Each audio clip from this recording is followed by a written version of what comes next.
This is a test of the City of Palatka audio system.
Good evening, everybody.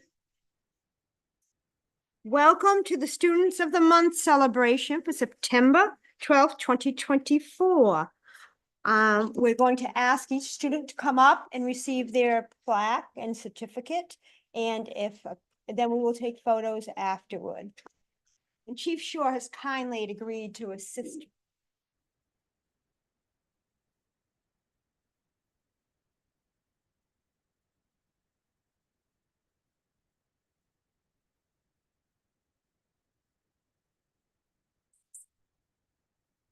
Isaiah Velez, Browning Pierce Elementary.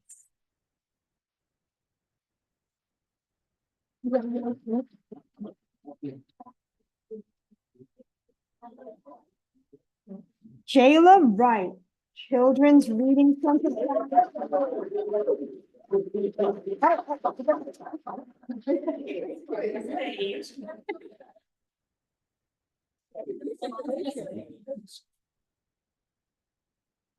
Eden Griggs, Hillcrest Academy.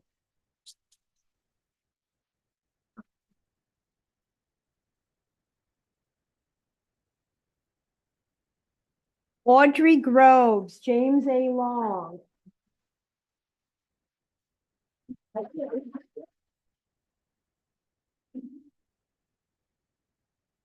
Lexi Miller, Kelly Smith Elementary.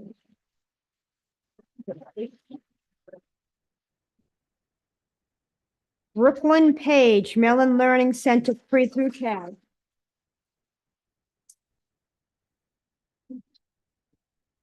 That's okay. I get it.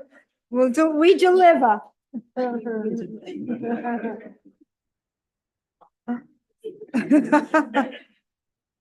Nyasa Hill, Mellon Learning Center, K through 12. Okay,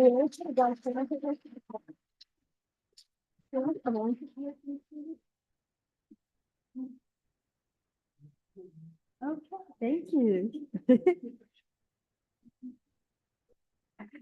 I'm gonna go upstairs here.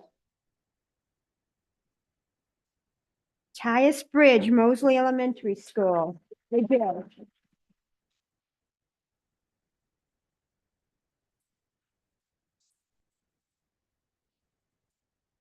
Alan McLean, Peniel Baptist.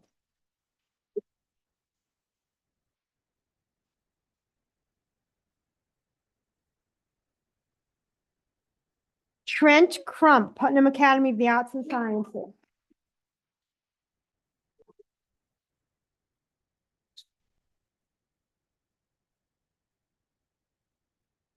Halen Brielle Lewis, Putnam Classical Academy.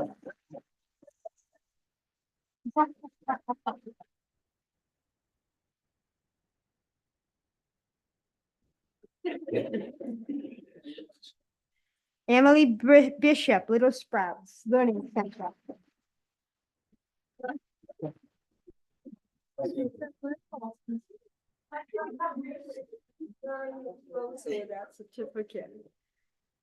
Thank you, everybody. We are going to take photos.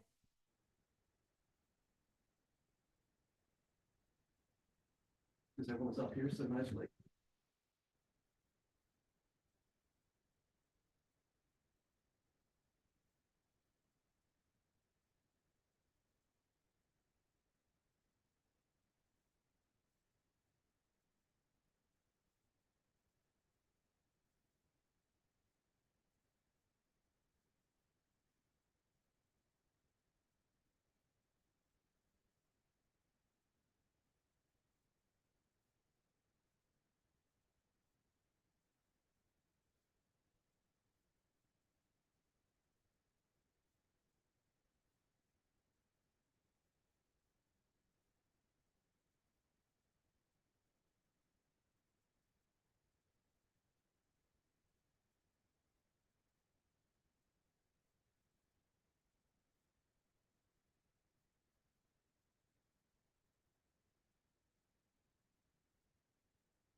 You heard from Commissioner Boyle?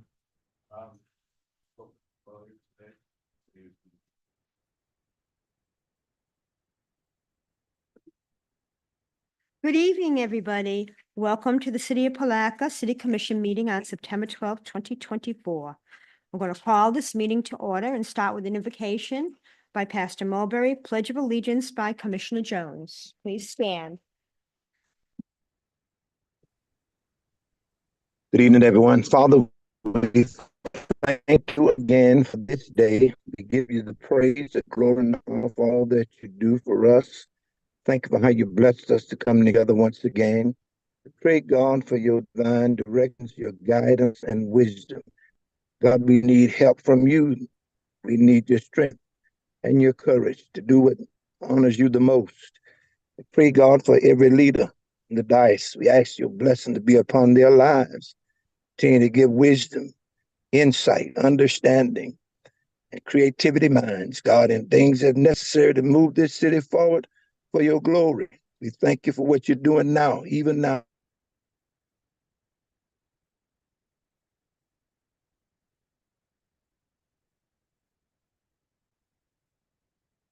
Amen. Amen. Please join us in prayer. I Pledge allegiance to the flag of the United States of America and to the republic for which it stands, one nation, under God, indivisible, with liberty and justice for all. Roll call, please, Ms. Krantz. Thank you. Commissioner Tammy McCaskill. Here. Commissioner Justin Campbell. Present. Commissioner Will Jones. Here. Commissioner Rufus Borum. Mayor Robbie Cray. Present. All members are present and accounted for. You have a quorum. Thank you, Ms. Krantz. Has everybody had an opportunity to read the minutes from July 25th, 2024 special call meeting, August 6th, 2024 special call meeting, August 8th, 2024 regular meeting, August 9th, 2024 budget workshop, August 29, 2024 budget workshop? Motion to approve minutes A through E. Second. We have a motion and a second. All in favor? Aye. Any opposition? Thank you. We're going to go on to public recognition and presentations. Proclamation for U.S. Constitution Week. Thank you so much, Madam Mayor. It's a pleasure to present to you this proclamation.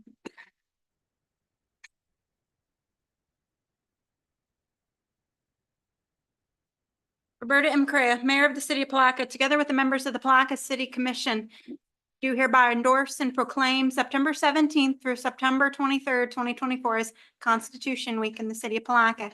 And we encourage local government officials and leaders of civic, social, and educational organizations to conduct ceremonies and programs that bring together community members to reflect the importance of active citizenship, recognize the enduring strength of our Constitution, and reaffirm our commitment to the rights and obligations of the citizenship of this great nation.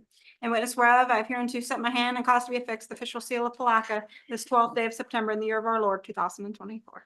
Thank you. Do we have a motion? So moved. Second. Motion and a second. All in favor? Aye. Aye. Any opposition? Thank you, lady. Joining us today are members of the Daughters of the American Revolution.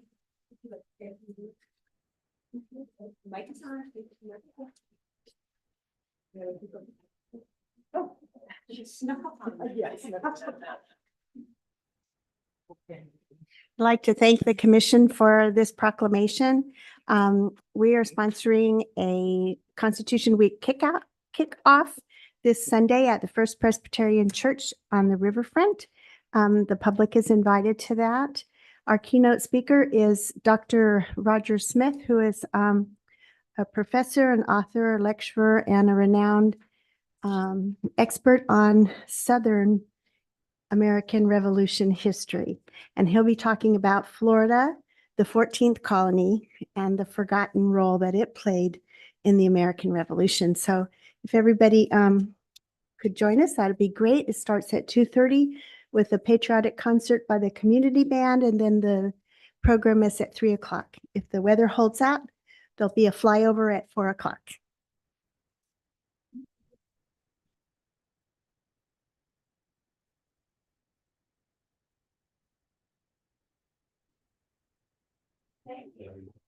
Are we set?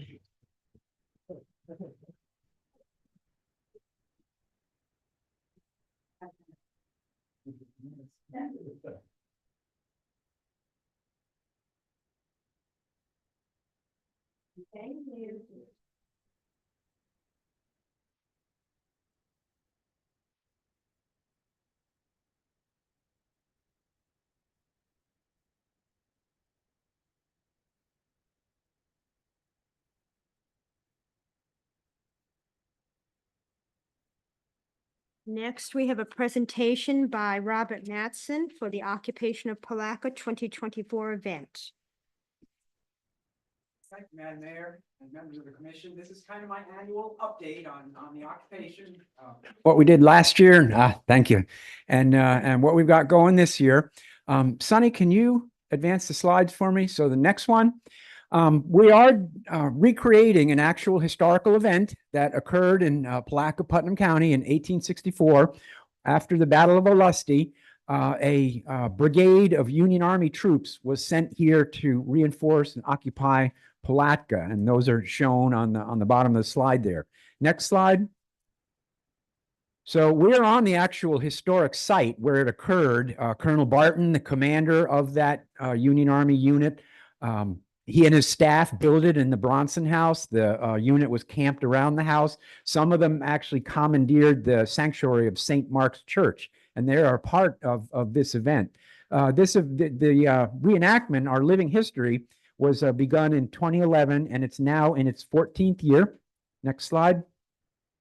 Those are the Union military, both Union and a little bit of Confederate military units that we have at the event. They will all be here this year, and I'll mention why in just a sec. And then the next slide. So the civilian element is very important because this isn't about a battle or a battlefield. This is about the town and what happened in 1864. So we have a number of civilian groups. As I mentioned, St. Mark's Episcopal Church is part of this. The next slide. Friday is school day. Mainly we host the Putnam County Schools fourth graders. We welcome homeschool, charter school type groups. We had a little over 300 students last year, and in some years we've had as many as 700 students. Back up just one. And then Saturday and Sunday, we're just kind of open to the public most of the day. Last slide, almost last slide. So the event this year will be September 27th through 29th, 9 till 2 p.m., all 3 days. This is the 160th anniversary of the event, which occurred in 1864. And again, it's the 14th year of our living history event.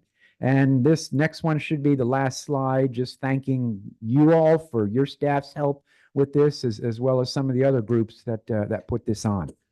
Be happy to answer any questions. Anybody have any questions of Mr. Matson?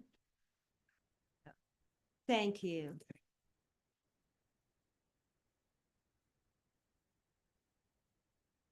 Now we'll move on to Florida League of City University certificates for elected municipal offices. Ms. Krantz.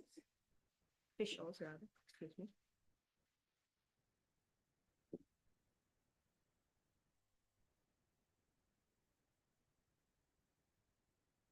Madam Mayor, thank you so much to you and the commission for allowing me the opportunity to stand in front of you and congratulate you on your educational endeavors. It means a lot to us as staff that you're able to set the standard for us for educational excellence. I'd like to read to you a letter by Greg Ross, President of the Florida League of Cities and Mayor of Cooper City. Dear Commissioners and Mayor, congratulations on achieving your university certificates for elected municipal officials this year. We know the hard work and dedication required to achieve this certificate, and the League greatly appreciates your participation. We've had a strong response since the program launched and look forward to even more officials participating in the coming years. Your points were tabulated from July to July of 2023 to 2024. The file enclosed with your packet is information about each tier, how to accumulate points, and when the FLC University will give you a mid-year status update. We hope you're already planning next year's activities to move up or maintain your status. It gives additional contact information and says, again, congratulations and thank you for supporting FLC University's educational programs. May I approach to provide the certificates? Thank you.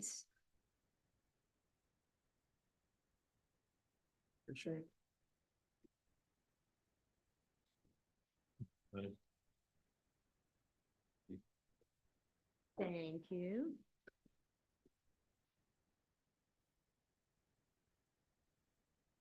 You want to stand, you want us to come down there or stand here? Oh, wait a minute, wait a minute, wait a minute. Oh, yeah, that's it, okay. The children do better than I do.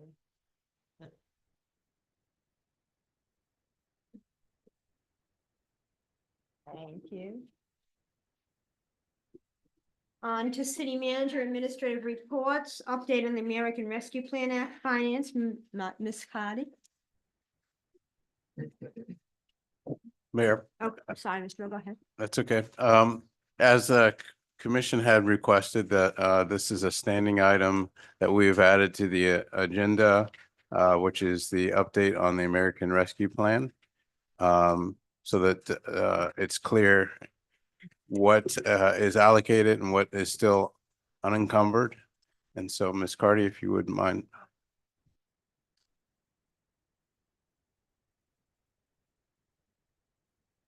Good evening, commissioners, mayors, everyone in attendance. The opera update is showing that currently we do have 1,242,000 of approved allocations, and we've made budget amendments of 37,000, so we're currently at 1.2. And we have spent 1,190,000. So mainly we're just given an update. Actually, is there a second page? That's the problem. Second page, I'm sorry. So on that second page is more, this is what I was looking for.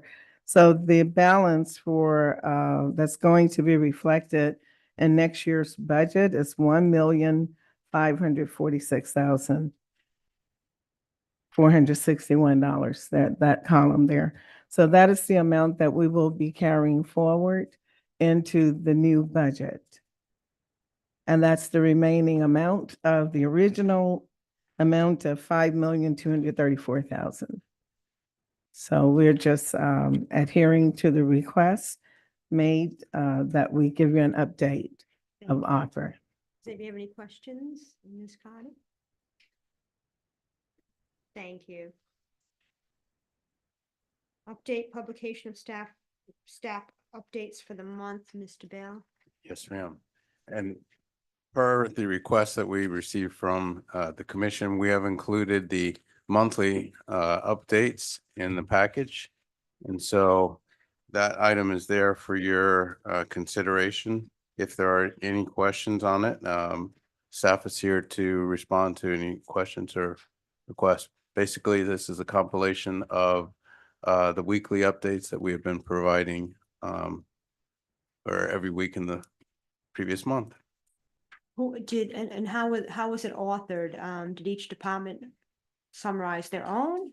Yes, yes, they did. It was summarized from each department, highlights from each department, submitted to myself and to the public information officer.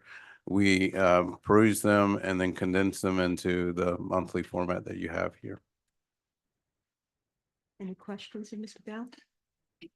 No, I will note one thing, in requesting, in the updates that we provide every week, we asked each of the departments to provide highlights. And if there wasn't something specific that was going on in that department, then they wouldn't have provided a highlight for that week. So. Thank you. Commissioner Vaughn, were you going to ask something? No, well, yes, but also the challenges as well. If, a lot of departments are doing great work, but then a lot of times they're having issues or challenges, and we don't like to see those come at the last minute when they're having issues. And we get hit with a number of different departments coming all at once. So as things happening, we need to kind of know those as they're happening so we can stay on top of things and try to help the city continue to run smoothly. Absolutely. Anybody else have any comments, questions for Mr. Bell? Thank you. Next is cybersecurity training.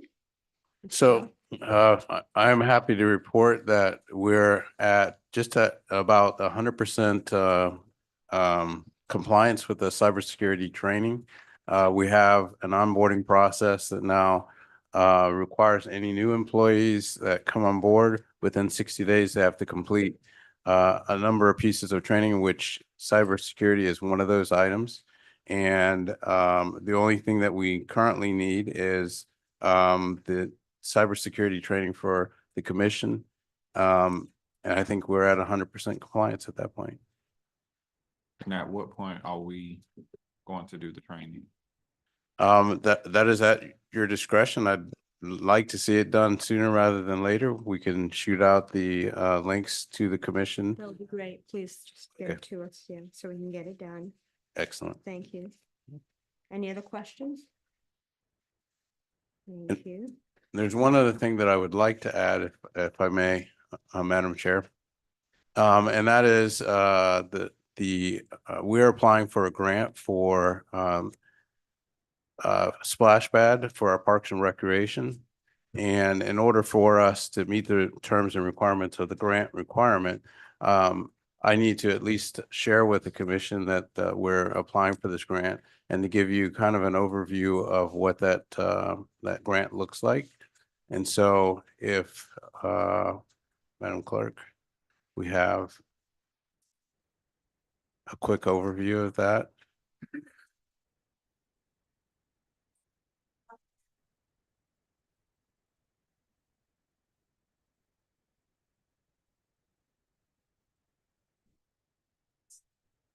Yeah, and there's no action required.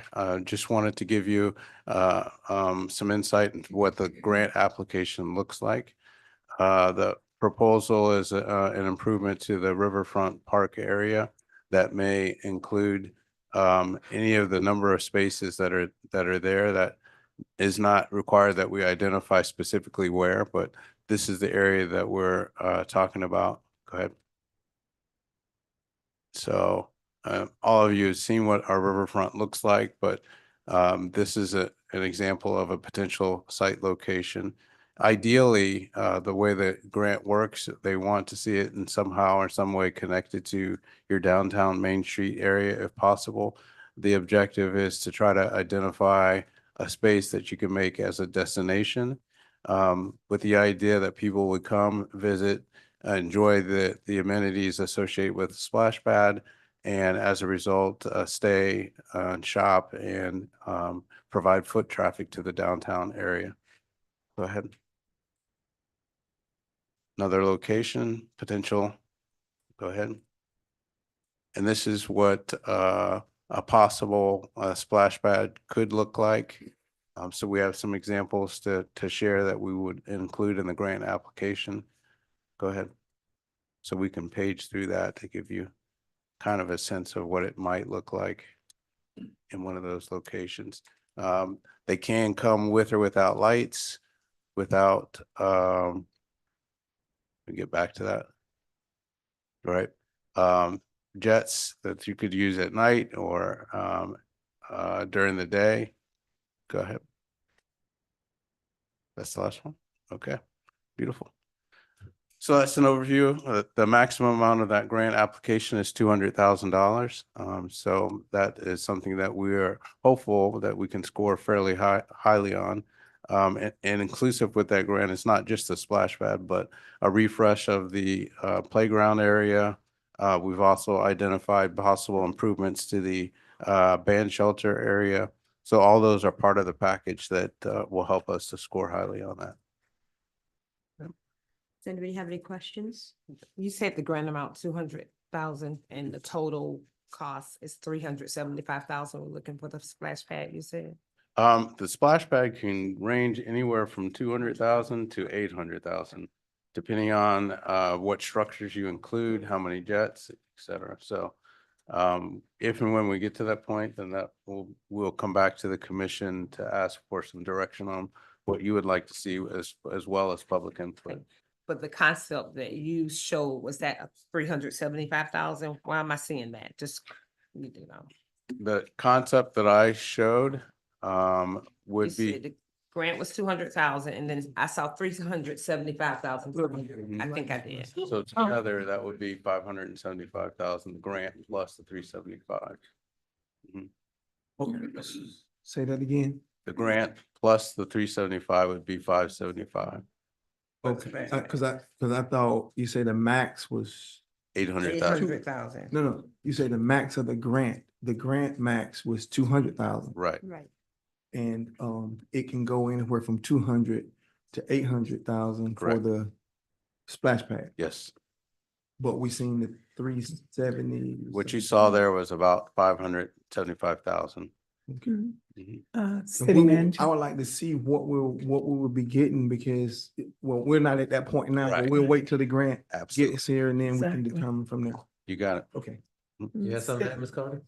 City manager, I want to remind you that 375 Mhm. is included in next year's budget. So Right. hopefully with that 200,000, then we'll have 575. Right. Right. Okay. Yeah, because that's about almost 7 times what we originally were dealing with just 5 years ago. That's correct. We were at 83,000. Mhm. So that's a lot. That's a big number. Right. And even though we're applying for that grant that has a maximum amount of 200,000, there's several opportunities of additional grants that we can pursue and we will pursue to offset the cost of that. There's also the maintenance factor afterwards and the Yeah, cost that's- of that. Definitely that's the correct. That's a concern of mine. And I think we need to try to go ahead and be vigilant in trying to go ahead and go after those other grants. Why not? Why would? Okay. Correct. Thank you. Absolutely. One more. Commissioner Campbell? Go ahead. Has there been any communication with the county with regards to the splash pad that is out at Triangle Park and the maintenance and the cost of what they paid or was paid, whoever paid it, and the ongoing maintenance of that splash pad? Yes, I haven't seen the exact numbers of how much they spent to put in that splash pad, but we are in conversations with them about what their ongoing maintenance costs are.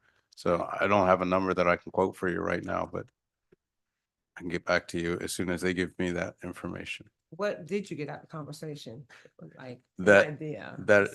That it was a positive factor, that they would strongly encourage us to pursue that it helps to create that sense of destination.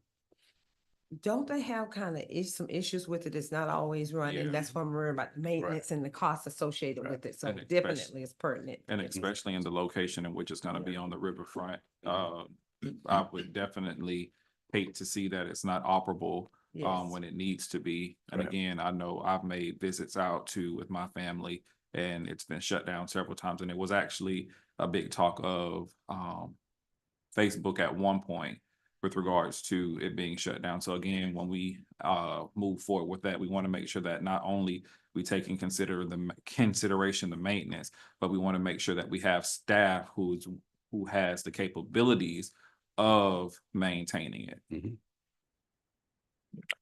Very well. Yeah. Go ahead, Commissioner Jones.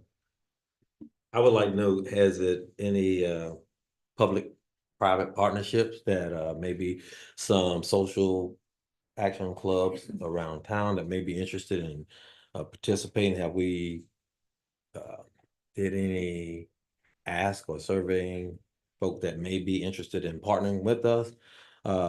Because as you mentioned, the county, excuse me, I think, I don't know if it's Rotary or Kiwanis actually helped build that park out there, and they may be interested in partnering for the purpose of this splash pad. We know that splash pad out there, the county was built some time ago, and technology have improved. So let's not shoot it down before we go and check it all out. I'm a proponent for it. I think that'd be a great addition somewhere down the riverfront. I know it's south end or the north end, but thank you for bringing this up. And I would request you ask for the taste of the community, see if they would like to support that. Excuse me. Excuse me.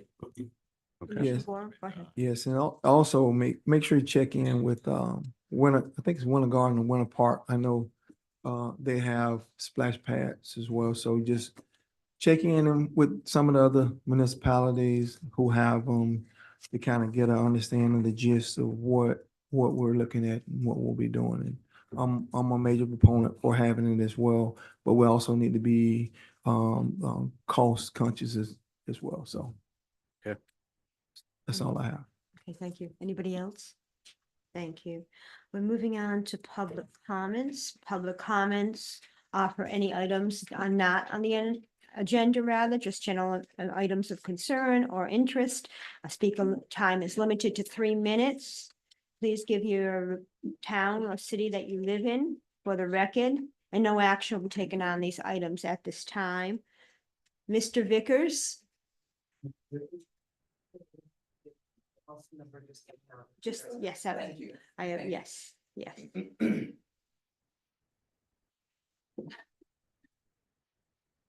Madam Mayor, if I may, while he's coming up, I believe the manager wanted to express that there is a public information session at 3 o'clock on Monday concerning this grant to get additional public input. Thank you. Yes. Thank you. Mr. We'll put Vickers? it at 3 o'clock. Good evening, Excuse me, Askew Vickers, 207 North Mr. 18th Vickers, Street. sorry, 1 second. Let Mr. Bell finish, please. I'm sorry. Okay. Go ahead. With regards to the 3 o'clock time, how was that, how did that come about? We were looking to make sure that we met the requirements of the grant application. So that was the best time that we could identify for staff to be able to get provide a presentation. But we can do additional ones, and I think that you're missing a bulk of people that generally works around that time. So I'm not sure how well attended it would be, because it's not to complement those that work 9 to 5 at least, which is the bulk of people. So again, I wanted to take in consideration and make sure that that's known, that that time frame is not necessarily the best with regards to the working class. well, we will absolutely do additional input sessions, so we won't stop there. So I do appreciate that, that time is not the best time for everybody, and we'll make sure that we do expand that. Sorry, go ahead, Mr. Vickers. Do I have to start over again? Yes, please. Askew Vickers, Palatka, 207 North 18th Street, Palatka, again, 2077. I'm here about the police department. I had some issues with that. I called for service, and they said that they don't do private property. I'd like to know the definition of private property. And I asked for his ID. He covered his badge so I couldn't see his name. There's no numbers on the car, so you can't relate him to who's driving the car. And I asked for a supervisor to come. He said he would not call him. I called for a supervisor. As of yet, that's been 3 weeks ago. He's not showed up yet. I don't know what the definition of private property is, but they've been towing away cars from State Farm and the pawn shop, and there's no sign posted tow away. They say they can do that because the business is closed and they can pull anything away that's not occupied by the owner. If they close up, you're not legally parked there. I don't have no clarity and understanding about this issue here. I have some more issues, but I'm not going to get there. I want to do one thing at a time. I would be here every time these doors are open until I die to make sure that you understand what I'm talking about in my complaints. Thank you. Thank you. Tyrone Bennett. Oh, sorry, you come back. When would I get understanding about why the cars are not marked, and when I can talk to the chief of police about it? I get some understanding We'll about that. wait and give responses in a little bit. Tyrone Bennett.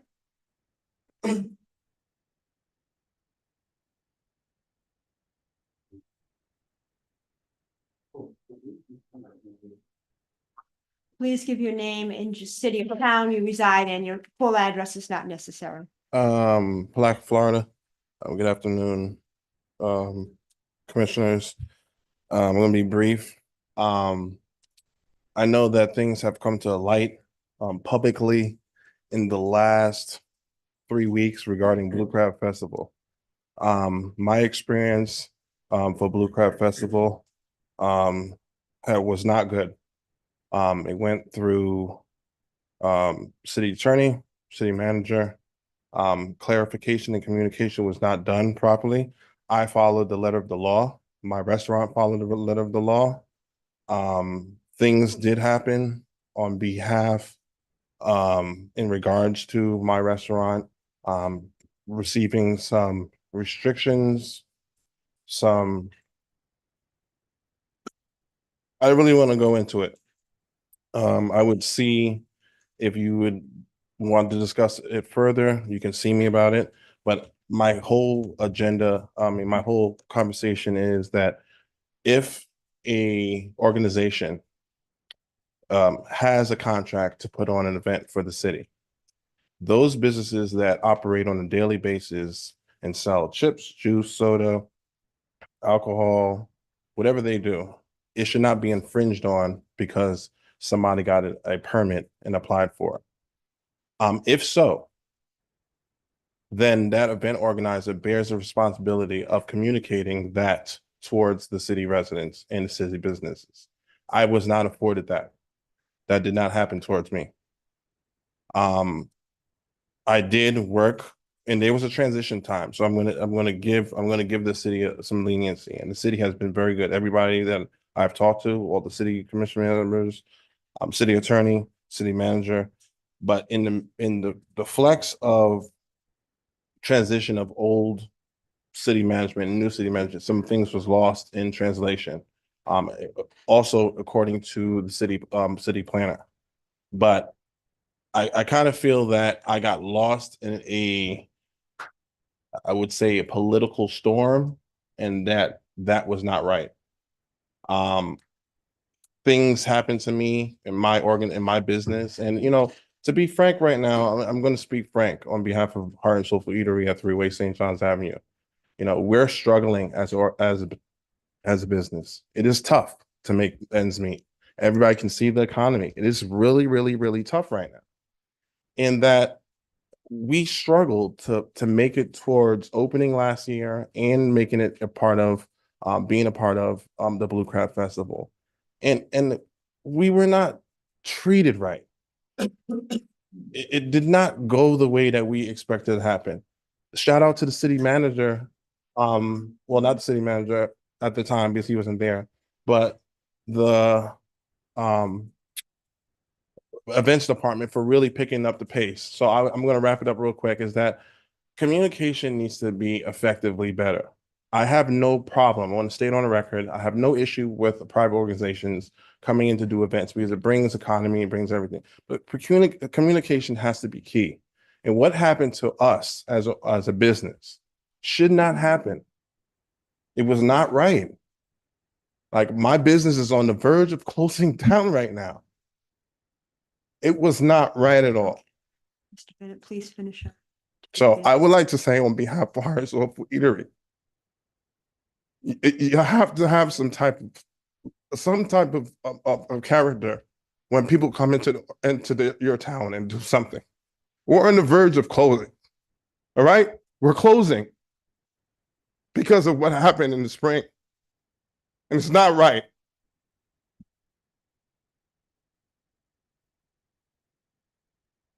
Tavares Clock.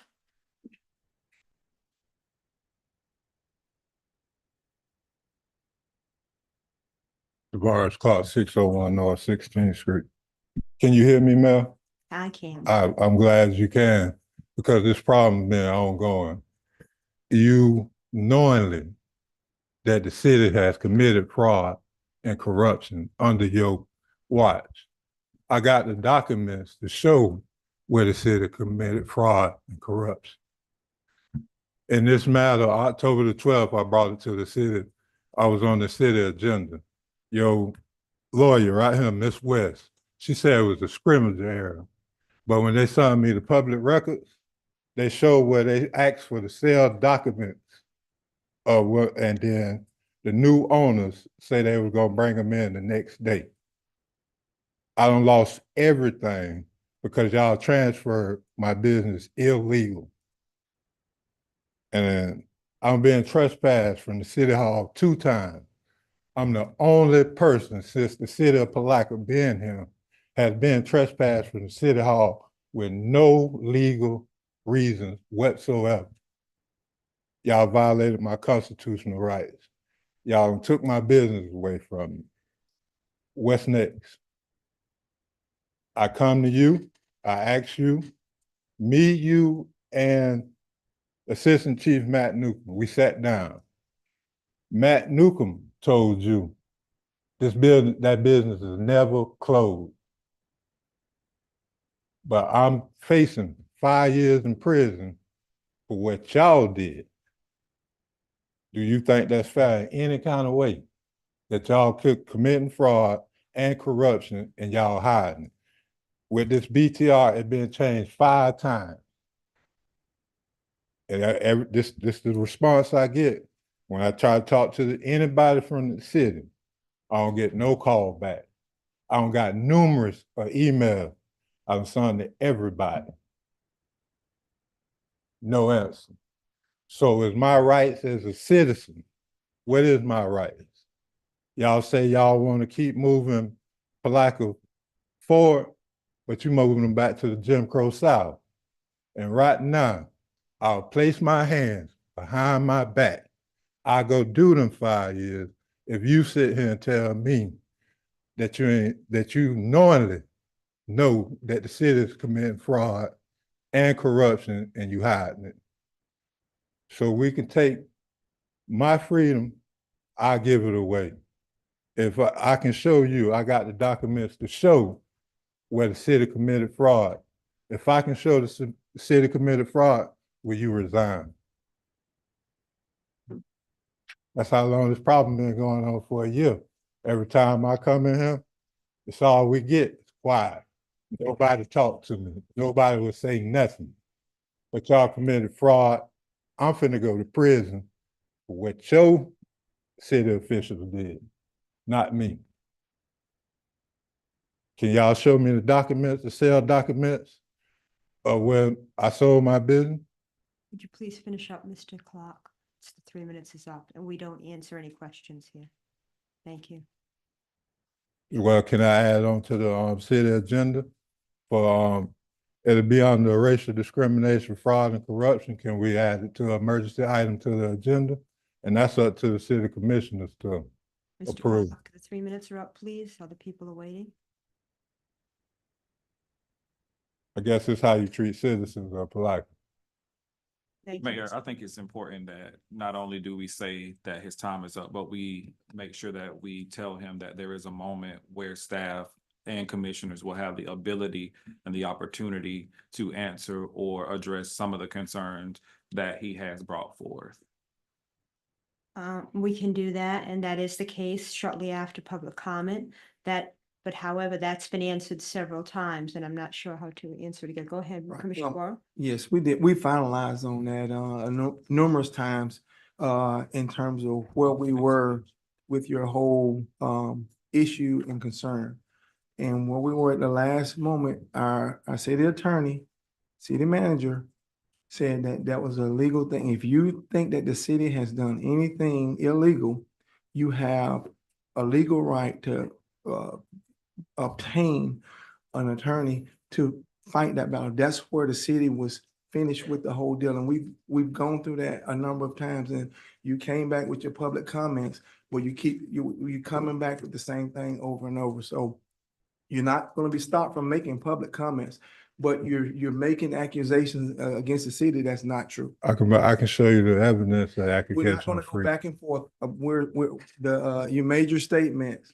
It's at a legal point at this time. I want us to stay true to what we have said, and this is not the appropriate time for it Yes. to make It's the not. response. So his It's not. comment is up. So But Yes, I please. understand that, but my comment was to let it be known that Mr. Clark, at this time, your comment is up, but there is an opportunity for commissioners and staff to make the proper response. It's just after public comment. So I didn't want you to walk away from the podium thinking that you would not hear from us. So that's why stick around, and there is an opportunity for us to make some comments. But again, at this moment, it's not the appropriate time. Yes, sir. Thank you. Allegra Kitchens.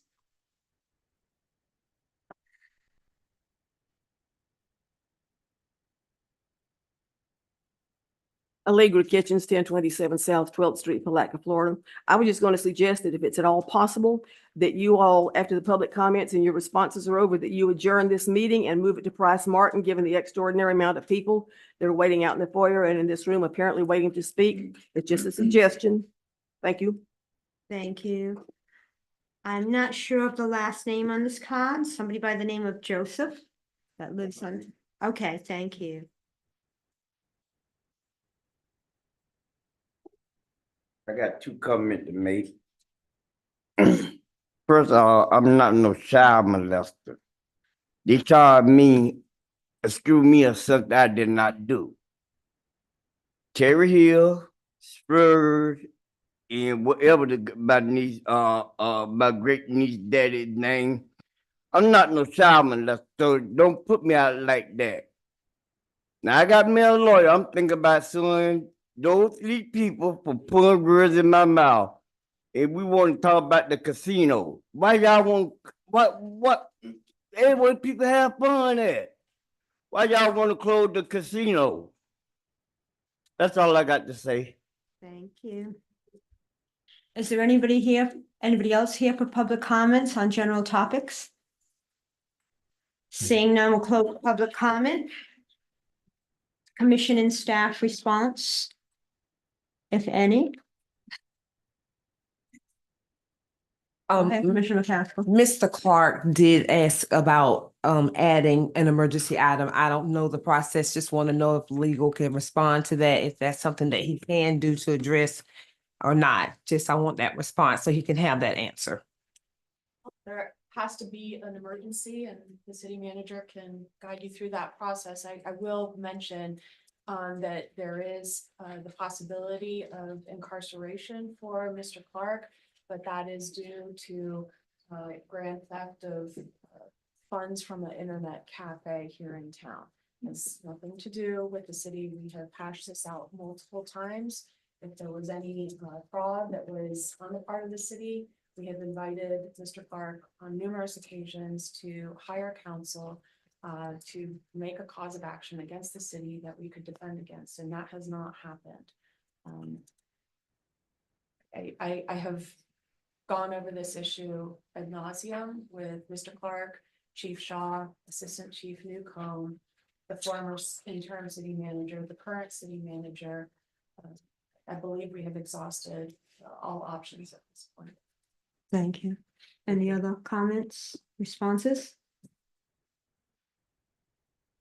Well, I just want to make sure that, Mr. Clark, are you understanding that these are two separate occurrences and that the concept of the time has nothing to do with the errors that was made on behalf of the city? Well, you say it ain't. I wouldn't call it an error. It was scrimmage error. Scrimmage error is a misspelled word, a typo. It ain't that major document. A major part of the document transfer the ownership. So everybody and we get it on record. The 3 minutes was up. Well, I'm asking a question directly to him, and that is the opportunity that I do have. And there wasn't Thank you. any error. I'm careful phrasing. You said you. I asked a question. I would like to. You said the city said it was a scrimmage error that they mischecked the wrong checkbox. It wasn't. How can you say it's a scrimmage error? Is a misspelled word or a typo of a document that major? This is something major. I done lost everything behind this. And she even asked the new owners, your Miss West, for the sale document. And the new owners say they will provide them the next day. So it ain't no scrimmage error. This BTR been changed 5 times. It's not a scrimmage error. The city committed fraud. If the city ain't commit fraud, just like I told you, I'll put my hands behind my back. I go lay down for the 5 years. I just want to make sure that again, from just clarification from what Ms. West has stated, that the charges are grand theft. Yeah, the charges Those are not that's not anything that we have done. So that's where the charges and that's where the potential jail time is coming in from that particular instance and not so much. No, Commissioner Kim, I come in here July the 6th, the day I got arrested. I asked Miss Lisa Watt and Renee Brown. She got the paper where I say I tried to pull my BTR and close the business. When I did that, they already transferred the ownership of my business to them.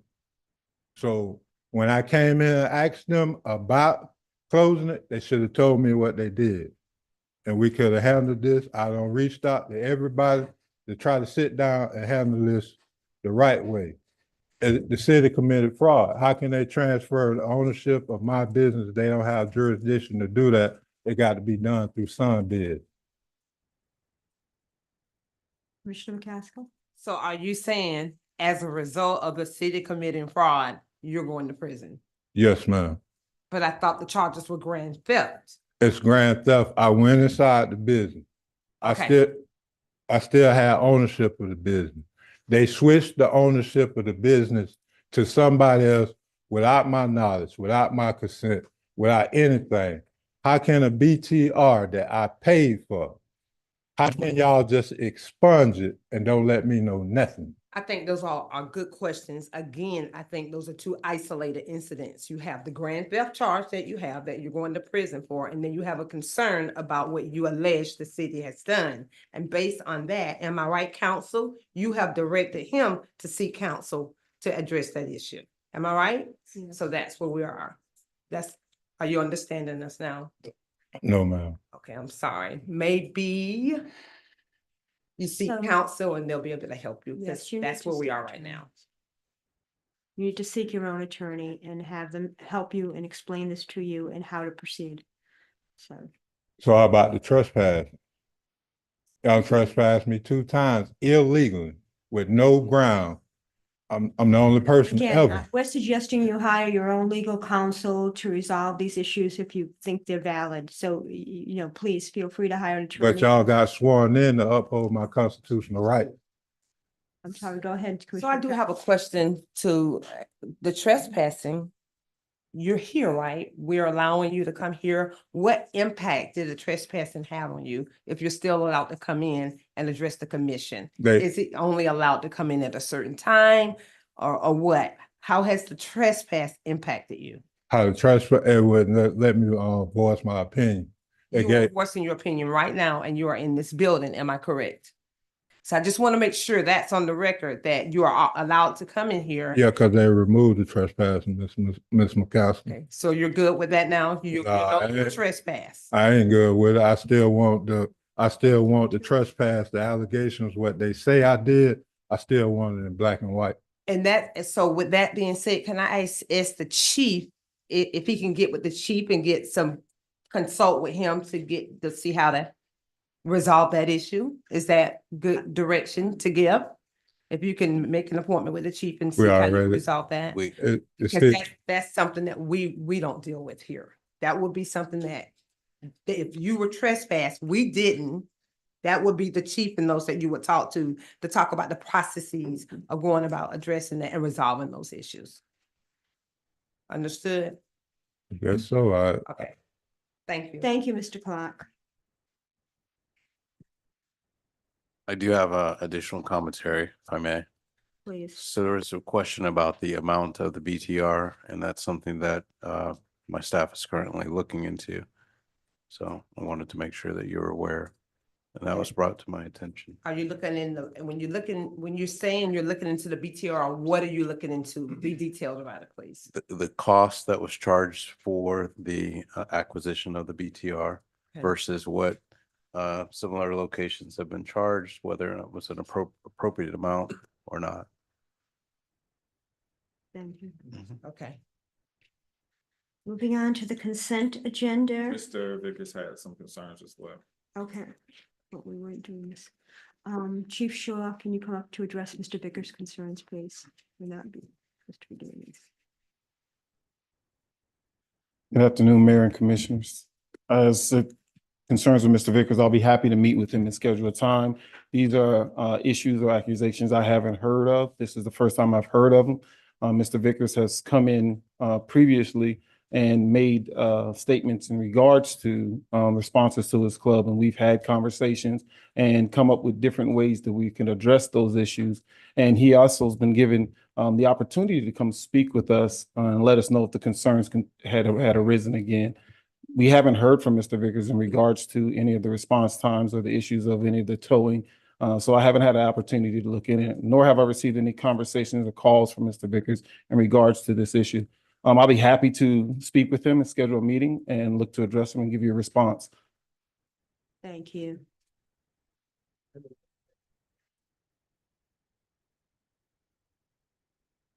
Moving on to the consent agenda. Are there any items to be pulled from the consent agenda?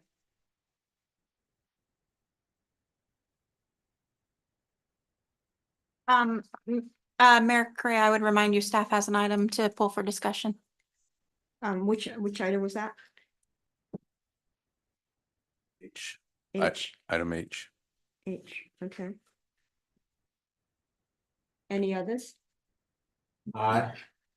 Mhm.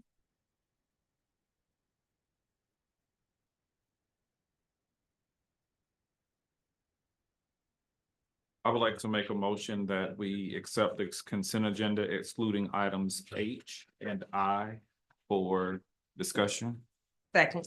The motion is second, all in favor? Aye. Aye. Any opposition? Thank you. H. Ms. Grant? Thank you.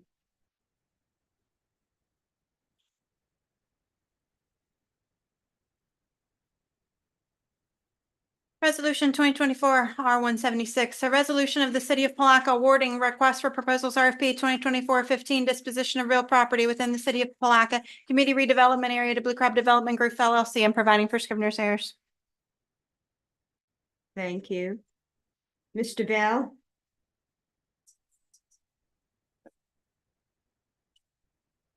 H. So this item, I'm sorry, there was a question. I had a question about whether or not the items that were pulled from the consent agenda would go into the regular business as opposed to going No. directly into them. So I think this is one of the first times that we've had public hearings in front of regular business on the schedule. Usually, public hearings are after regular business. What does that have to do with the item pool?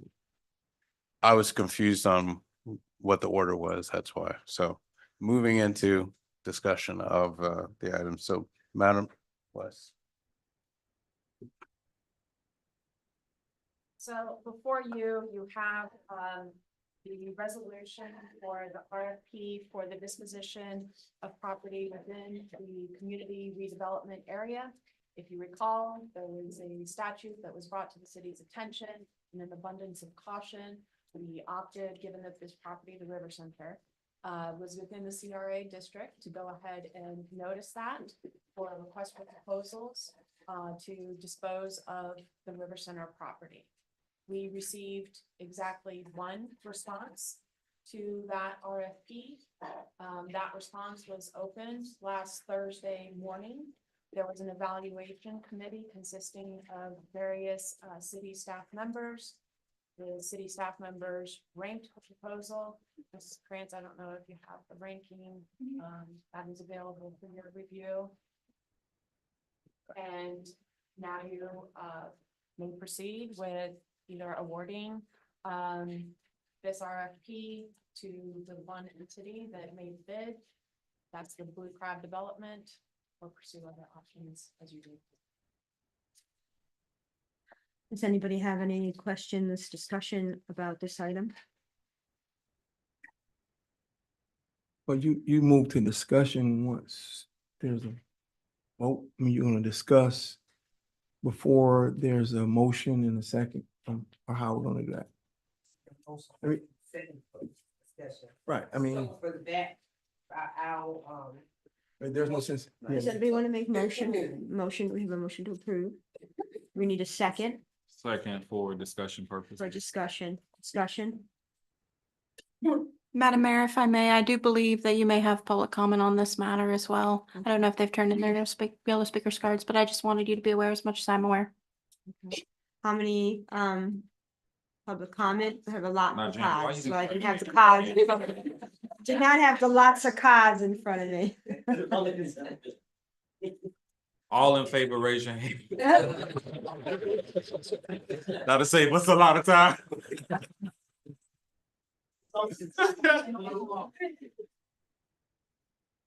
Okay, Charlie Douglas, 3 minutes. Good evening, Madam Mayor, Commissioners, Mr. Manager, Madam Attorney, and fellow citizens of Palatka. Tonight is an important night for the future of our community. We have before us an opportunity to set our city on a trajectory for progress and continued economic revitalization. Tonight, we can welcome a new era of development and investment. We can preserve our past and at the same time embrace our future. Tonight, we can take a leap forward in keeping our best and brightest here at home, empowering our youth, and creating a community where folks want to live, work, and play. Our collective vision truly has become a work of faith and a labor of love. We're grateful for the opportunity to have collaborated and built consensus on this project, attended and spoke at public hearings, participated in one-on-one meetings, and submitted a detailed plan through our 94-page proposal. So I will not rehash all of that tonight, and I will keep my remarks very brief. Simply to overview, our commitment is to awaken the River Center to where it is hustling and bustling, morning, noon, and night. We will bring music, programs, people, and events. We'll showcase the best of our community from art, food, coffee, TV, radio, and podcasts. We'll foster a positive sense of place for family and fellowship. And we'll do all this in a way that continues to honor our natural resources and rich, vibrant history. We will continue to welcome and celebrate the Bartram Trail Society for their namesake's centuries-long influence in our region. We will activate the waterfront with tours and kayaks, jet skis, sailboats, and seaplanes.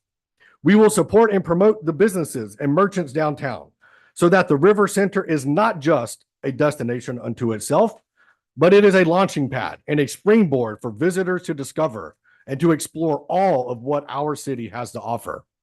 Most of all, we want to activate the hearts and minds of our young people to show them both in word and in deed that they can stay right here and succeed. So tonight, our community turns to you, Commissioner Campbell, to Commissioner Jones, Mayor Correa, Commissioner Borum, Commissioner McCaskill. We ask for your vote of support tonight. We ask you to join us, the citizens of Palatka, arm in arm, unified, on the threshold of something great. Vote yes for a River Center that is fully alive. Vote yes for a downtown where all the businesses and merchants thrive. Vote yes for a rising tide that lifts all of us and leaves no one behind. So we ask you to approve item H on the consent agenda. May God bless. Right on the head. Thank you. Aaron Hughes, please.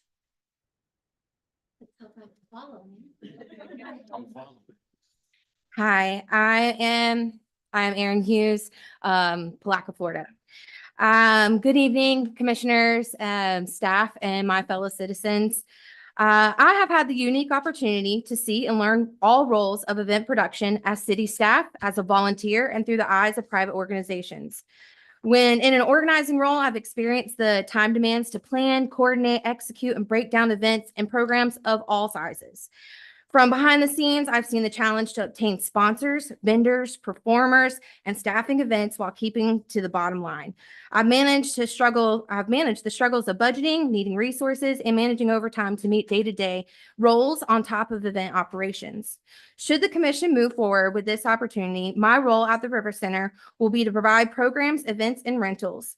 This position is something that allows me to serve my hometown alongside a team of very knowledgeable people. I stand before you today to ask that you support this land swap, as it would be an honor to utilize this opportunity to continue working with the community members, civic organizations, and businesses to activate the full potential of the St. John's River Center. Thank you. Thank you. Can we hold applause, please? Shan Puritan.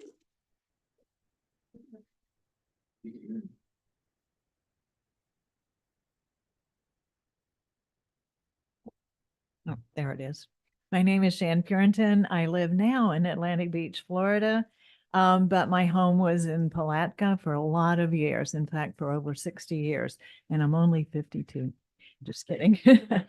Anyway, one of the many high points when I did live here was my association with the St. John's River Center. I was asked to serve on the Community Advisory Committee and was part of the initial planning phases. After the center opened in 2015, I coordinated the volunteers who helped the city to staff it for several years. And I think Rob Matson does that today. I have, in fact, on my River Center shirt because I'm really proud of it. And every once in a while I wear it just to have those memories. Before I moved to Atlantic Beach, the Palatka Community Affairs Department and the City Commission honored me with a plaque and a proclamation in appreciation for my years of volunteer work at the River Center and Waterworks. That plaque now hangs above my desk in Atlantic Beach. So I am very excited about the possibility of an expanded future for the River Center. My understanding, as Charlie has said and as Aaron has said, is that the River Center will maintain its emphasis on the awareness of the importance of our local natural resources, especially our river. It will upgrade the facility and opportunities for the River Center. It will elevate the experience of our visitors and guests. And we often, when I was there, we would have hundreds of visitors coming through. That is a very strategic location for our city. The Bartram Trail Society, as Charlie mentioned, has a rich history here, and it is currently headquartered at the River Center. So I hope that that will continue. Charlie has demonstrated in many ways that he cares for the city of Palatka and its people. His positive efforts are quite visible in the 100 block and other investments he has made for the betterment of the Palatka. My observations of Charlie over the years has shown that he can be trusted, and more importantly, he follows through. So I am hopeful that this proposal will be approved. Thank you. Thank you. Shelley Shanker, please. You want me to tell him again not to clap? Good evening. My name is Shelley Shanker. I reside in East Palatka and my place of business is in Palatka. Thank you, Mayor Correa and commissioners for taking public comment. I want to address the dais on behalf of the Blue Crab Development Group and their plans for the 100 block on St. John's Avenue. This group is associated with arguably the most well thought out and executed redevelopment in our historic district. By placing your faith in these developers to create the gem of our city, you're agreeing to a project that activates the very first block of our main drag and can set the stage and positive standard for fun and engaging businesses down the road, both figuratively and geographically. Thank you. Thank you. Tim Smith.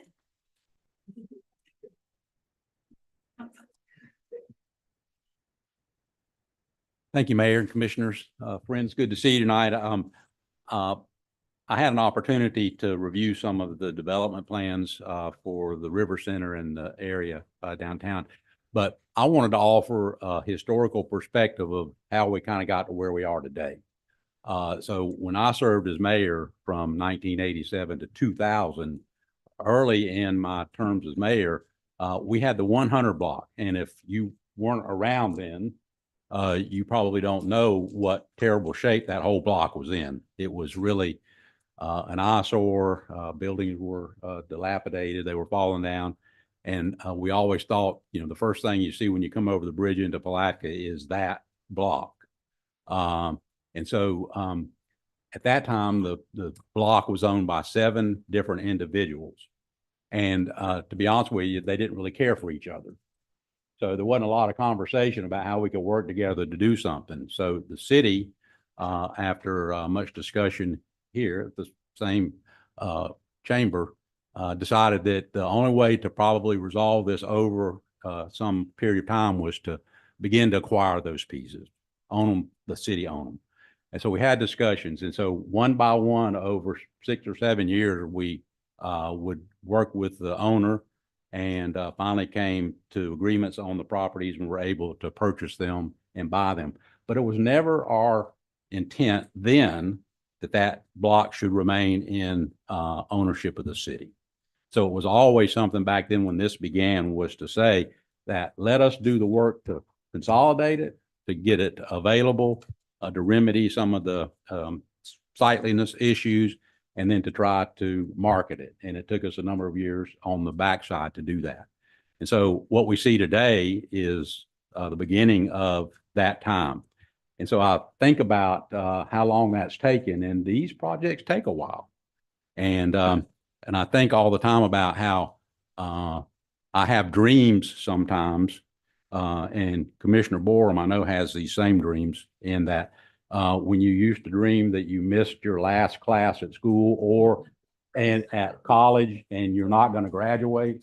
I had those kind of dreams, but my dream that I always remember was I dreamed all the time of what a lovely view Reed Street was. It had freshly painted buildings. It had nice landscape. It had all these things. And so here we are today, and we look out in this audience, and this is not new people that come to town and want you to do something. This is Palatka that's asking you to do something. And I want to encourage you to support the acquisition of that property by the Blue Crab Development Group. And I thank you so much for allowing me to be here tonight. Thank you. Thank you. Jeff Siegler?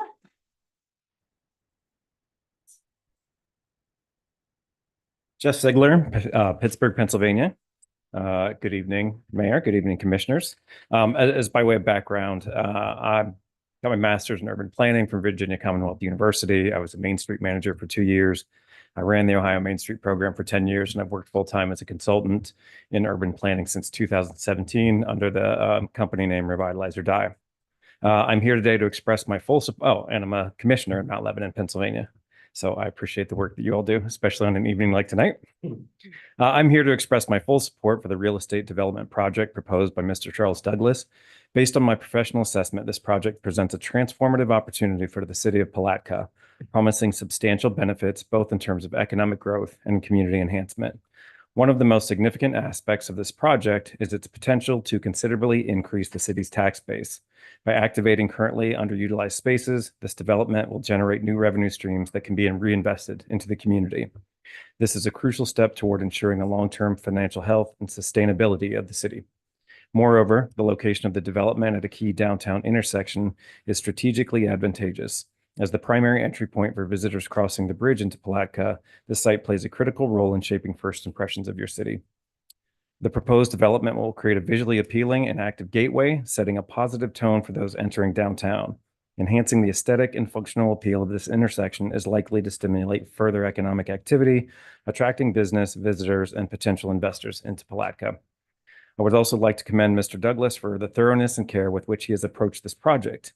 It is clear that he has taken into account the diverse needs of the community, ensuring that the development will bring maximum benefits to the residents of Palatka.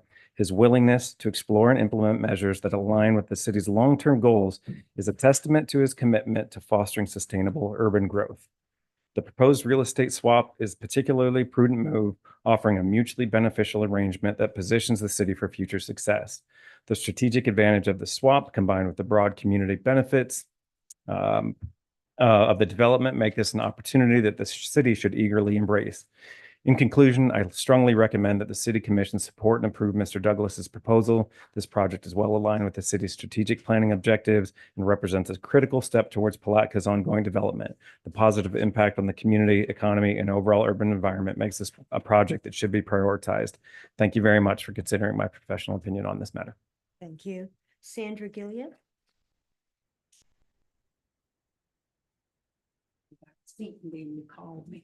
Protocol has already been established, but good evening to all of you. Very quickly, I just want to say that I just come to stand in support of a young man that I had the opportunity of meeting some years ago. As teachers, when you get your class that first day, you kind of look over the class row, you look over the students, and you can kind of pinpoint those that have that wow factor. Charlie has it. Not only that, he was one that was thorough in any and everything that he started out to do or attempted to do. And so that's why I stand tonight, because I believe in him and the effort that he has put into this project. And I believe in the fact that it is not a selfish endeavor. It is for the good of the constituents, the stakeholders, our community. One final story, and I'm going to get out of here because it's you. I'm late for Bible study, but that's okay. One quick story. When I went to A&M many years ago, one of the coaches found out that I was from Palatka, well, really San Mateo, but you tell people Palatka because you figure they'll know where the county seat is. And they had recruited Palatka Red, David Daniels from East Palatka. Anyway, he had come to Palatka through Palatka at night. And he said, wow, he thought this was something. He said, and then they were caught here the next day and the lights come on and he wondered where the city went. I dare him to come back now because we're improving thanks to visionaries like Charlie. Thank you and God bless you. Thank you. Sharon Harris.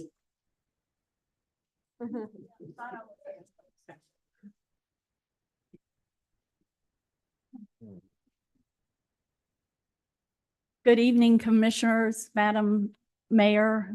Thank you so much for allowing me to speak tonight. I'm actually here on behalf of Dr. Rick Surrency, the Superintendent of Putnam County Schools.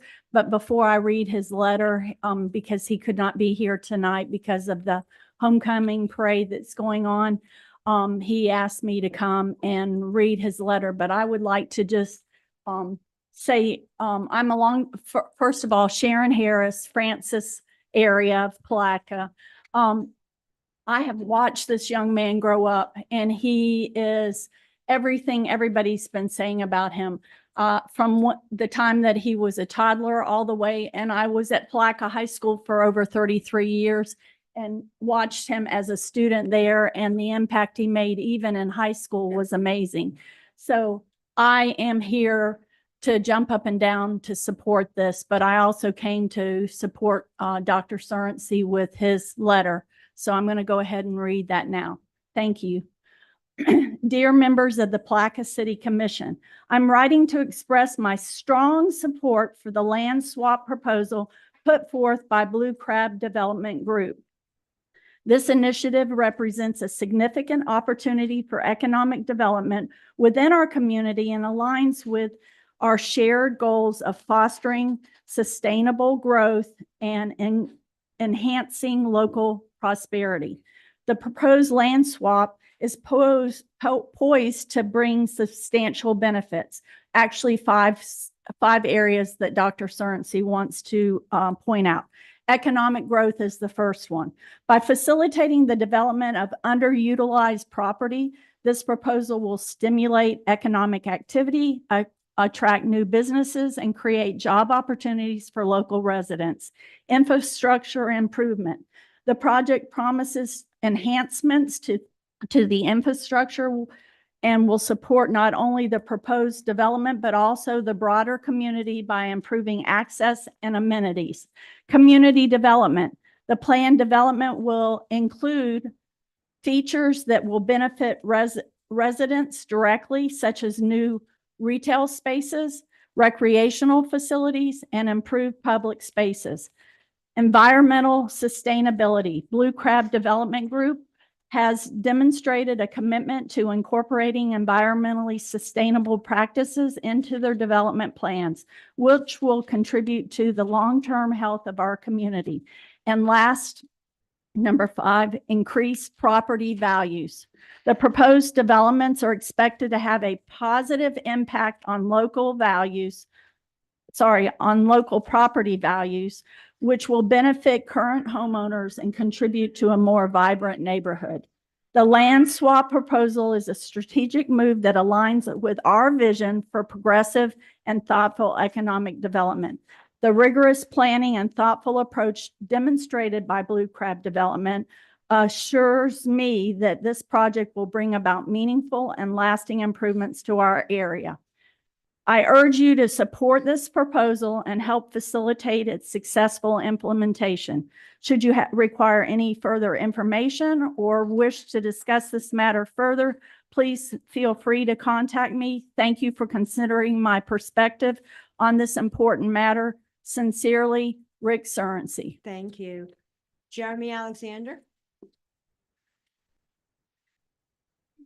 Jeremy Alexander, 134 Timber Lane. And I know we're early in the agenda, so I'm going to waive my time. But if we could do what Commissioner Campbell did earlier and just raise our hands one more time for those that are here in support of the project.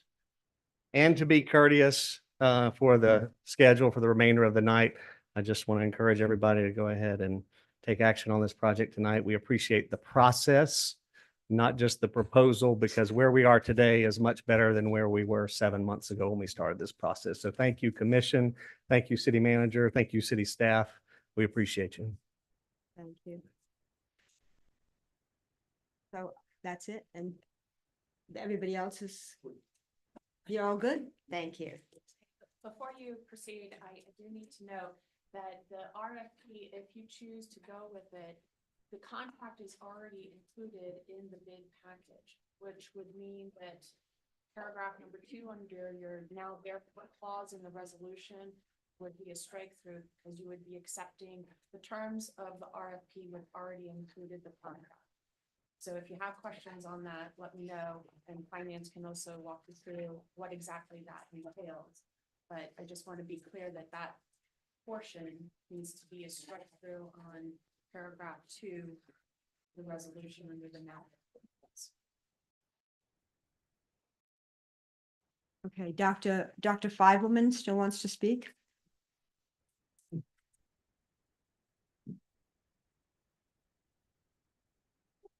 Thank you, Madam Mayor. Thank you, Commissioners, City Manager. Thank you very much. I'm Richard Feibelman. My address is 110 Lakeshore Terrace, Interlaken, Florida. My wife and I are co-owners at Bellshops Corner in the 105 building. I'd like to just bring up a couple of points. I've been really kind of a resident of Palatka since 1984, when my wife and I got married in beautiful Ravine Gardens. All these years, we've watched our city struggle, and we've tried to overcome so many negative connotations and just the basic sense that nothing can be done in Palatka. That is something that has been on my mind, particularly since Mr. Douglas and Blue Crab Development started this process. I know it's been arduous. I know we spent a lot of time, you guys, Douglas, a lot of money in this process.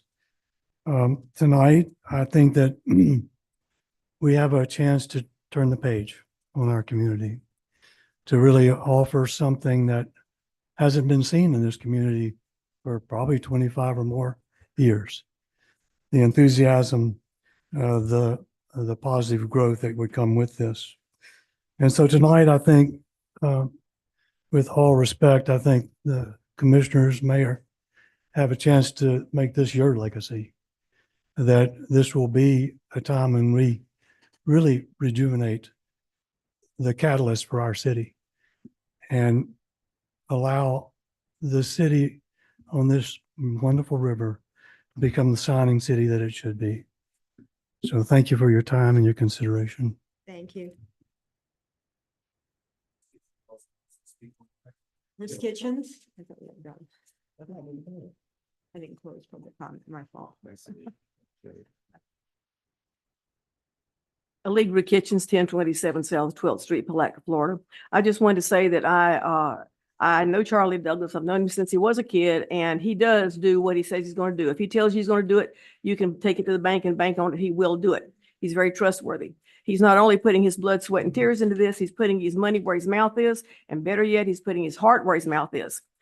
He is taking this building. Hopefully he'll get it. It needs a lot of repair. The city has not been able to keep it up. It probably needs hundreds of thousands of dollars of repair right now. And Mr. Douglas is willing to take that and put all that money into it and make it as a cornerstone and a beacon for downtown Palatka. And I think you would be well advised to give him the RFP and sell him the building, swap it, whatever the RFP says. Thank you. Thank you. We're going to close public comment. Public comment closed. Discussion?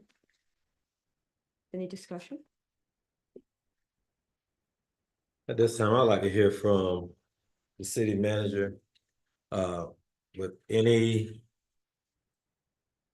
input into this matter, as you have talked with staff for countless hours on this. You've met with the proposing group, and I would like to have your input at this time. Bill? So you have the option as the commission to accept the RFP response as proposed. You also have, if you choose not to accept it, if your interest is in the idea of being able to purchase the riverfront property, I'm sorry, to sell the river center versus purchase the consolidated oil building, then you would have to reject this RFP and then propose that or go into negotiations around that idea. But just understand that with the RFP as proposed, and it was reviewed by the review committee that recommended it, that you would accept it with the contract included. And the contract that is included does address some of the negotiation terms that I had previously mentioned. Not all of them, but the majority of them. So you have to make that decision whether or not you want to go with it, what was proposed or not. If you want to do something different, that would require you to reject the RFP proposal as it stands now and negotiate something different. Any additional questions? Well, I'd just like to hear what, I would like for him to share with the community because not everybody read the agenda.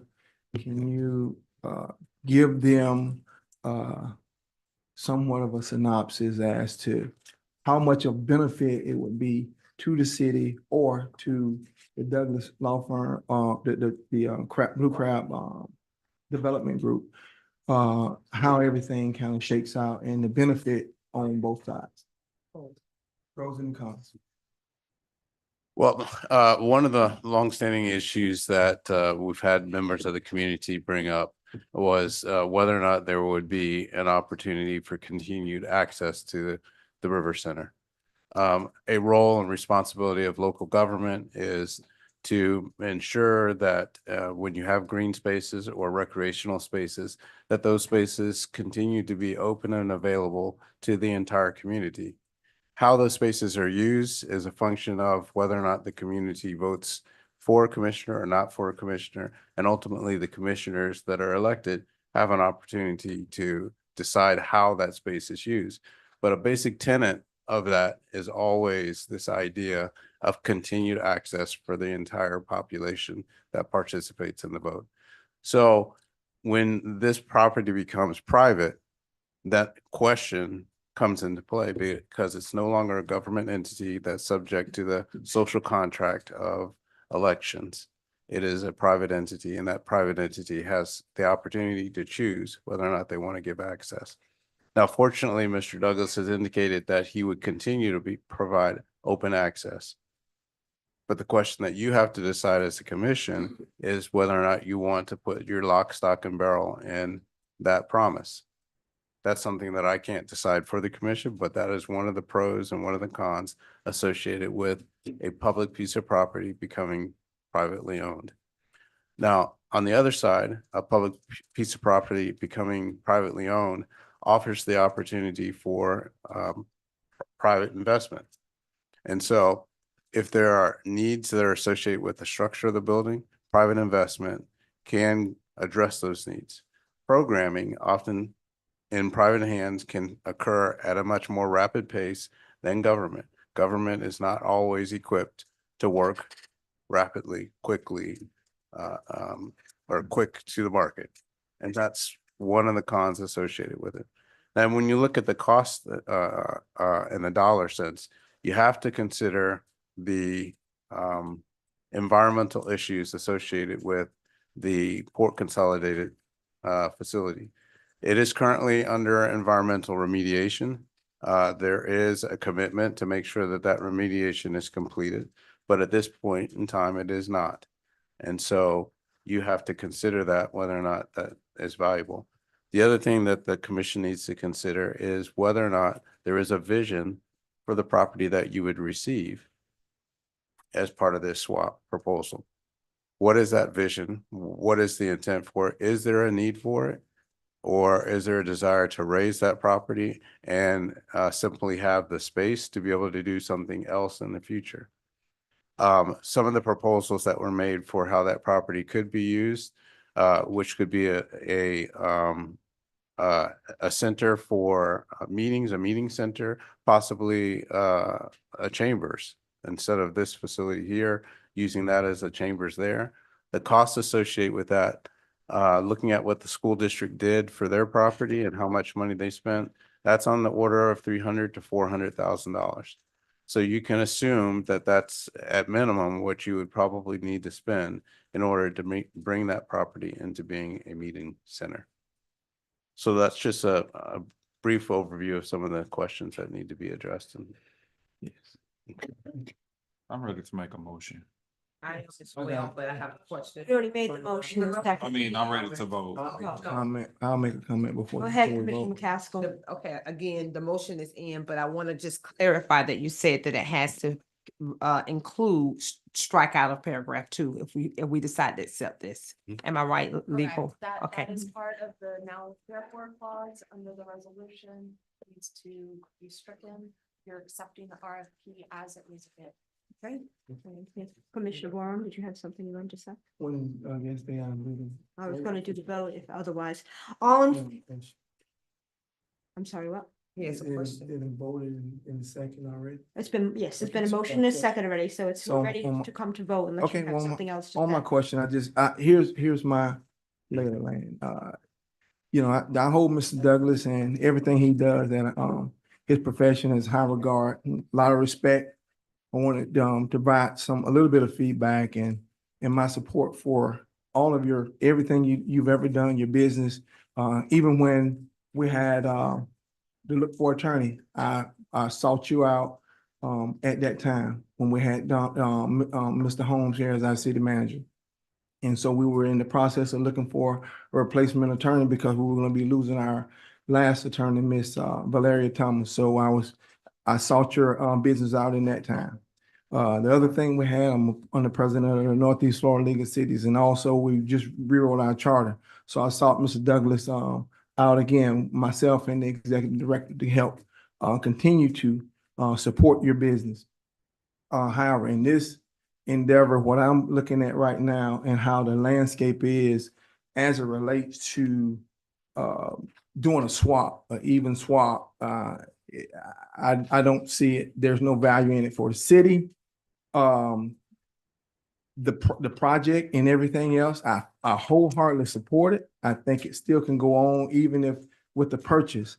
I remember the city approaching the owner of Jenkins Middle School. The property was, I think, for $4 million. And they wouldn't accept nothing less than 10% less than what that property number was. So they put us down to almost 3.6 million in order. So to date, we still just only have the administration building and the gymnasium, and the rest of everything else in the package was not a part of what we did. When we sold it, we sold a good. We went with an excellent presentation as to what we could do with those properties, and it didn't go through. So the owner of that facility was good stewards of that because they didn't see any value in that. And I see the same thing with this in terms of 240,000 gallons of petroleum waste that's toxic. Petroleum waste, we're in phase 1, and I don't see the city accepting this property as equal to what we currently have with the River Center. I mean, this is me. I'm talking only for myself. It's not being good stewards of our taxpayer dollar if we're going to do that. The building can be sold. I wouldn't mind doing that at all. We got to put a number on something. If you don't value, we have every other entity have value in their assets. That's an asset. We'll be accepting a liability. If we took over this building as it sit, we could not make a loan on it. You would have to put your own collateral up to make a loan. So the asset that we have, we can leverage that. This is just my opinion. So again, I wholeheartedly support this project, but I can't see doing an even swap and not putting a number on it. So that's just my point of view. Anybody else have anything? And we're still in the phase one. We're in phase one of an environmental cleanup. And it can go for months, years, or whatever, and it determines what you can do with that property. And, you know, I just hate when people impose certain things on commission or whoever else to say, okay, giving you a direction as to what you can do with the building. I don't know if anybody on this dais asked for a new, we got buildings all over the city. We got a building across the street that is not even at capacity. We got other people in the public works area that need places to building a new facility for them. So we got things that we need to do. We're not underutilizing our current assets. So that's where I'm at with it. And I support the project, but I can't do it with this current construction contract right here. Anybody else have anything they want to say? Otherwise, I'm gonna call for a vote. There, if Chairman Castle, could you please amend the motion to do the strike through on paragraph Okay, 2 of the now please. therefore. Right. Oh, okay. I do want to just say, before that, I just want to kind of comment on what you said. That, I mean, I understand what you're saying, I understand where you're going, but I think all that would have been great to have charged our city manager or whoever we needed to charge with to have a value or a number prior to tonight. And then that, you know, to have it available. However, with that being said, I would like to amend or amend my motion to strike through paragraph 2 and accept it. Second. And to clarify, there were appraisals done on both properties, so values were established for both properties previously, not in the recent past. Could I ask a question? Just as Yes, go general ahead. question. For information for the general public. Yeah, turn it right now. And that question is, this don't have anything to do with Charlie, in the organization, because I have to commend you. You have done an excellent job through your staff, your team. And it's back to Commissioner Bourne's statement and concern. What we're gonna end up with, the proposal, is the building in the back. And we don't know the cost of renovating that building, doing everything we have to do with the Brownsfield. It hasn't come up. That's, again, it's not on Mrs. Douglas's side, it's actually on the city's side. As we said, due diligence, I think we fell short. But I don't want to hold up this process or progress. It's just a matter of, it's almost like throwing good money after bad. Again, Mr. Douglas, you're going to win. And I want you to win. I want the community to win. But I know you got to understand our concerns on that piece of property in the back. This is an ask. And I don't want to be that guy. But I feel that I have to say it. When a negotiation happens, it should be a proposal and it's accounting. You guys have purchased homes, cars, everybody in this audience have. And I haven't seen that happen in this setting. Again, I don't want to point fingers, but if I don't mention this, I'm guilty of it. All I want to say, would you, or could we reconsider, just consider, not reconsider, consider a sale, a purchase, no swap. Are we past that point? City manager, city attorney. No, we're not past that point. If you were to choose not to accept the RFP results, then you have the option of, at that point, selling the River Center by itself or purchasing the consolidated oil building by itself. Those don't necessarily have to be connected to each other. In this proposal, they are connected.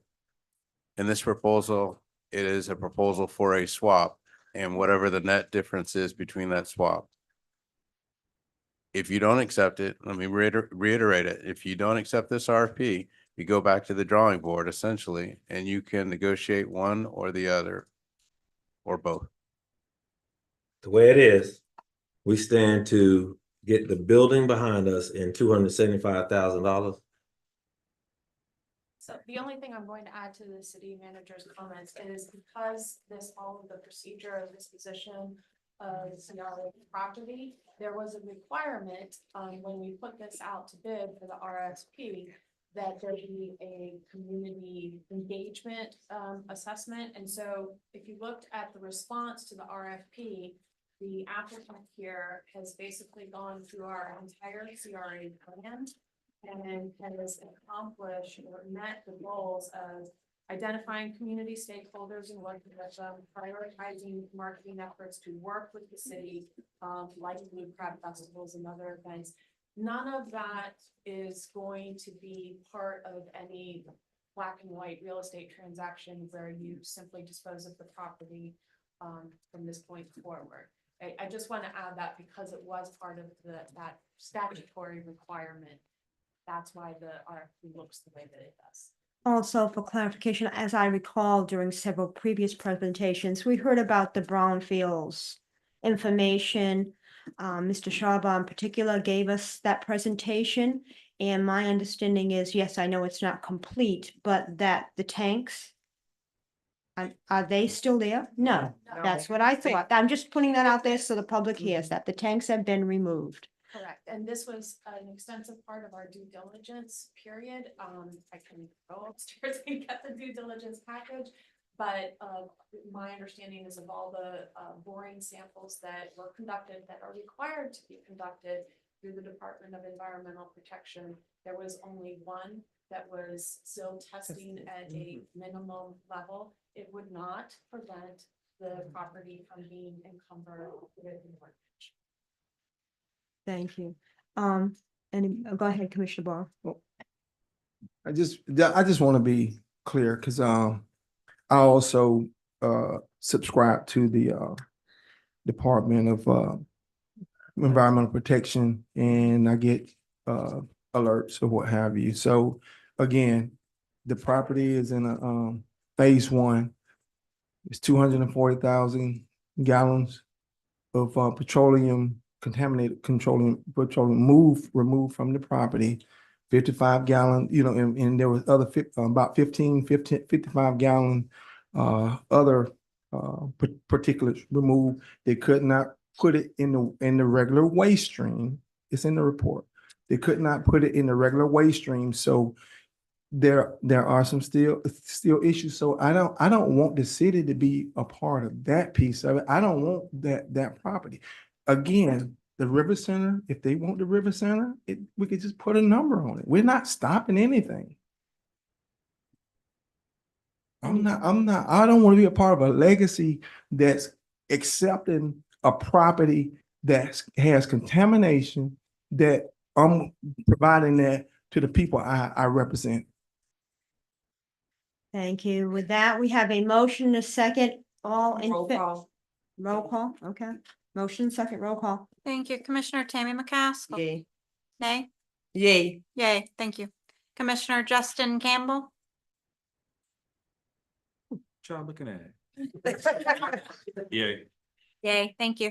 Commissioner Will Jones? Yay. Yay. Commissioner Rufus Borum? Nay. Nay? Mayor Robbie Correa? Yay. Yay. Motion passed 4-1.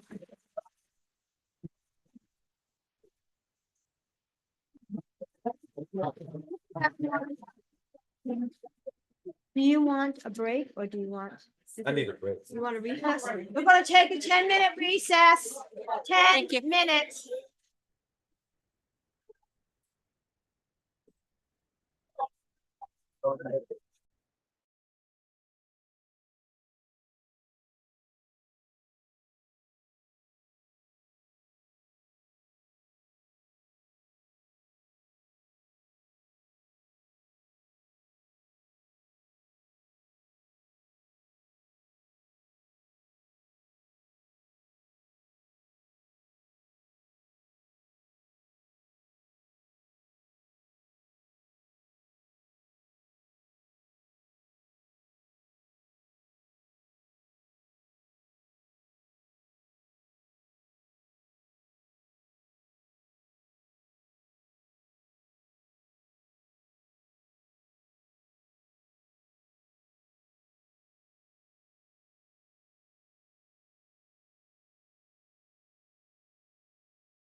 We're going to stop back into the meeting, folks. Please quiet down.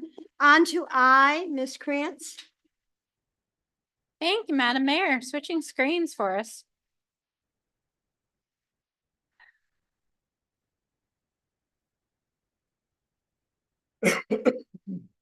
Presented before you is Resolution 2024 R180, a resolution of the City Commission of the City of Palatka authorizing a financial commitment during fiscal year 2024-25 for the Florida Department of Transportation median and decorative lighting project along Reed Street and providing for scrivener's errors.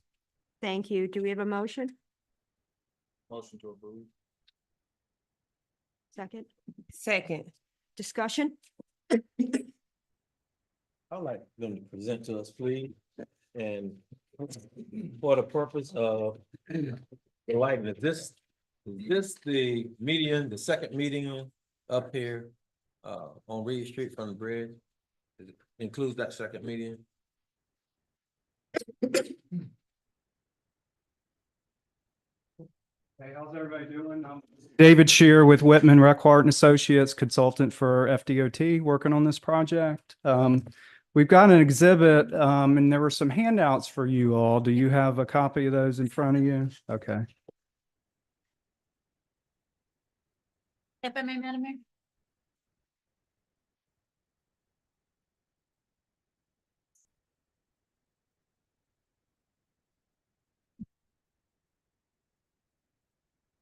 So did you have a specific question, or do you want me to give you an overview of what's going on? Well, the question, are you just gonna address the lighting on? So the lighting it's decorative lighting. If you want to go to, keep going through there, the fourth line item. Okay, so basically there's lighting out in the roadway corridor now. It goes all the way from the Memorial Bridge all the way up to State Road 100. So this project is going to replace the existing lighting from the Memorial Bridge to 11th Street where the railroad tracks are. And it's going to replace it with some decorative lighting. Right now, it's just standard, FPL lighting, DOT lighting. So the first request by the city was to try and mimic what is at the railroad station, and that's a picture of what's there now. That's a parking area. We're looking at trying to do corridor roadway lighting, so there's other standards that we have to meet for that. And so we need taller poles, a different kind of light. So we tried to match that as best we could. If you go to the next one. So the light that we're proposing is this teardrop light. Keep going. Keep going. Okay, it'll be mounted on that pole. On the pendant coming off of the pole is that pole number 4 only, the one in the middle there. And then it'll be mounted on the pole on the next sheet. And the lights will be mounted at about a height of 37 feet. And there's a conceptual layout. If you keep going on basically your last several sheets, it kind of shows the conceptual layout of where these poles are going to go. They're spaced approximately 100 feet or so, depending upon existing conditions. So these light poles will be on the sidewalk, in the sidewalk area. Exactly. It'll be in we're trying to put them as close to the back of the sidewalk as possible. Right now, most of them are kind of up front near the roadway. But to try and provide, a safer situation, we're trying to move them back. But yeah, it'll be in a kind of similar layout as existing poles. Okay.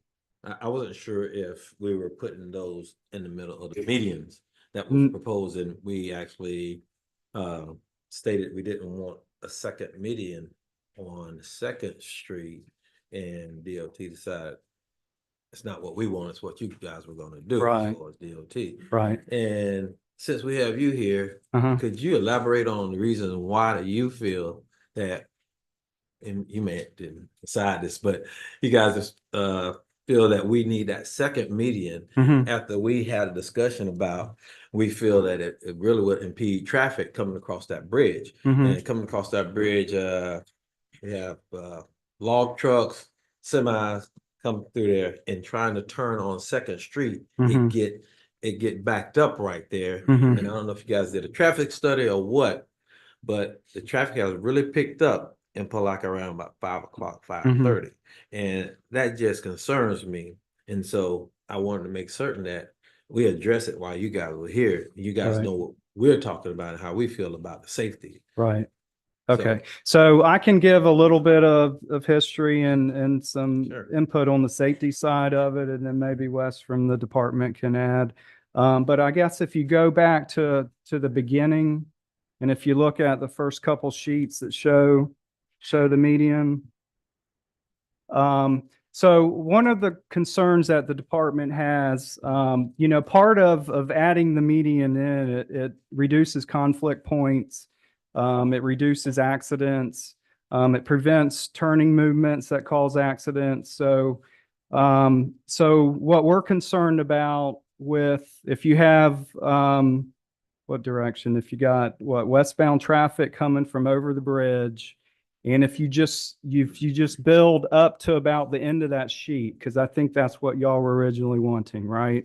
And then in the median, kind of at the end of the right side of the sheet, and not continue it. So if we do that, the issue that we see is that cars that come that direction now and turn into Memorial Parkway, you're not supposed to be able to do that, but I'm sure people do that, and it creates a safety issue. So if we, in the median where you guys want to do it, it's going to potentially cause some U-turn movements there. Yeah. So you're pointing, but I don't think everybody else is getting it. But There, I can point over here. Do you have one? It's here, this is the bridge you hit it. Right. Westbound. Right. Coming off the bridge, and right here, are you talking about extending this? No. So that's going to stay the same. So the median area 1 that you guys were wanting to use, and you said median 2 you didn't want, it was ending right there at the end. No, right there. Yeah. So that median was going to end like right there. So let me tell you what I see. I think Mr. Bourne had pictures of it. So what happens is, Got a video. when you're coming off this bridge, right about here, Second Street is here. Right about here, you get the turn lane right here, right? And cars actually back up to almost here. And so you get cars coming off the bridge and trucks, where you usually have 2 lanes going through, you only have 1. Mhm. And it's, I mean, the chief is right there. We've sat up there and watched it. So for you guys not to take our input, and we're actually living this every day, that was a little disheartening. And you guys go, well, you know what, we're gonna do it anyway. Then you come back and ask us to contribute to it. Mhm. So I know DOT give us a lot of money, but Okay. if you're not thinking about kind of what we want, Uh-huh. that's a little disheartening. So I just want to let you guys know, and that's why I pulled it off the agenda. Okay. So, but I want the rest of the commission to chime in if they feel the same or if they don't. So you're in support of ending the median right there near the end of the sheet, then to the right. Just do the area 1, but you're not in support of doing area 2. Because that is gonna impede traffic worse and make Okay. that back up. It's backing up without a median. So if you put that median there, the cars can't really, what they actually do is go almost in the middle of the road Right. to make that turn. So then, I mean, if you're saying it backs way up here, I mean, are you not wanting any of that left turn then? You don't We any- want the left you turn. We don't the want the median in there to impede the left turn. You want to stop? Can you go to the next one so we Yeah. can see it, Sonny? Can Yeah, you got see it. better? The second slide, I believe, is better. Yeah. Yes. So Do you this- see what I'm talking about? Right, you're wanting the median to end and go back to what's there now, leave what's there now. Yes. Okay. Okay, so go back to the first slide. So you would have to build it up to close to the end of that sheet, though. Point to what you're talking about. 'Cause I'm confused. Yeah, you're losing. So you would, if you're wanting this medium. Yes, we're Yeah. okay with that medium. This separator. Yes. Okay, so it would have to end right about there. And so if you're saying, so that turn lane would then start right here. So you still may have an issue then. It'll be safer to have a turn lane that goes back there than to impede the turn. the Okay, car. I'm just trying to understand exactly what you guys are Do you- wanting. do you so- get me? Yes. Do you think a traffic study would help you understand the concept a little bit better and us being able to talk on the same, use the same language? So I do, yes. Yeah, I Is it think up we're here? all, I think I completely understand where you guys are coming from. Okay. Wes, I don't know if you want to, Send it to them. I'm sure. but we're in a schedule pinch here too. Yeah. Hi, I'm Wes Weiser. I'm with DOT. We had our safety office review it with traffic counts and stuff like that. And seeing that the traffic counts would actually meet the median requirement for that median length for what's all coming off there. There may be some instances where it's overflowing, like if you're seeing videos, but for the traffic counts that they have studied with that, they're showing that it supports the length that we have and that it would be good. But having the reason why we needed to extend that is because of the safety reasons. We're wanting to prevent people making U-turns into Memorial Park from the bridge, as well as people coming this way on Reed Street and trying to take lefts here. We only want the lefts going into the First Street there. So it's kind of like once we do one part of the median, the other part of the median is absolutely necessary. It's like we have to do one or we have to do both or none is almost kind of the way it would work. Because otherwise people will take it, if there's only one, take advantage of that as they tend to do and pull a UE or whatever. Yeah. Yeah, it's all about the safety as to why Yeah. we were That doing way. it that way. If you have right now, we're gonna move that issue down. Down further. Yeah. I think the chief of police be a great expert, subject matter expert. to tell us. If we're having those issues now, because I haven't seen that it's been such a problem. We do see people turning there, but it's not the problem that it's gonna create. It's gonna create a bigger problem than we have now, is what I'm saying. I think Commissioner Boyle was on board with He's gonna that based speak on on his study, because he went out and actually did video. So I just want to be heard by DOT, because if it does increase, 1 minute. we kind of try to tell you guys. Right. Commissioner Borum? Yes, actually, all of these are valid concerns, but if you're doing the count, but are you doing anything as it relates to queuing? Yeah, yes, that is what, and I specifically asked that of the safety when they were reviewing it, traffic operations. So I said, do we have enough? Because I was very concerned about the bridge and everybody coming off there. I said, are we going to cause a problem with that? And he said that the traffic supported the queuing that it would do right there. That's And I don't one- know how much, That's Yeah, one section. according to That's- the traffic count. That's one section, but then you move up to the next street and then we all the way up to 9th Street. Oh, yeah. So it gets bad Right, I saw. both ways, all the way to the railroad track, going east and then west. You have it both ways. I would like for, somebody from your staff to come and just spend a little time, a few hours here during those times. And then not only would you see it based on your stats or your data, but you will actually eyes, because a lot of time a picture don't tell the story. You have to actually be there to see it. And just not to prolong it, and just to reiterate what he said, if you all would come out and do the traffic study and spend some time and then come back, I think that we can all have a better conversation as well as a better understanding. Are we in agreement? So with that being said, do we want to? Okay, so we Okay. we have a mean, but- motion in a second. Do you, I mean, I'm willing to move forward. Of course, we have to take in consideration, oftentimes we do ask for the experts to come in and give them their expertise. While we may take in consideration that we live here, but again, we often ask for the expertise of those who do it for a living, and we don't. I'm in position to move forward, but of course, if it's at the pleasure of the commission to do whatever it is that they desire, I'll be on board. But again, these are subject area experts, so I do want to take that into consideration as well. You did bring up a very, very valid point, but I would like for them to be able to come and see. I mean, that's y'all's area of expertise, and I think you can make even better some recommendations and come up with better conclusions if you come see it. Because we do live here and we see it, but I think you all can do an even better job if you come see what we're talking what about. is the time frame on this, though? I mean, Yeah. again, you We- said something about pushing time, and so We actually needed it approved last month that kind and of we thought- got it extended to this month. Don't stop. They told us that. Yeah. No, we weren't told That that. was told to us. We were told. Well, when you brought it to us, it was emergency at that point. So it wasn't that we lingered, because when we got information, we had questions.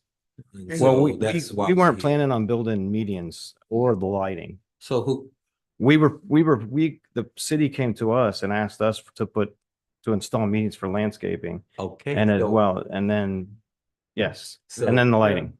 So we were told, We didn't approach, I mean, maybe staff may have. Right, staff did, exactly. so that Okay. we don't Right. look so discombobulated up here. Tell us, how that happens, Mr. Manager, because I mean, how did that happen? And how did those conversations commence? And we were presented that we need to make a decision, but So it did, I wasn't- mean, talk started like Prior to- early year, probably prior to Mr. Bell's being here, so. And there were a couple of open house workshops where you explained to the public that came. Yes. I came to those and where you explained this whole concept that.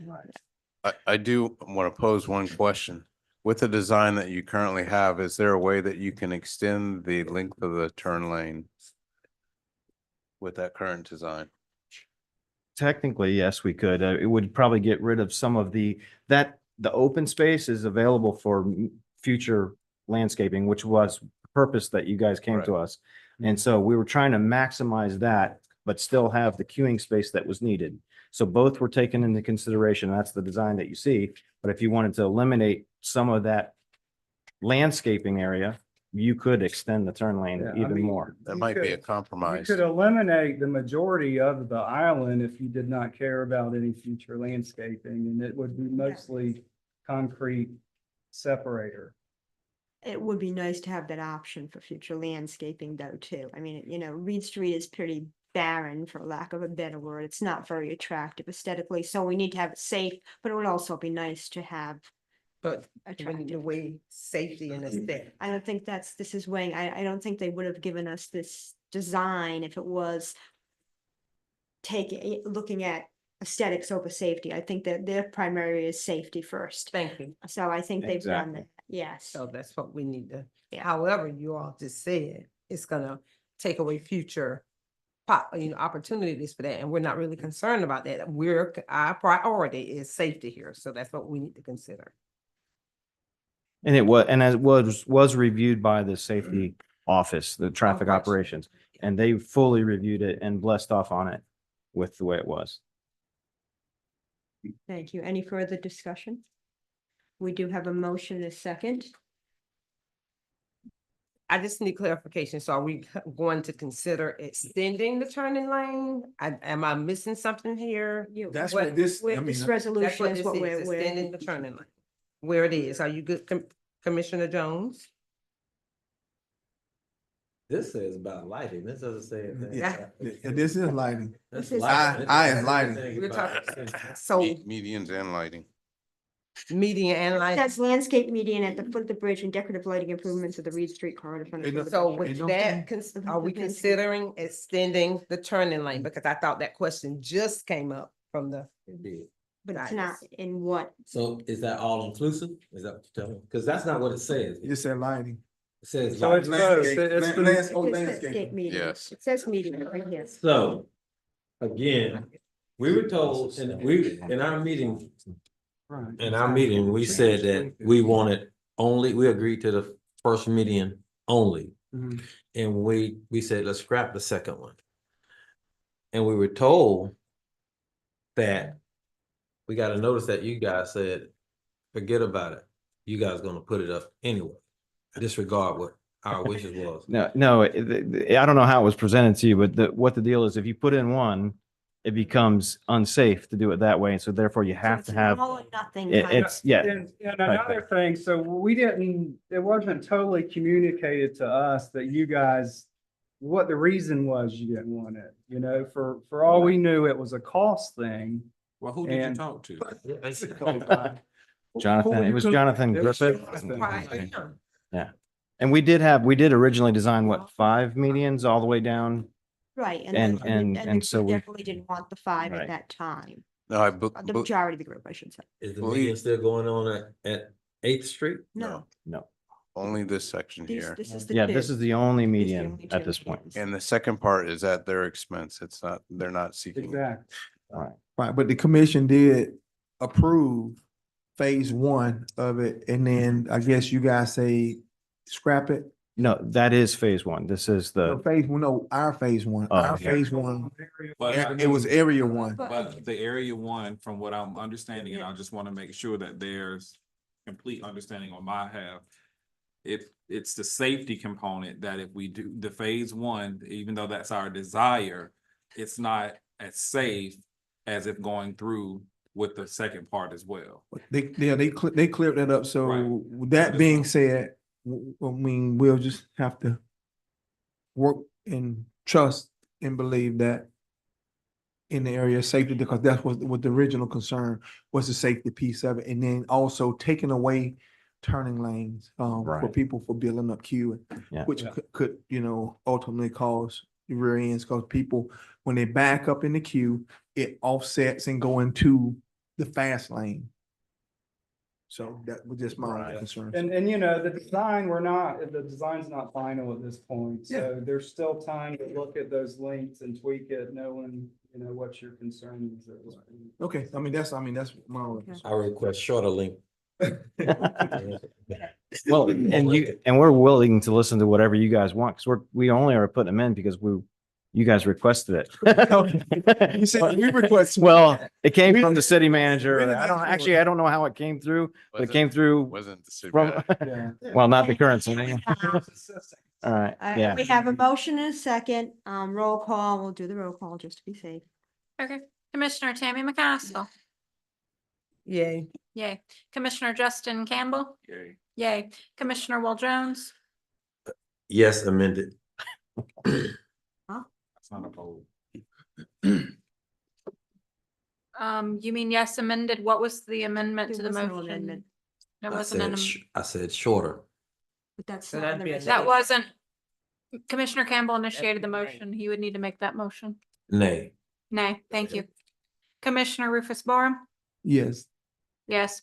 Mayor Robbie Correa. Yes, Yes, motion passed 4-1. thank you. Thank Thank you. Appreciate it.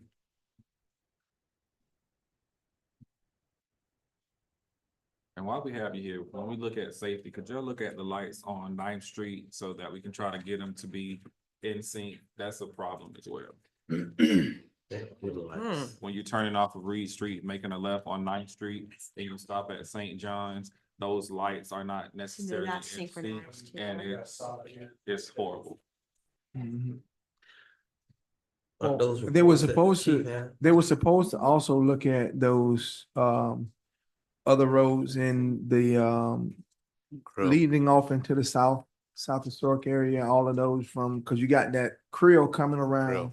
that bend, which y'all supposed to be putting in that, no entry with the landscaping there, and looking at how the traffic could impact the community. So that's still all built in, correct? Not into this current project. Right, not in this, It's but another it's, project. but you guys are you have that on your another project list, which we discussed. Mr. Driggers was here and he was the one Yes, who was involved with okay. that. So your other counterparts, okay, we just want to make sure that they don't get lost. Okay. Thank you. On to public hearings. Whoops. A, adopt ordinance 2024-09, Ms. Krantz. Thank you, Madam Mayor. Going into public hearings, ordinance 2024-09. An ordinance of the city of Palatka, Florida, creating the municipal code sections 54-1 through 54-6, establishing procedures for quasi-judicial proceedings, providing for severability, providing an effective date, and providing for scrivener's errors. Thank you. And it is the second reading. Thank you. Is there any discussion? Any motion?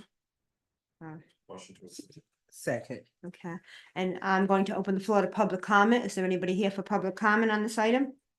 Seeing none, we close public comment. All in favor? Aye. Aye. Any opposition? Thank you. Public hearing B, amending future land use map and rezoning parcel. Thank you, Madam Mayor.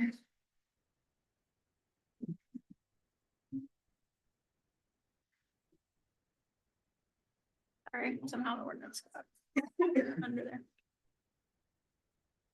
Ordinance 2024-07, an ordinance of the city of Palatka providing that the future land use map of the adoptive comprehensive plan be amended with respect to the following parcel of land less than 50 acres in size from City of Palatka Commercial Com to City of Palatka Residential Low RL for the following property located in Ellie Smith School Road, Palatka, Florida 32177, parcel numbers 9, 10, 260213, 400010, 9, 10, 260213, 400020, and 9, 10, 260213, 400030, contiguous to the boundaries of the city of Palatka and providing for scrivener's errors and providing for an effective date. Thank you, Mr. Vanamo. Yes, Madam Mayor, Commissioners. The item before you is a request for a small-scale future land use amendment, excuse me, and a rezoning for the newly created 3 lots that are located on Kelly Smith School Road. The 3 lots total about 0.51 acres. This item was previously considered by the commission, and it was continued to other dates and up to this date today.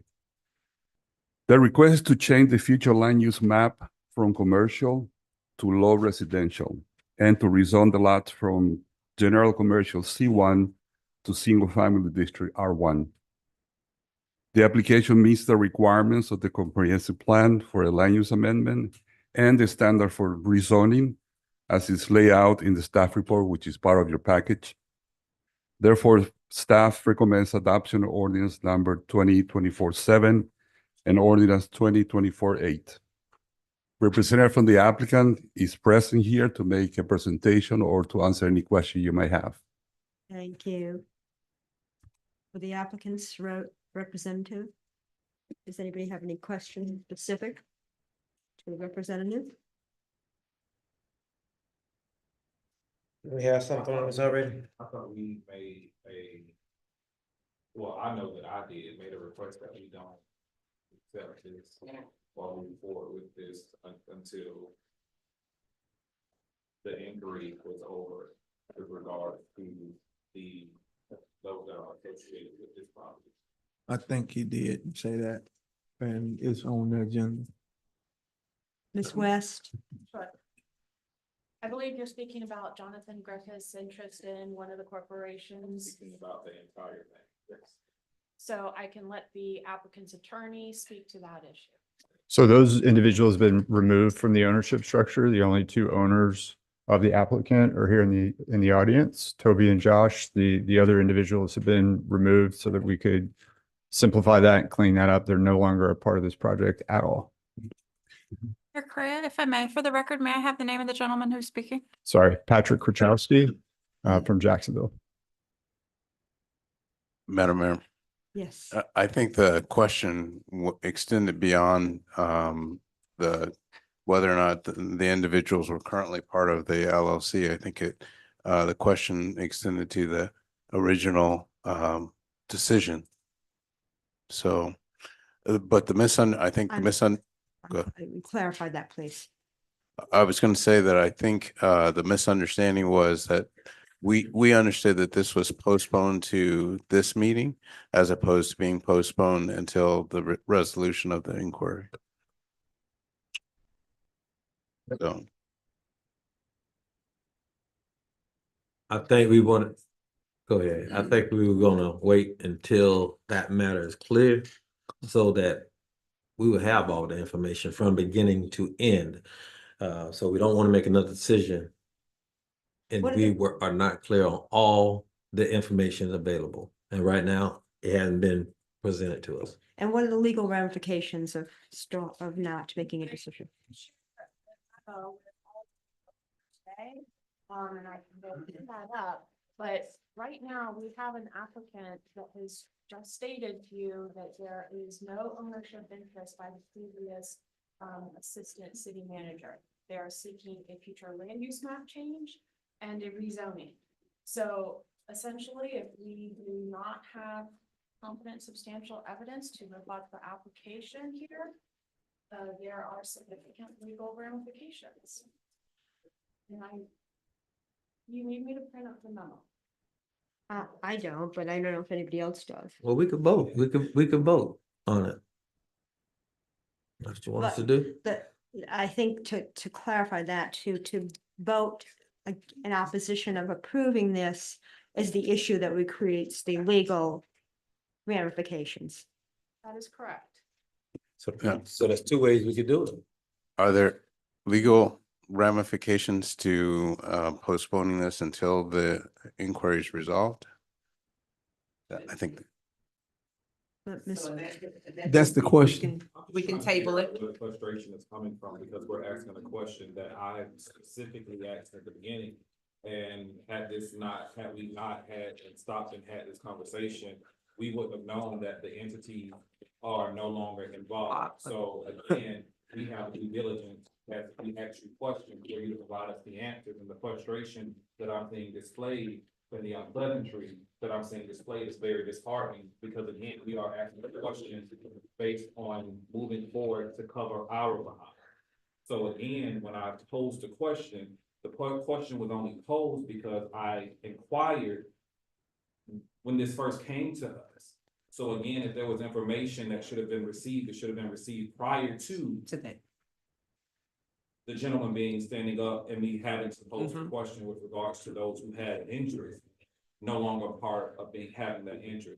With this whole situation, there has been several things that have been told to us that was not necessarily correct, hence the reason why I was apprehensive to move forward, and I caused to say that we did not want to move forward with this project until we knew all of what was inclusive with regards to this. So that's the only reason, again, that I brought it up tonight, because this should not have been before us, because it has been made clear the two times that it has come before us before, our displeasantry with moving forward with reasons of why we did not want to move forward. Madam Mayor, if I may. Yes, you may. I submitted information last week to Lorenzo and to the city manager regarding the removal of those individuals from the ownership structure, including copies of the filings. I don't believe they're yet posted on the state's website, but we did provide copies of the change to the ownership structure. Thank you. Commissioner Boyle? Well, again, going back to what Commissioner Campbell originally said, the request was to wait until the final resolution of the investigation that's currently in play. However, we're receiving this on the agenda again against what the commission had decided upon. So nothing towards you, but the thing with that is that's what our direction was, and that's where we're at. Commissioner McCaskill? I want to go back to the question I think Commissioner Campbell asked. Are there any legal ramifications if we were to postpone this? Potentially, yes. Given it depends on how long this investigation takes. If there is an undue delay, that could potentially be considered a taking of private property rights that would potentially prompt a Bert J. Harris private property rights taking claim against the city, depending on the length of time of the investigation. I mean, but you also have to be considerate of what was brought before us, and that was associated with what was brought before us. So again, we would ask for that courtesy to be given, and the reason why we even got to this point. So that's the reason why we are all hesitant. Well, at least I'm hesitant, or was Me as hesitant, well. and I expressed of being hesitant, and the information that you provided was not provided to us. And again, had I not stopped to ask this question on tonight, we would not have known that those parties have a vested, no longer have a vested interest in that property. Again, that information was provided to the city well before this meeting. It was provided last week. So I think the position of the applicant would be that the application is complete. We have not heard anything from the planner that additional information is required. The staff report lays out that we've met all of the requirements for the land use change and the rezoning, and so we're requesting that the city take action on this matter. Any further discussion? Go ahead. Commissioner Barham, were you going? Commissioner No, I'm Jones? just gonna wait if whatever. The city manager has something to say. Go ahead, Commissioner. I did want to share that the preliminary report has been shared with the commission as of today. Yep. So in terms of the timeliness of it and the length of time. So, What's your recommendation, city manager? so Given the fact that when the commission gave direction and where we are now, and then potential legal ramification, what's your recommendation? if the consensus of the commission was to postpone this until the inquiry was resolved, then that's what we should do. There are potential legal ramifications either way. The city attorney said it all depends on how long, and what I'm saying is I don't think it's going to be that long. And we're not in control of the investigation. So, I mean, they can prolong or not. So What is your estimated timeline of completion of this investigation? 2 weeks at the max, based on the preliminary report.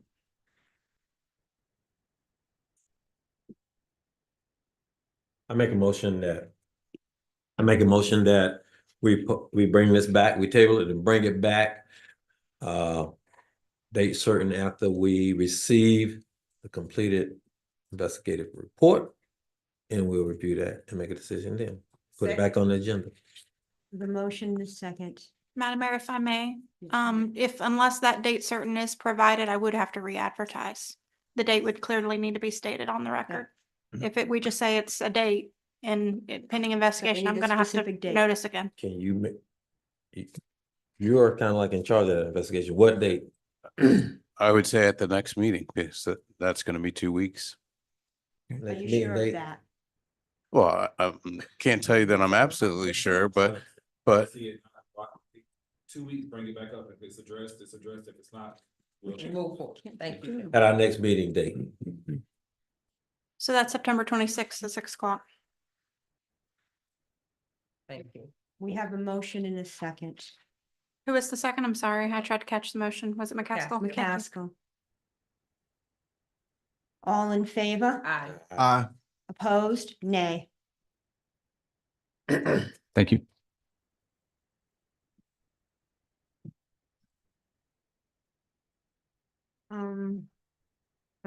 C, ordinance 2024-12, Ms. Krantz. For the record, Ms. West, that'll apply to the rezoning ordinance as well. Thank you. Thank you for allowing me the clarity. Moving on, if I may.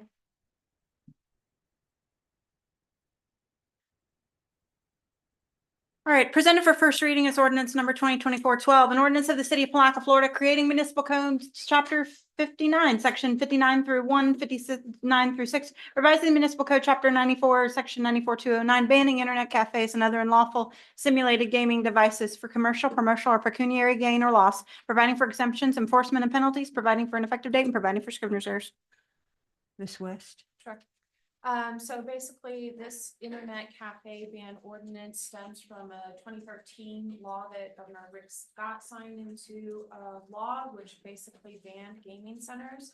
However, when he signed that into law, he left it at the discretion of local officials to basically implement that law. And so while many counties and cities throughout the state have adopted internet cafe bans, Palatka has allowed the businesses to continue to operate unregulated. The internet cafes in Palatka have been posing an increased threat to public safety and have become localized areas of crime. And pretty much universally, all of them continue to operate basically as gambling operations. The cafes create an unsafe environment for surrounding businesses because of the criminal activity and frequently serve as a front for the illegal gambling operations. And Chief Shaw can speak to some of the issues that the internet cafes have been having. Chief Shaw, thank you. Again, good evening, Commissioners and Mayor. As you all know, we've dealt with a number of different issues with the internet cafes as far as major crimes and violent crimes throughout the recent years. Our number one issue is we repeatedly, upon investigations into the internet cafes, find that they're consistently violating the state law and giving cash. And that is our biggest issue. When we go in, there's always a criminal assessment, although it be a misdemeanor on the employees, but it's a criminal assessment to it. There's things that we address and notice to the city manager as well as the attorney, and our reasoning for pushing forward. There's also other issues, which, as you know, the code enforcement issues that follow behind them, especially with the tenant windows that provides an unsafe environment both for inside and outside. We've brought the issue to staff, and they have helped us in drafting the ordinance in hope to correct the situation. Thank you. Are there any other issues they have, like locking doors and different things of the nature as well? So yes, we have been in, I can speak on a couple different, we have been in the process of trying to address, both us and the fire department, one of the internet cafes that we've received information that is locking doors and buzzing people in. I can tell you anytime that our staff or officers are in the parking lot, as well as the fire department, that business either closes down completely or they eliminate that factor.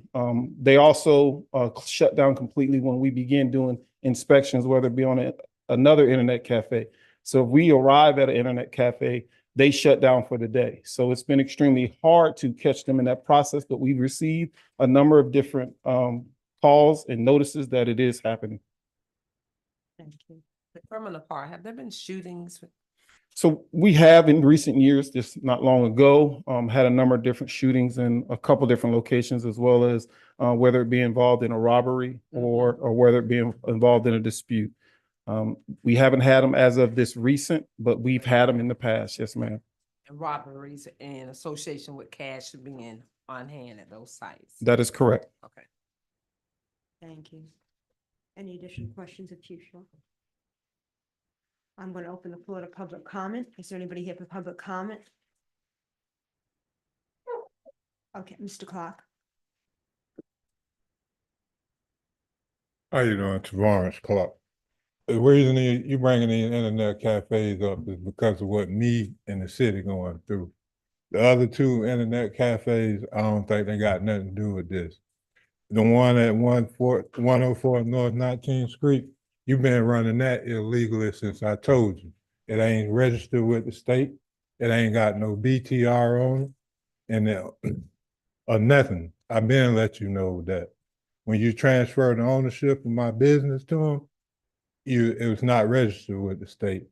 But the other two cafes, y'all, it ain't got nothing to do with this matter. Y'all shutting them down because of what me and the city going through. Thank you, Mr. Clark. Miss Kitchens? No, you're going to do it again, Mr. Clark. You got one too? He did give a second one. He's all set. And you've got mine already, Illegal Kitchens, 1027 South 12th Street, Palatka, Florida.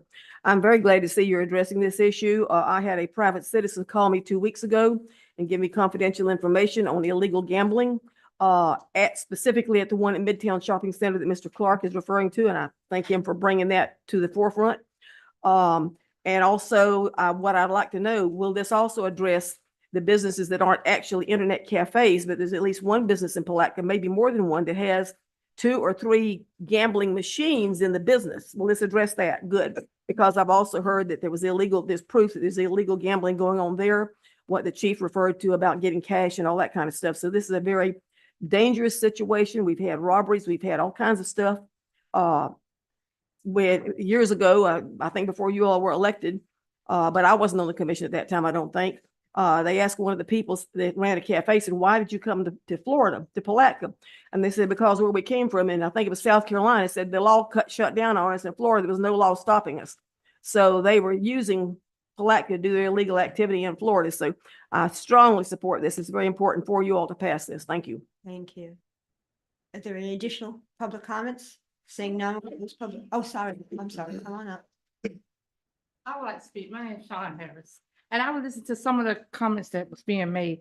For one, y'all might have had problems in the past, but right now, like Chief Charles said, they asked us to clean the area up, such as saying dark tinted windows. Okay, we did all that there, and then now it gives the community somewhere to go and play. We're not, like a lot of people that's in there playing, they're not committing no crime. They just come in there enjoying themselves, having a good time. Some of them actually come in there to enjoy the environment. Like we play music, we have good times in there, and then you don't hear no bad stuff about it. But I just hate that they're trying to ban these places, because actually there's nothing wrong with them. And whatever that happened in the past, it's 2024 now. You ain't getting no criminal activity done with them now, as I can see. But that's just my opinion. But I just hope that they don't ban them. Thank you. Could you give us your name though, please, ma'am, and your city of residence? I didn't hear it. Sean Harris in Palatka, Florida. Okay. I said city of residence. Thank you. And also fill out a yellow comment card when you have an opportunity. Sorry. That's okay. It's my accent. Is there anybody else here for public comment? I'll say something. Please give your name and city of residence, place of residence. Crystal Rockwell, Hawthorne, Florida. And I'm in here because there was an incident a couple years ago at one of the internet cafes, but you guys continue to issue BTRs for these places. They continue to pay their fees, but yet the chief of police wants to come in and shut them down all the time. So something needs to be done, either ban them and don't renew their BTR and have them pay all the fees, or let them operate. Thank you. Could you also fill out a comment card when you have a chance?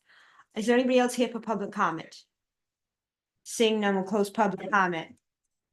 Do we have a motion?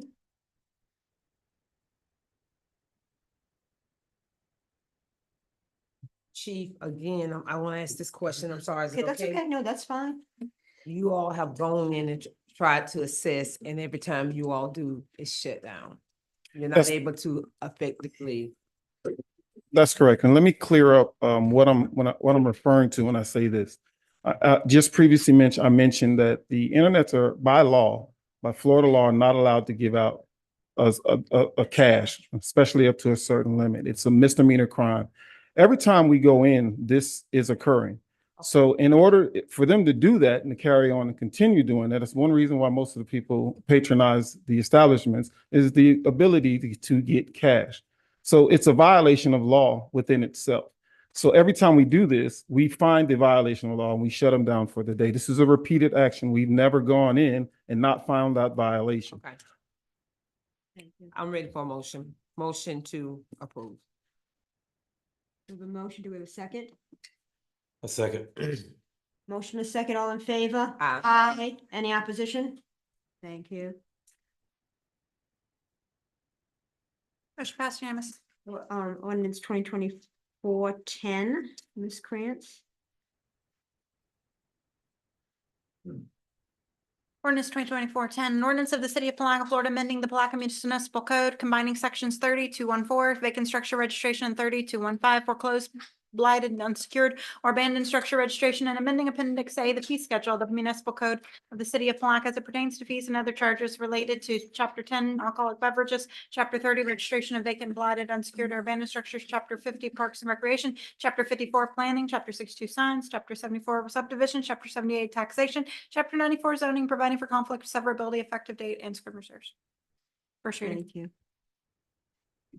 So commissioners, basically this ordinance is a cleanup ordinance with different provisions in the municipal code regarding vacant structures. It's a strike through of the vacant structure registration because vacant structures are already mentioned in another part of the code, section 3215. And so it was duplicative in nature. This came to our attention after we secured orange data systems for the property registrations for abandoned, blighted, foreclosed, and vacant structures. And there was some confusion because you had these two different provisions in the code. So this does some cleanup and a strike through and making it clear to the residents of Palatka which property they are required to register. Thank you. Any questions? With that, I'm going to open the floor to public comment. Is there anybody here for public comment on this topic? Seeing none, close public comment. Do we have a motion? So moved. We have a motion second. All in favor? Aye. Aye. Any opposition? Thank you. Motion passed unanimously. First public hearing, proposed millage rate and budget for fiscal year 2024-25, 6.4000 mills proposed. Mr. Bell? Oh, Ma- yeah, go ahead. I was just to say, Madam Mayor, there is a script in your package regarding this matter. Thank you, Madam Mayor. I'm asking Ms. Cardy to step to the mic and go through the script process.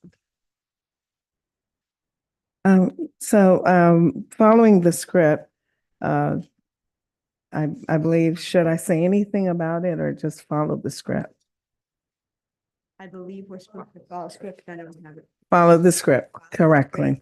Okay, so basically we start out with our mayor. 535. It's on page 535, I'm sorry.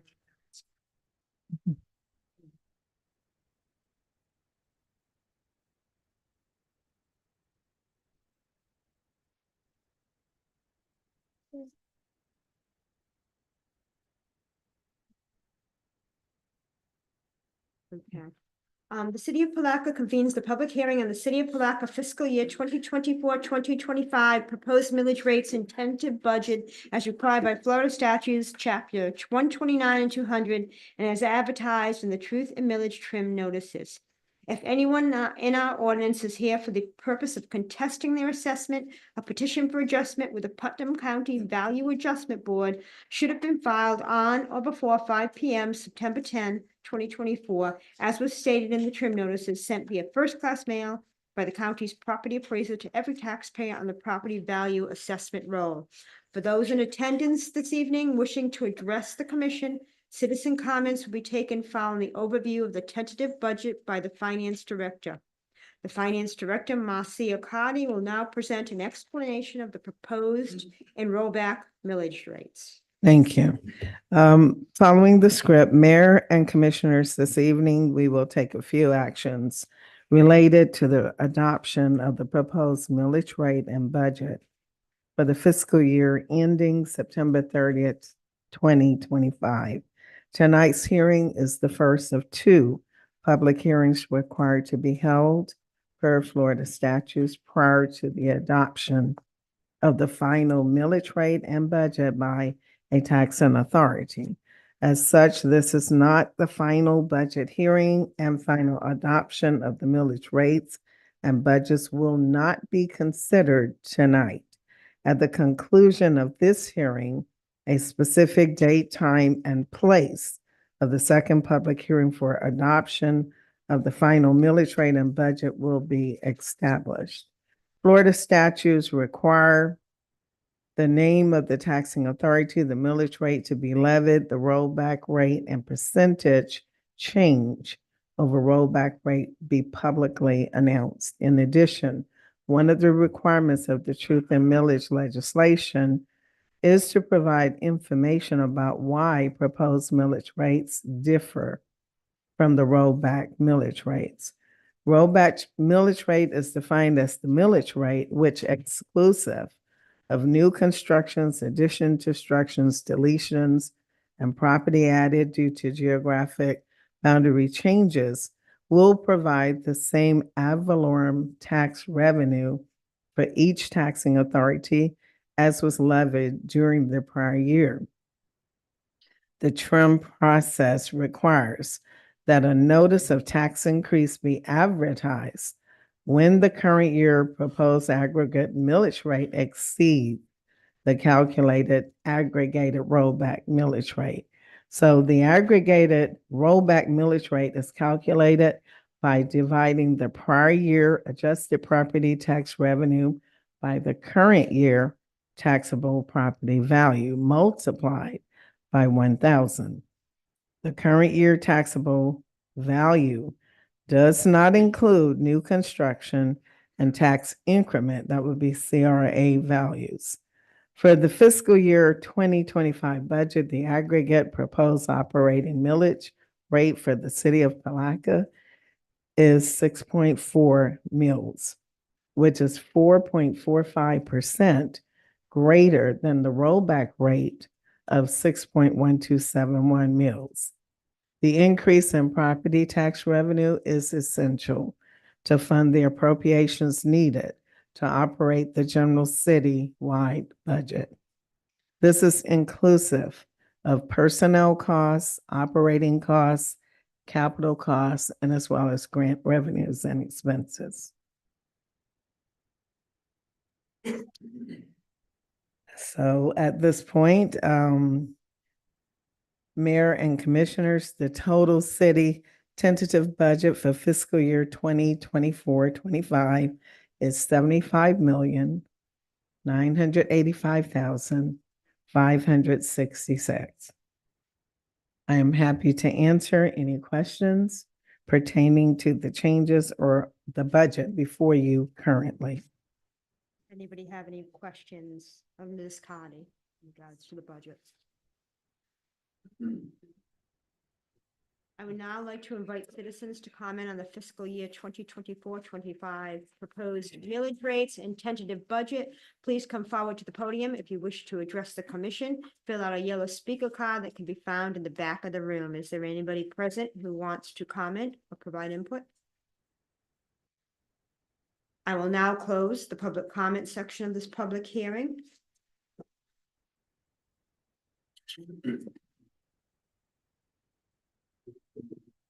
Mayor, I believe you would start with page 530. It's your turn now. It's your turn. My turn? Yes, Yeah, according to the script. 537. 537, look where I'm pointing. Okay, all right, so the mayor has already did her part. Okay, good. So, Mayor and Commissioners, the budget document before you, which is fiscal year 25 tentative budget, includes the appropriations. And it says described earlier, did you all need any description? The document is here. Any additional adjustments to the budget can be made by motion at this time. With that said, do we have a motion to approve? Motion to approve. At this time, it's not a motion to approve, it's motion for adjustments. Okay, I'm sorry, motion, I should have read this. If there are any Adjustments, they should be made and approved by motion at this time. If there are no adjustments, no motion needs to be made at this time. May I say something, please? I just thought of something. Further in the agenda, we are considering the fire assessment. And so I just wanted to put that out there Here that, now? Yeah. No? Okay. okay. Again, Finance Director, please. Okay. Mayor and Commissioners, Florida statute required the commission to adopt proposed millage rates prior to adopting the related budget. As such, before you is resolution number 2024-R174. A resolution to adopt the tentative millage rate for the fiscal year ending September 30th, 2025, pursuant to the provisions of Chapter 200 Florida statutes providing for conflicts and severability and providing for an effective date. This resolution includes the total general fund millage rate for fiscal year 2025 as 6.4000, which is unchanged from fiscal year 2024, but more than the rollback millage rate of 6.1271. Now I have to turn on the mic. Madam Mayor, if I may, Resolution 2024-0174, a resolution of the City of Palatka adopting the proposed intended operating millage rate for the purpose of levying ad valorem taxes for the City of Palatka, Putnam County for fiscal year 2024-25 and providing for scrivener's errors. Thank you. At this point, move to approve resolution number 2024-R-174, adopting the tentative millage rate for fiscal year ending September 30th, 2024. So moved. Got a motion and a second. Discussion? Any discussion on it? I'm going to open the floor to public comment on this motion. Is anybody here for public comment? No. Seeing none, we'll close public comment. All in favor? Aye. Any opposition? Thank you. Ms. Carter? Thank you. Mayor and Commissioners, subsequent to the commission adopting the fiscal year 24-25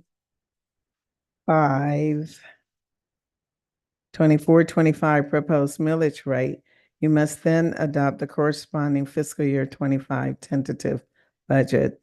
So before you is resolution number 2024-R-181. This is a resolution to adopt the tentative budget for the fiscal year ending September 30th, 2025, pursuant to the provisions of Chapter 200 Florida statutes, providing for conflicts and severability and providing for an effective date. Ms. Krantz? Presenting Resolution 2024-R-181, a resolution of the City Commission of the City of Palatka, Putnam County, Florida, for adopting the tentative budget for fiscal year 2024-25, providing for severability, providing an effective date, and providing for scrivener's errors. So moved. The motion and second. Any discussion? I'm going to open the floor to public comment. Is there anybody here for public comment on this item? Seeing none, close public comment.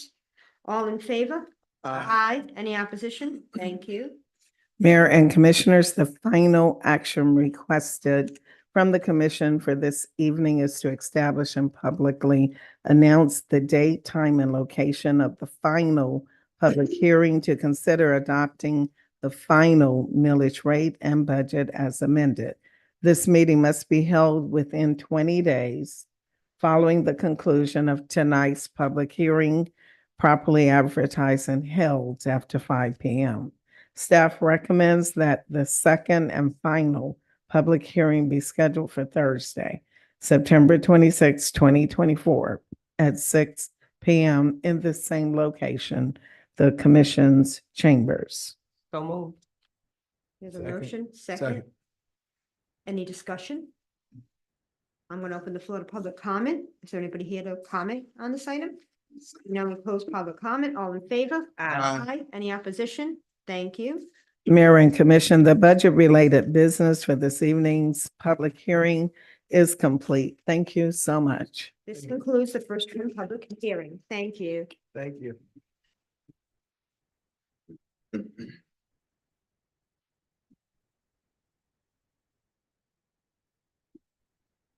On to regular business. Presentation and input on the draft of the Palatka Vision Plan, Northeast Florida Regional Council, Mr. Shad. Mr. Mr. Gamos, Gamma. yes, he's going to do the introduction for that. That's correct. Commissioners, the following presentation by the Northeast Regional Council is pursuant to the contract that we have at the City of Palatka with the council for the preparation of the Palatka Vision Plan. The contract requires a presentation of the draft document to the Planning Board and 2 presentations to the City Commission. The draft report was presented to the Planning Board at their meeting on August 6th, and the Planning Board did have no comments or changes to the draft. Today's presentation is to obtain any comments or changes that you may recommend to the council. The final report incorporating any changes will be presented back to the commission on September 26th. I just want to point out that the Palatka Vision Plan will serve as the basis for the upcoming update of the comprehensive plan. And with that, I will turn over to Jack Shad from the council for the presentation.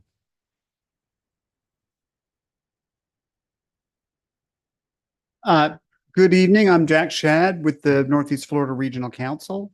I do have some paper copies of the vision document, which I could pass down if y'all would like. Can you go to the next slide? So I think y'all have gotten used to seeing some of us around. And so here's our project team that worked on this. If you'll go to the next slide. Okay.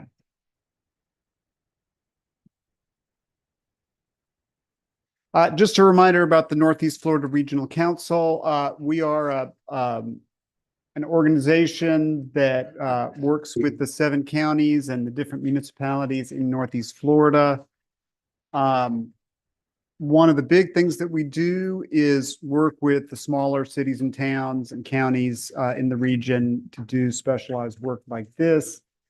As always, we cannot tell anybody what to do, but we're happy to come in and help people figure out what they want to do. Next slide. And so, as Lorenzo mentioned, it is time for the city to update its comprehensive plan. I believe the current version dates back to 2008, and a lot has happened in that time.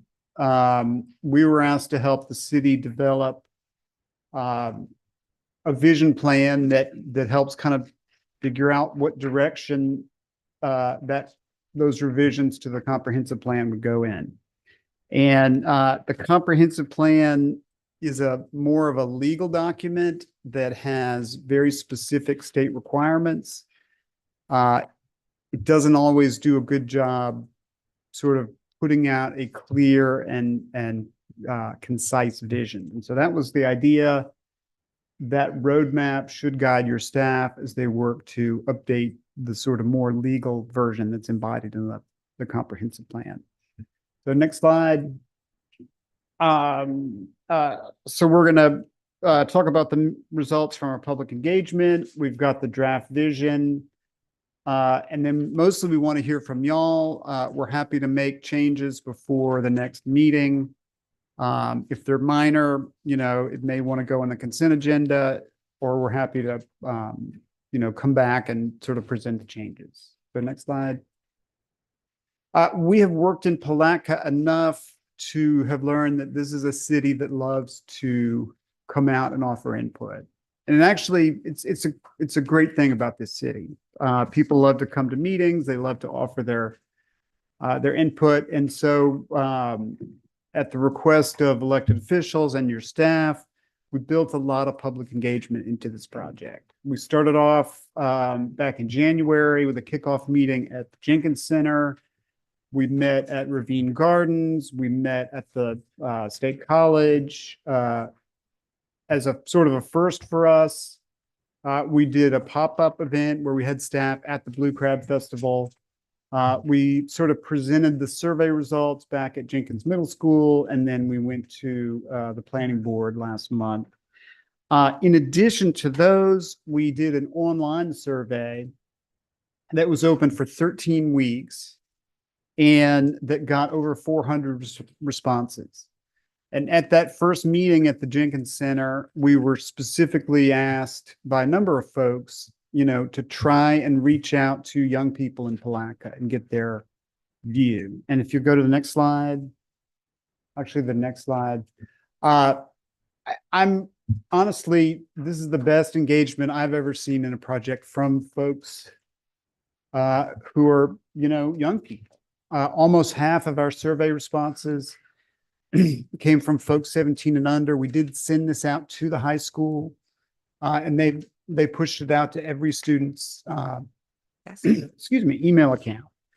And like I said, I've never seen anything like that. The age breakdown for the rest of the survey responses, honestly, is pretty typical for what we get as far as, you know, it does tend to sometimes be older folks who maybe have more time available, with more experience, who are participating more.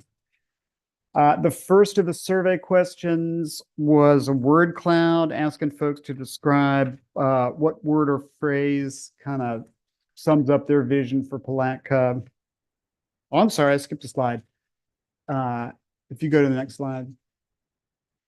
So we did a map of where folks were responding from. And I will say people were putting these survey responses in many cases on a mobile phone, you know, with their finger. And so I don't know that each individual dot is super accurate, but I do think you get a sense that Palatka is important to a lot of folks who live in the county, as obviously, you know, a lot more than half of folks who responded were residents, but this is an important place. There's a lot of stakeholders who don't necessarily live in the town. Next slide. So we asked folks to describe what word or phrase kind of sums up their vision, and we did a word cloud with those responses. Next slide. And you can see, if you look closely, that we did have a number of teenagers responding to this. But I mean, most of these responses really show folks see the town as growing. They love the small town feel. Everybody sees the potential. You know, I gotta say, I do see boring in there, and I think that probably comes from young people. And I know y'all are always asking, how do we involve young people? How are we gonna, you know, how are we going to keep our young people in this town? And so I think it starts by asking, and so we're proud to have been able to do that. I'm going to go through the kind of results portion. If you go to the next slide. Before you go. Yeah. As boring stuck out, poor stuck out to me. Yeah. What was your feedback on that? I mean, if you look at it statistically, this is not a town with, you know, in the higher levels of income in Florida, and it has the challenges that are associated with that. I think, you know, young people are smart. They see that. I do think, you know, there are ways to improve that situation. You got to be smart as a city government and figure out how to do a lot with a little. I just want to get your feedback on it. Yeah. All right. Any other questions on the word cloud? No, go ahead. Thank you. All right. So on these next slides, these are summarizing both the survey results and also the comments that we got from folks. The online survey had a space where people could write in sort of long form comments.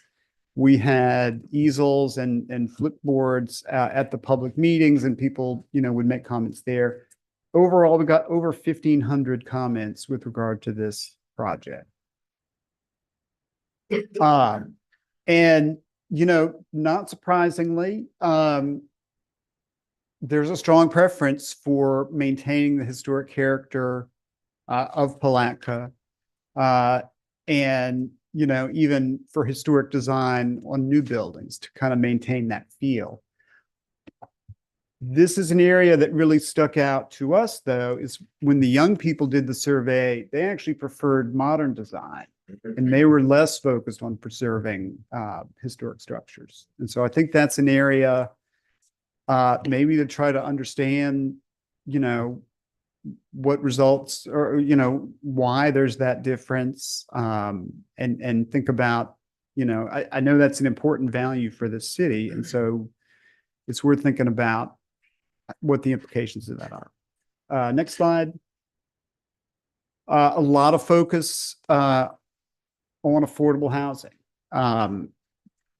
Really in the comments, it was mentioned a lot.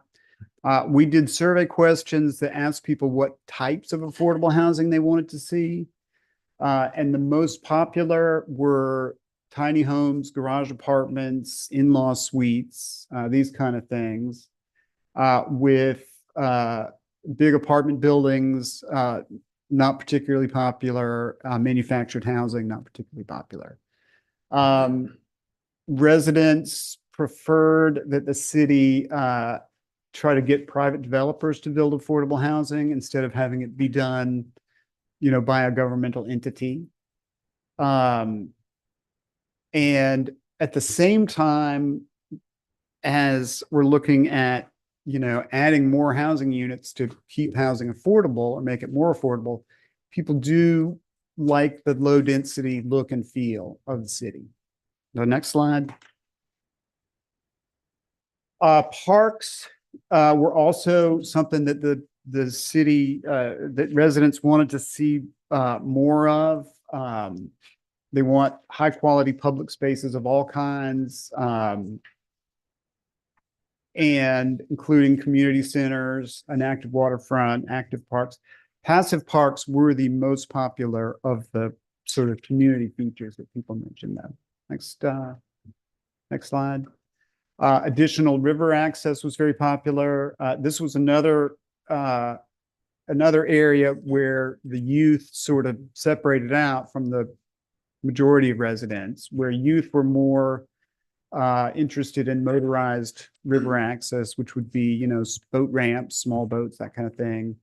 Whereas older residents were more interested in non-motorized canoes, kayaks, and that sort of thing. Next slide. People want to see more diverse commercial opportunities, both in terms of jobs and in terms of shopping opportunities. We asked whether folks thought the city should incentivize commercial activity to promote that variety, and they said yes. I will point out there's a lot of ways to incentivize things without necessarily, doling out cash. It can be incentives in terms of what you let people build, parking requirements. There's a lot of ways to make it easier to open a business. And then we didn't have this as a survey question, but we did get a lot of comments about reactivating the mall, adding major retailers, and we got a lot of comments. Folks would like to see things like movie theater and those kind of big entertainment options. Next slide. People want more public art and cultural events. There's a slight preference. I think right now, a lot of those events and institutions are focused downtown. There was a very slight preference to keep those downtown. But there was also a lot of support for increasing cultural activities within the neighborhoods. Next slide. And finally, pedestrian-friendly infrastructure and lighting. Lighting was the single most popular survey question that we asked if the city needed to improve street lighting, and almost everybody said yes. We asked about some different forms of bicycle and pedestrian-friendly infrastructure, and there was a lot of support for some of those. Next slide. And finally, folks want to see, the natural environment preserved. In particular, we asked about wetlands. We also asked about what are sometimes called green infrastructure features, like bioswales. And these are features that that handle stormwater in some different ways. Oftentimes, they don't look as manicured or neat as green grass, but they do a better job at dealing with stormwater. Next slide. So that's the public input that we got from folks in the city.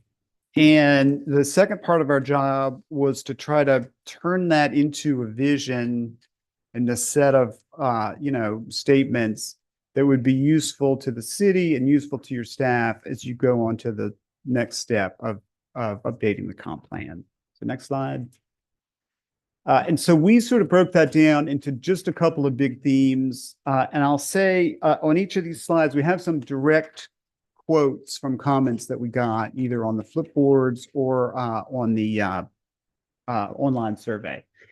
And the first kind of big theme is really to focus on infill development. The 2008 comp plan is honestly, it's very similar to a lot of comprehensive plans from cities all over Florida. It has a lot to say about new development, but it does not have as much to say about how to get things redeveloped.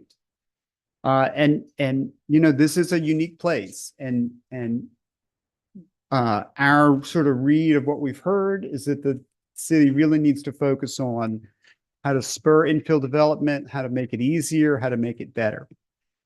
In particular, if you want to see more businesses and jobs, you got to add residents. And if you're adding residents, you got to add a lot of housing units to keep housing affordable. And there's not necessarily a lot of undeveloped land to grow into. And so you really got to focus on increasing infill development. The next slide. Supporting historic land uses. And if you want to add residents, there are kind of two ways to do it. You can either have kind of larger developments, apartments, those kind of things, you know, big apartment complexes. That can really change the character of a community.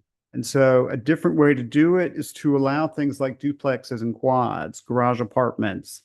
You can add density to neighborhoods without changing the character as much. Next slide.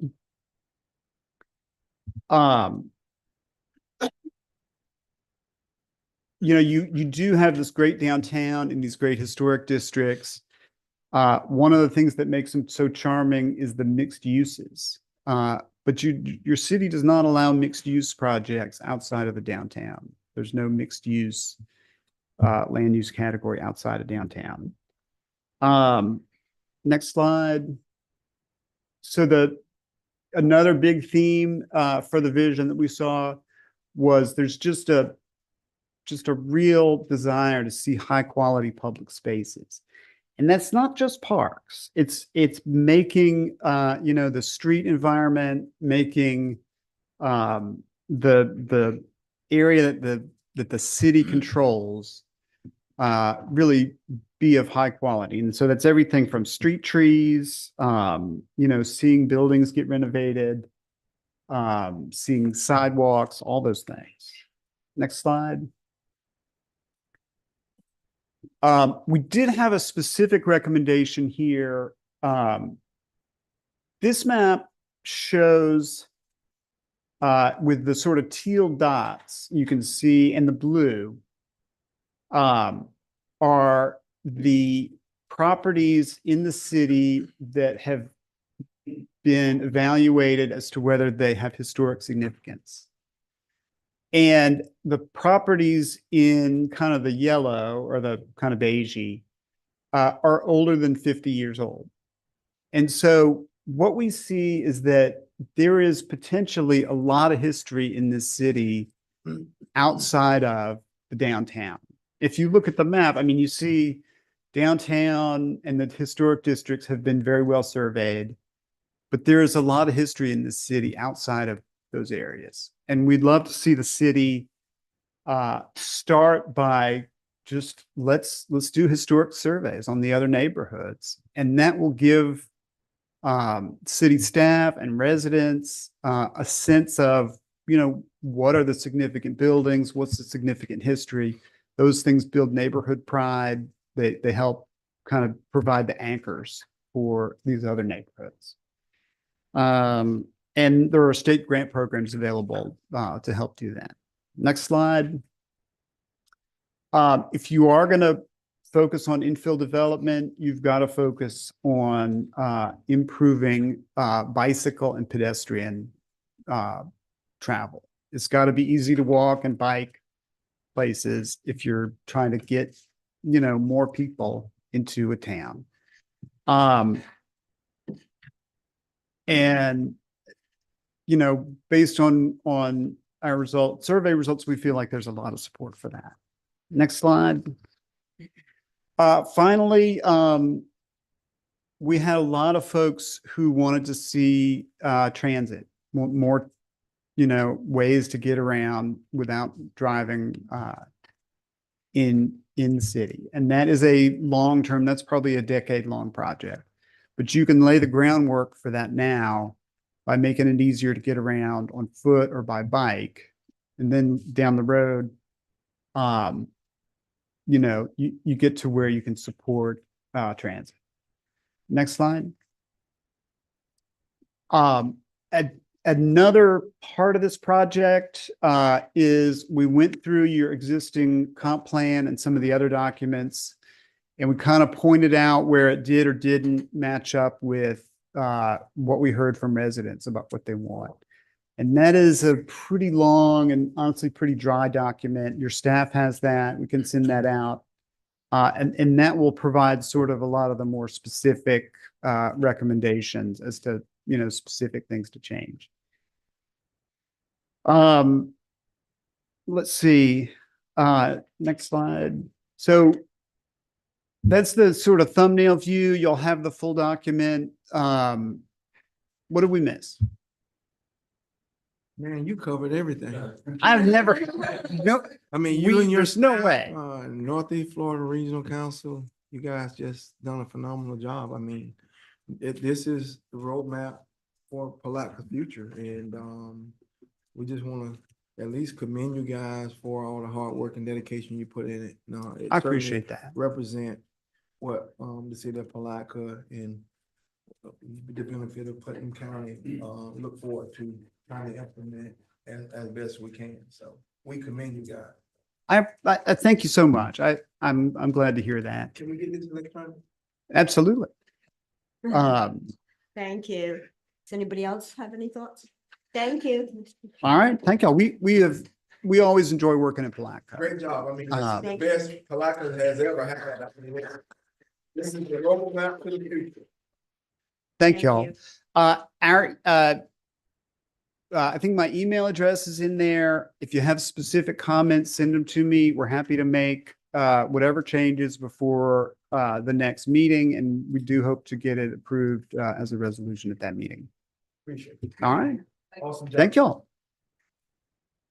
Next on to adopt resolution 2024 R150, Ms. France.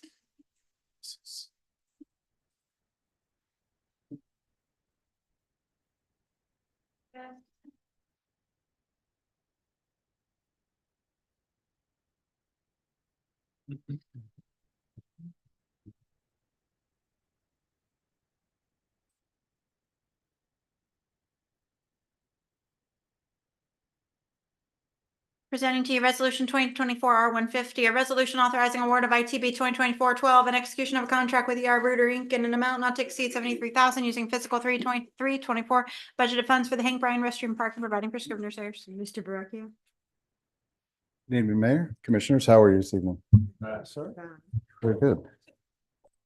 I want to draw your attention, first of all, to the floor, the blue tape. I'm sure you've been guessing what it is.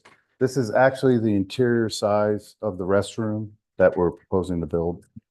And if you can imagine, 4 feet all the way around it will be a concrete footer to have access. The doors are on the side of, not the front of the building, which they inaccurate picture or representation of it, which is poor. We couldn't find anything, actual picture of it, so.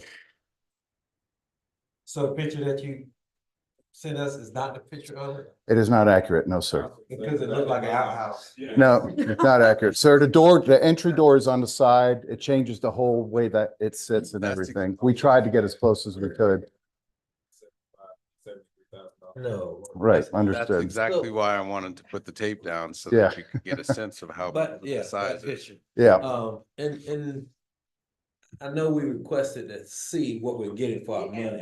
And if that's not what we're getting, Well, right, I have a problem with it. Well, we did send a one-line drawing, the prints as well with it. Right there. Right there. This, So we were able to save a lot of money on the design for this, actually putting the design together. That was a collaboration with the county. So what you see is a representation of the architecture, but the actual view is something that we had to pull pretty much out of the air based on the materials that are used. Okay. Yeah. on anything. That's a little disappointing to me. Yes. So it must be open and honest with you, because if you Sure. put something out there that looks like what you just showed us, we're gonna be upset. So I like the design, the floor, the floor plan, but I don't like. what We you did try presented. very hard to trying to find a more accurate representation of this, but we just could not. That was the closest we can get from the designers and every place else, unfortunately. That's what The difference is that the front, instead of coming off the front and looking like a doghouse, will have a side to it, which will come off to the side. So it's basically the same, only it comes off the side. You know, you can almost build a one-bedroom house, a little tiny house for 73,000. Understood, sir. The additional quotes we got for this project, that exact same building, were 217,000, 166,000, 215,000, and the 73,000. For the building that you showed us? Yes, ma'am. That- Where did you get your quote from? No, that's an RFP process. This is the RFP, sir. Okay, just so it came from All different builders, yes, sir. 5 different people. This was the lowest bid. this. Yes, sir. For that size. Yeah, that's the actual interior size of the building. Carved the door and Marble floors. I wish. It will be quaint. The original bid, when we put out, we did it as a design build, was 195,000. So when we actually got the county designed it for us at free of charge, of course, and put it back out, and that's how we came up with a much better price. And it's just one of the, is it for two? Very welcome. Is it, That's unisex. is it unisex? It's unisex, yes, sir. It's one. It's like. It's just one, yeah, It's easy to clean. one bathroom. Yeah, I don't think that's sufficient. It would be cozy if it were two. I think. Two if it were different. Oh, yeah, I'm just saying you could get two, at will. least two. Why we need that storage in there? We don't need storage. Mechanical. Yeah. Huh? Well, if I could, I went ahead and did some estimated costs on the project above and beyond this building. What are the actual costs going to be? We have a 200-gallon pump station that we have to have with a half horsepower grinder. That's about $6,000. The water and sewer run just to get out to the road is additional $3,000. The directional bore under the road with the water and the sewer is another $3,500. The electric service, $2,500. The slab, $3,800. So you're looking at $20,000 prior to us even starting to build. Yeah. So there's so much cost associated. Total cost, yeah, total cost associated. Total, correct. But you can get two out of that. I mean, two, like for just not one For two individual folks going at in. the same time. Right. That's what we're saying. Yeah, Sir. I mean, that's what I'm asking. Yeah, no, for the original design, we'd have to put the whole thing back out to bid again. It would be a whole different process. Change it. If they alter it, they have to put it back out to bid. Yeah, and neither am I. Can you, can you make it so we can get two? We can certainly design 'Cause whatever. that's luxury right there. That's a lot of space. And then I'm thinking about aesthetics now, how it looks as Right. well. Yeah, Because we're going Not into a like neighborhood. outhouse or a doghouse. yeah, it does need to. Look like Now, a we restroom. did look at precast solutions too, to see if we could come up with a lower price, and 200,000 for a single bathroom to 300,000. The pre-builds, they bring in, just drop them in place. We'd still have to do the infrastructure underground as well on top of that. So it's costly, quite costly to build something that's sustainable.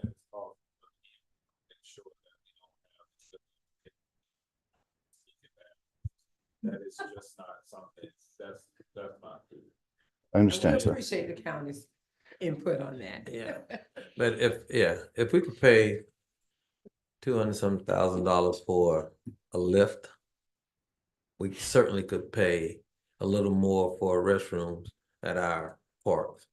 So I think the investment, we may just have to pay a little more, but I think, Okay, we're not talking Yes, about sir. $200,000 worth, but. of course. But I think the storage area, is it strictly for mechanics or is there additional storage? There'll be an electrical panel in there and it'll be for storage for cleaning, materials and whatnot and stuff for in the park. It's a fairly small area anyway. There's not a lot of room in there. The way it looks right there, Yeah. you could put another stall over there or something. I think that's a waste of space. And Yes, bring sir. it in and try to steal the stuff. I mean, wow, I don't even know if Oh, I we'll be see it. storing that stuff, that they can bring it. And that's why I was just thinking Not- at least I two. think that's wasted space. Just And- 14.8, which is the whole length here. So it's probably a 4-foot mechanical room, which gives you 10 feet. So there'd be a 4-foot mechanical room on the side, then about 10 feet left for the actual bathroom. So What about clean, can you Okay. just pressure wash it down to? yeah, As it, opposed to- it'll be a building structure. Yes, sir. We can clean it that way with pressure washers that we have Right. on hand with the city, sir. Yep. Easy So we clean. send it back out? So we have a resolution. Yep. Do we want to, how do you want to proceed with that? This current resolution? Well, it sounds like nay, if we're gonna send it back out. If we're asked to entertain a motion and accept the resolution, if they want to resend it back out, is that a nay? It's a nay for me. So do we want to go to the protocol? Madam Ms. Mayor? West, do we have to make a motion to table? Yeah, I mean, if you're going to go out for another RFP, you're going to have to make a motion to do that. Yes, secondly, yes, good. I make a motion that we deny the current resolution 24R-150 with regards to the Palatka restroom construction and go out for bid. Second. Is that No. 2024-12 or R50? We Yes. have a motion, a second, all in favor? Aye, any opposition? Thank you. And then we need an additional motion to put it out again. That was a part of my. That was part That's of part it. of your motion, I wasn't listening, I'm so sorry. So we have some clarity on it. Are you okay with one stall or do we want to go with 2 stalls? Two, because Two, that's a that's lot, enough. that's a lot of wasted space. That, I guess that's the consensus thing, we'd Okay. like to see two. okay. Okay, thank you, guys. Thank you. I do have a question. Yes. Is there, council, are there any mandates that, public, parks or have to have unisex restrooms? No. that Okay, that was a perfect, okay. cost saving. Okay, all right, thank you. On to D. Thank you so much.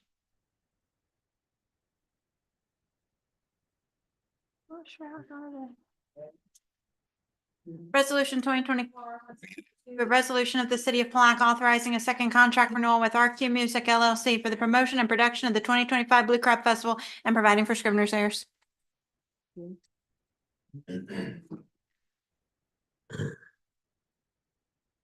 Ms. Fablero. Hi. I sent an email today, sort of just an addendum line item email for a few things that need clarification on my behalf. To everyone, everyone was copied on it. Finance, legal, and Mr. Bell. What's that? Can you go over those I didn't get items? a chance to read it. Oh. I.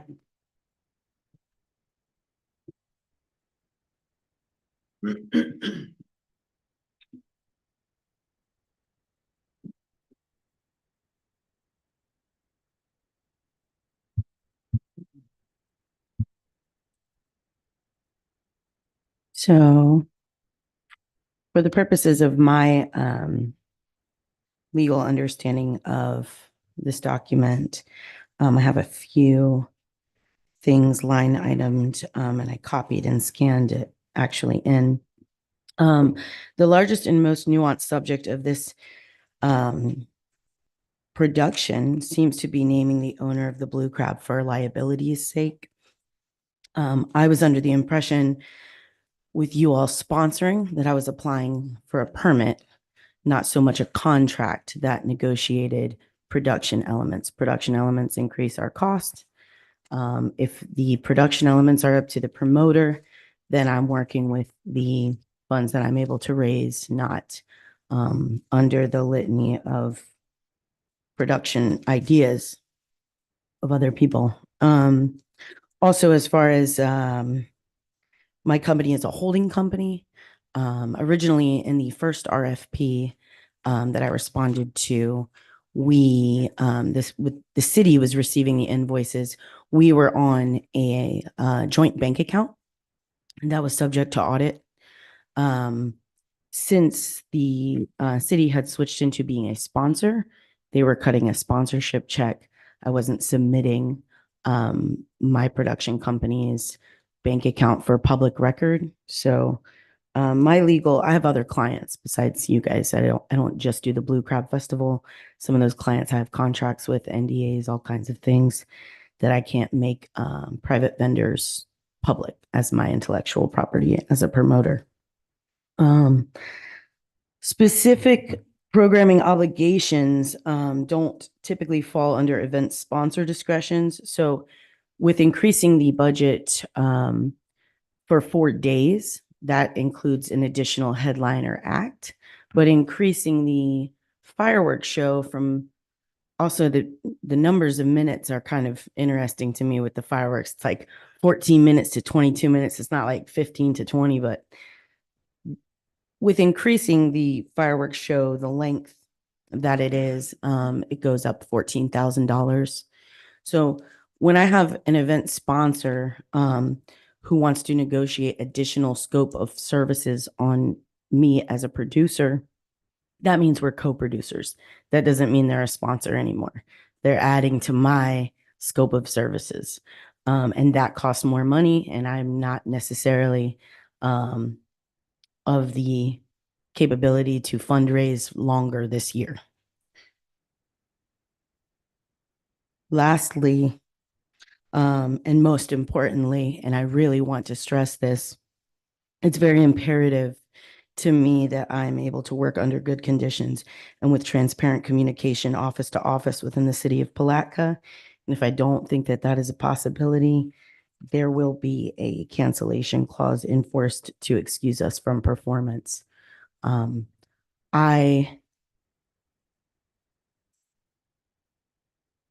That's imperative. That's all on my side. Everything else, essentially, we separated the crab pot idea to go from 3 event days to 6 event days as we originally discussed. We took that idea off the mix. We added an additional event day to move the event to 4 days to include Monday. That's pretty much everything on my end. Do you have any questions of Ms. Sabolero? Do you have any questions? I'm trying to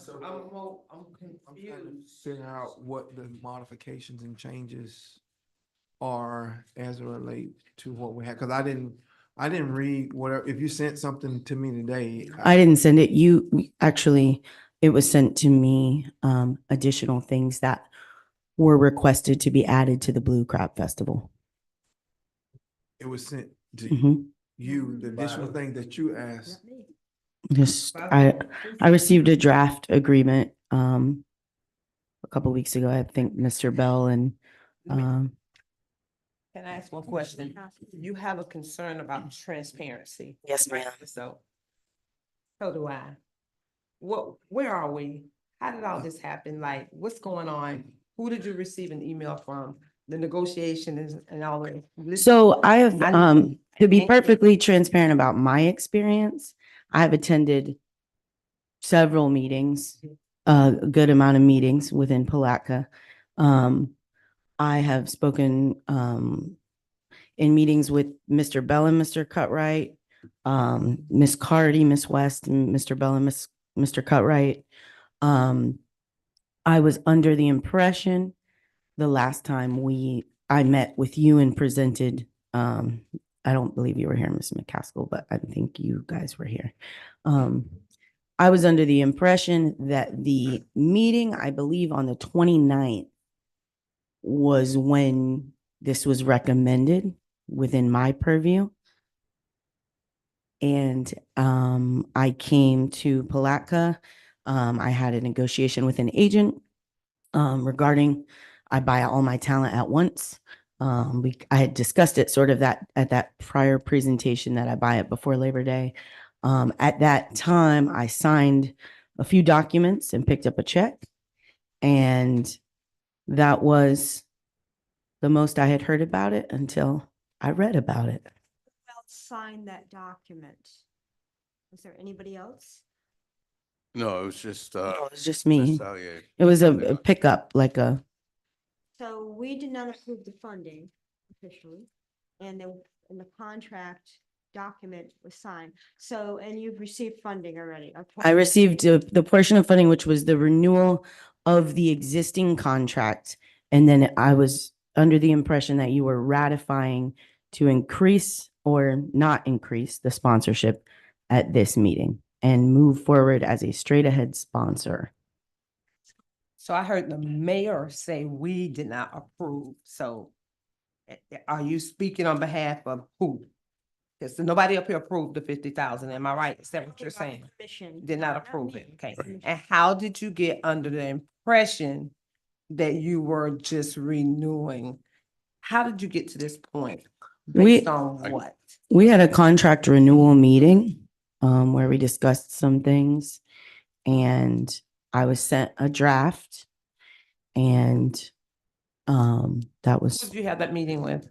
Mr. Cutright, Mr. Bell, Miss West, and Miss Cardy. So Yes, originally, sir. Go ahead, Mr. Bell. originally, there was a presentation that was made to the CRA where the request was an agreement of $150,000 and a cost share associated with that over a multiple year period. It was clear from that presentation that that wasn't the way that the commission wanted to go. Also, it appeared if we went in that direction, it would require a new RFP process. So we were given the direction to go back and negotiate with Ms. Sallier about the Blue Crab Festival. As a result of that conversation, as Ms. Janetta said, we got rid of the 6 days. We went down from 6 down to 4 days and $75,000 as opposed to $150,000. And so with that decision to go to 75,000, we added some items that she talked about that's in your package now. And that's how we came up with an agreement for 75,000, which she received a copy of that agreement and indicated that she was in agreement with, in spirit with that approach. She had expressed some concerns with the cost of the staff doing work at the festival. I think it comes out to somewhere in the neighborhood of $25,000. And there was a desire not to include that so that she wouldn't have to pay for that. That would be an amount that we would take care of ourselves. And so we tossed that around and came to an agreement. No, it is included in the contract. You are going to have to pay for it. And we're willing to go for 4 days at 75,000. So that was the first step in the process. Welcome, Ms. McCaskill. I know I missed a couple of meetings. Is this something that we were all involved in and then And who so cut the first of all, check? And who cut the check? Like, the CRA and the commission are two different bodies, even though some of the same bodies sit on both. Right. So it came before the presentation for 150,000 for 3 years came before the CRA, which was not a funding source, and it would have had to come back here to this commission. But I don't think we agreed upon that. And of a No. bigger concern to me is that we didn't, and there is no resolution of agreement of an amount or a contract, but yet money was released. And so if I can speak to that as well. So Ms. Sallier indicated that she needed to, if she was going to move forward, that we needed to have a decision by September 1st. And our next meeting wasn't until September 12th. So a $75,000 agreement would have required us to come back to the commission because it was something different. So we weren't able to meet her need to get this addressed before September 1st with a $75,000 contract. So when I brought this before our staff meeting and said, this is our dilemma. If Ms. Sallier, if we can't cut an agreement before September 1st, we don't have her doing the Blue Crab Festival. That was what the situation was. But you also can't, the 50,000 couldn't be released as well. 25,000 is the cap the city manager has for spending. Anything above that has to come to the commission. So what I asked staff was, do I have the authority as the city manager to renew an existing contract? And so that was what I posed, and what I was told was that as the city manager, I could renew an existing contract for the Blue Crab Festival. Which one of the commissioners told you that? This was at my staff meeting. So So I asked, So a commissioner didn't tell you that. You No. asked one of your subordinates. I asked the city attorney, what is the spending authority based on the policy? So the idea that I posed to the staff was, how can we position this so that we keep Mhm. an opportunity to work with the Blue Crab promoter and bring this to the commission? I wanted to position the commission so that the commission, I didn't want to usurp that authority. I wanted to position it so that we wouldn't lose her and the commission would have an opportunity to decide. Ms. West, can you tell us exactly what you informed Mr. Bell of that he could or could not do, please? Sure. So after the budget meeting, which I believe was on Thursday. It was a staff meeting on Thursday. Mr. Bell, let us speak. Yes, let her finish, It was please. a budget meeting. I don't recall the exact date of it, but I was told that he was looking for a path forward to work with Ms. Janetta. And he asked me to draft an option for a renewal of a contract. And I said, okay, when do you need this by? And he said 8 o'clock tomorrow morning. I'm like, okay. And this was already close of business. I'll get that to you. And so I sent that over to him at 6:20 the next morning. I did not know that he was going to go ahead and have that executed by Ms. Janetta without approval. Furthermore, I need to point out that this is not within my sole discretion or the city manager's sole discretion. We don't function in silos like that. That's why you have a checks and balances system. Our purchasing policy leaves the discretion here with the finance director of whether or not a matter like this should go to the commission. The finance director did advise, and I did not know about it until the next morning, did advise the city manager not to execute the agreement. That's not correct. She's here. Can she come in? Yes, I and was saying, could you can please, Ms. Hardy?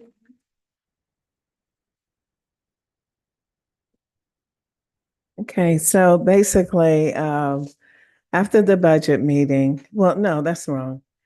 At Staff the meeting. department staff meeting, that whole discussion came up, and I knew that the city manager needed guidance for what he's actually saying. I met with my staff and I said, look, I want us to do the research, pull the purchasing policy. So the next moment I get, I will meet with him. So we finished budgeting early. By 4:39, we were done. I called my staff in. I said, I want us to go meet with the city manager. And she did come with me.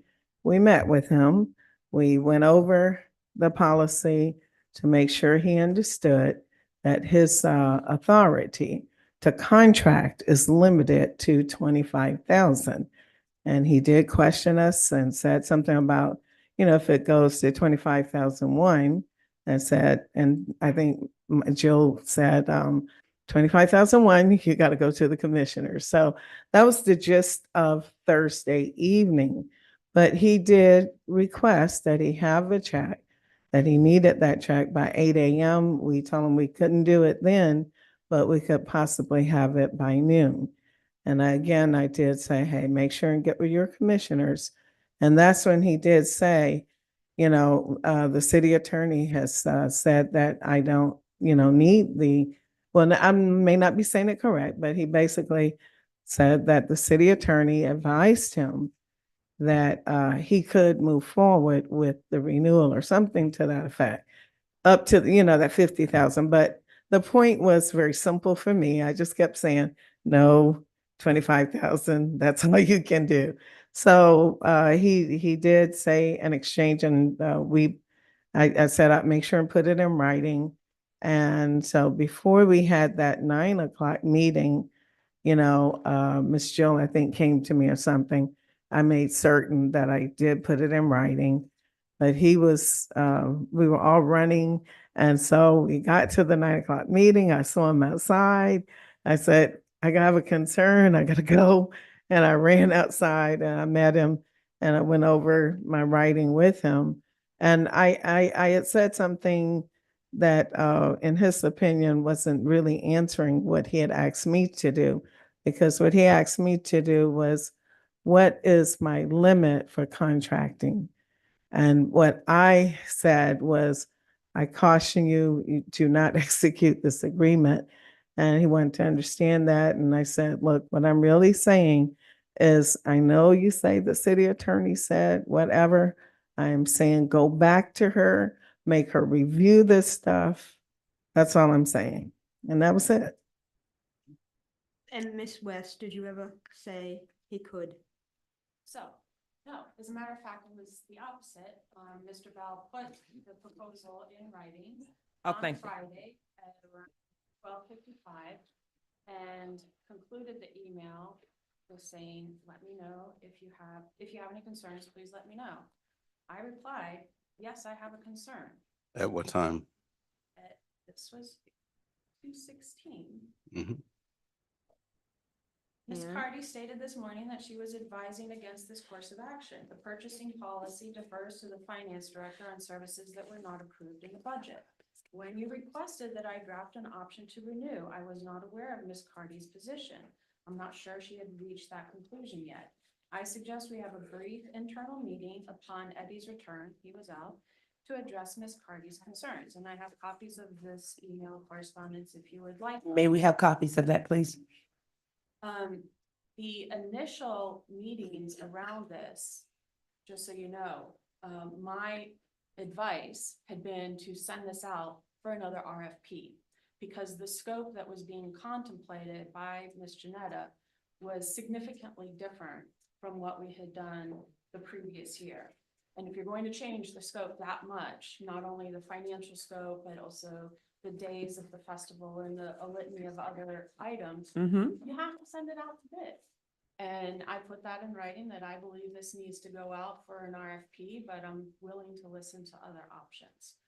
And we did have multiple meetings to try and hammer that out, and I'll distribute this. And so Thank you, ma'am.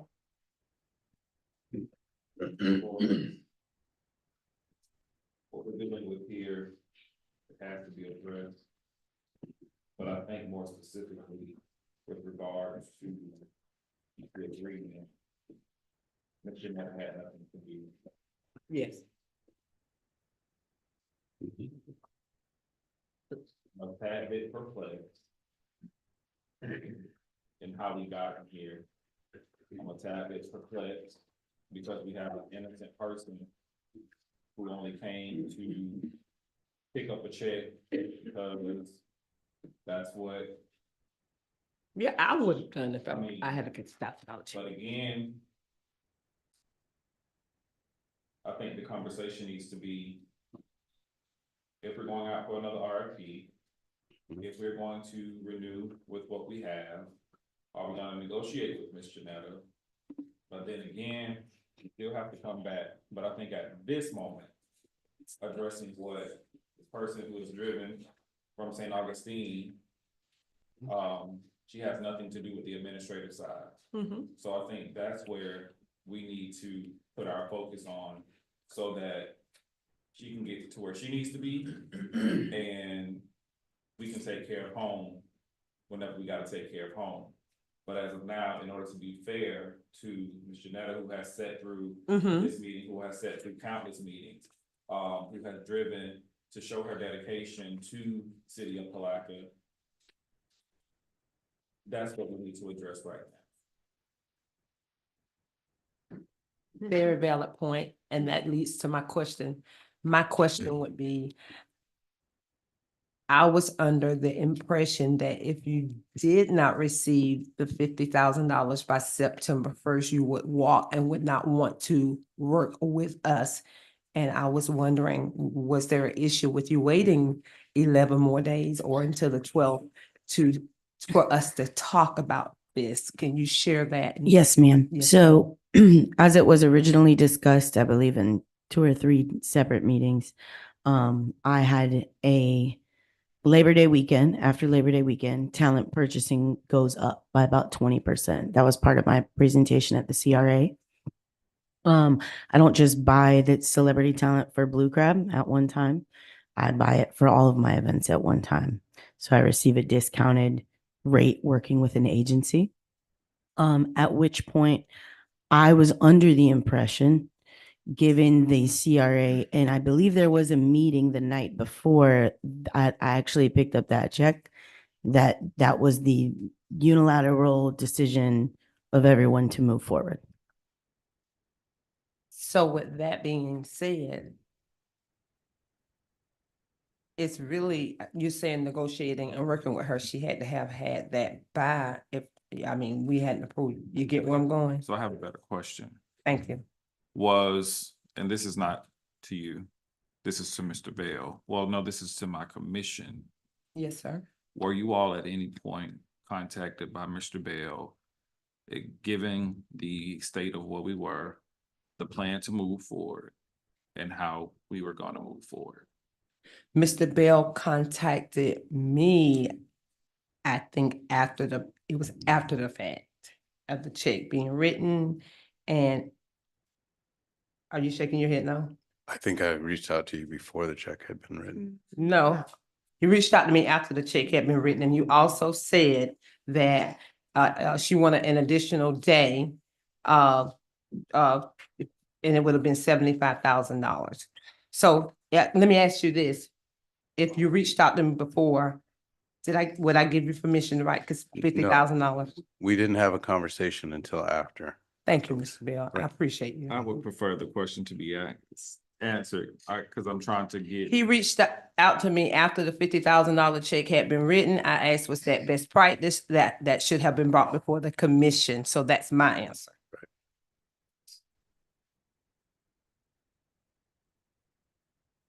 Waiting on the.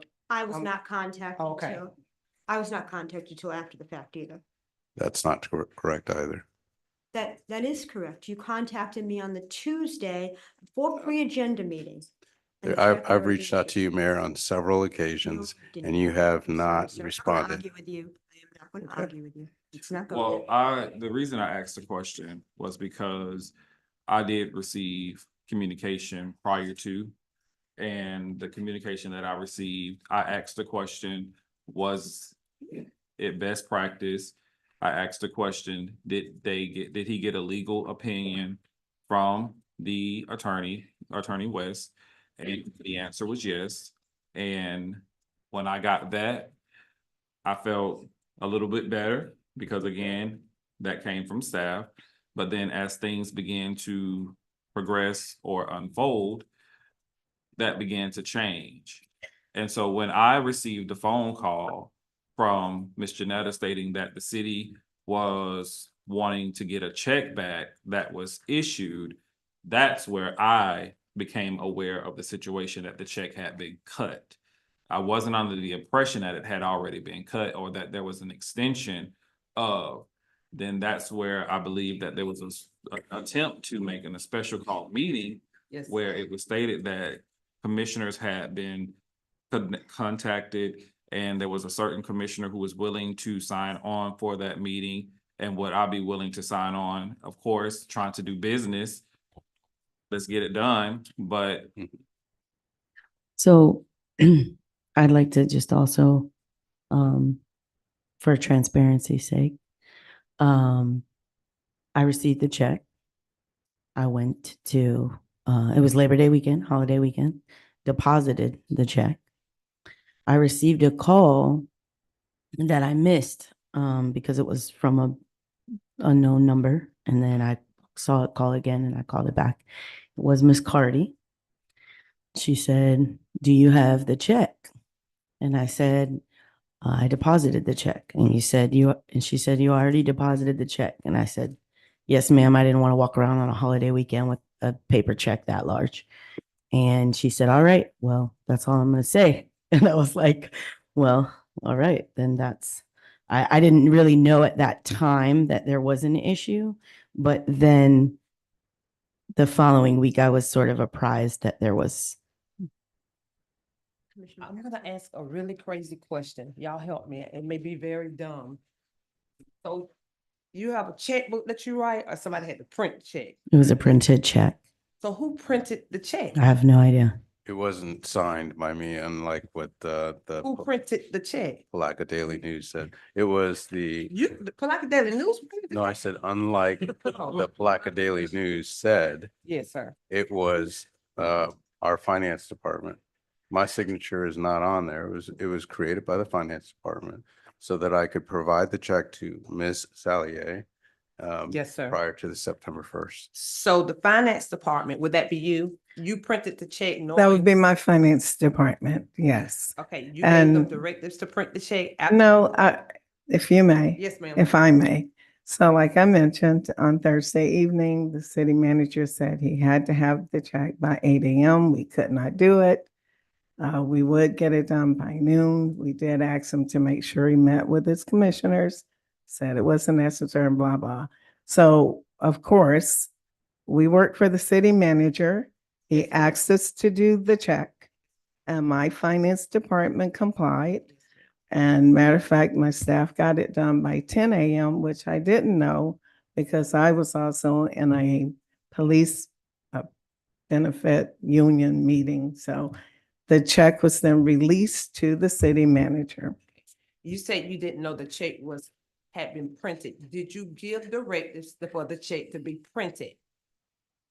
I'm sure I would because Who did you give the directives to? I didn't actually give it. The city manager did that night. So I didn't like say behind him, please go do the I know check. what you're saying. Oh, You okay. follow what your Yeah, secretary told I you. mean, I So work for him. So you gave directives to who to print the check? I did not give directive to anyone. The only thing we did was follow direction and my staff do the check. There's multiple people involved with issuing a check. So that would be, wait, let me say it since you asked. So it would be the accounts payable person, process and requisition.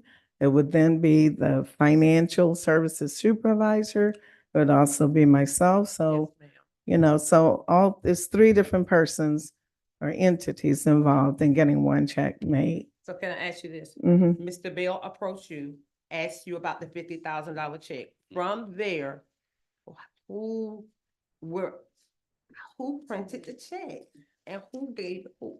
Okay, so I believe financial services supervisor or either accounts payable printed the check, Who gave but them the financial directives? services, Who approached them and told them to do it? You? Yeah. That's what I'm asking. Right. yeah, Okay, that's what I need. okay, Was made by the city manager. Right. right, You went to them and told them to. And that's exactly. why you weren't aware. Because you said you were not aware that it had been already printed. Well, I was aware that the check was going to be made. That I was aware. I was just not aware that he had already gotten it. Gotcha. And then I also was not aware that it had been given out. And once I found out, I wanted to void it. So That's what I wanted to do, is stop payment. it was done before 2:00. The transaction occurred before 2:00. And let me point out that there is in the purchasing policy an exception that allows for the city manager to take the action that I took on emergency conditions.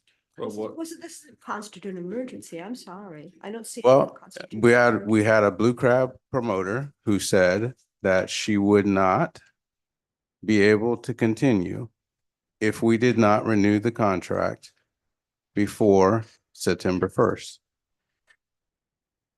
You are a phenomenal producer. You have brought the blue crab back, I tell you. However, if she was going to walk and you call that an emergency, we could have went out and got somebody else. She could have walked. Well, She had other folks. According, you said. she had other- So other- I attended several meetings and had discussions and was pretty transparent.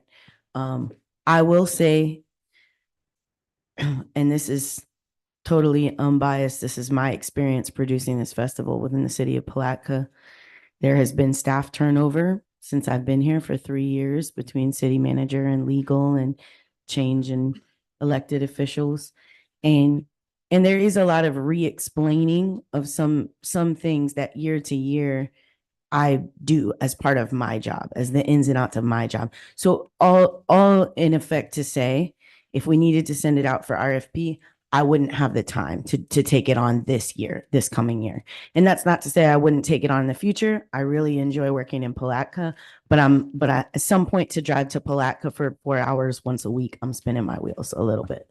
So that was said, and that, is, yes. So realizing that she indicated that she could refund the check if in fact the commission did not want to move forward on September 12th with the $75,000 contract, that to me allowed me to position this situation so that the commission could make the final decision. Without, again, That didn't make sense. it doesn't make sense to me either. I also have a And Go ahead. I'm probably one of the most understanding people when it comes, because I was under the assumption, again, I was under the assumption, told by you, that you communicated, had conversations with all of my fellow colleagues. Which, with the exception of Commissioner Borum. Mr. Bell. Go please ahead. give me the Commissioner Campbell's opportunity to I'm sorry, go ahead. statement before there is a response, because now I feel like you're listening to respond and not listening to understand. I'm sorry, go ahead. And that's where I have a problem. I was under the assumption that communication had been made with the commissioners, excluding Commissioner Borum. I was under the assumption that the fellow commissioners were in agreement and in position with what was presented to me, that legal, again, reviewed legal, and I specifically asked, did Ms. West, Attorney West, say that it was okay? Because I did have a question. I said, how does the city clerk have the ability to extend a contract along with the mayor and not our city manager? So I did pose that question. That was before, and then we get to the point of a special call meeting, where again, I was informed that one of our fellow commissioners stated that they wanted to do a special call meeting, and would I be willing to sign it? Can you please give that fellow commissioner's name? I surely can, Commissioner McCaskill. And that is not true. Go ahead and finish, and then we're gonna get to that point. So when I was informed that Commissioner McCaskill stated that she would like to have a meeting, and would I be willing to sign on the meeting so that we would be able to discuss the matters of Blue Crab regarding the execution of the contract. I then agreed. I was made contact by Sunny. Sunny advised me that she had made contact with the commissioners. She's also stated that she was unable to speak to 2 of the fellow commissioners for whatever reason. And then I was also informed that one of the commissioners stated that they would not be attending a special call meeting. So operating in complete transparency, that's what I received.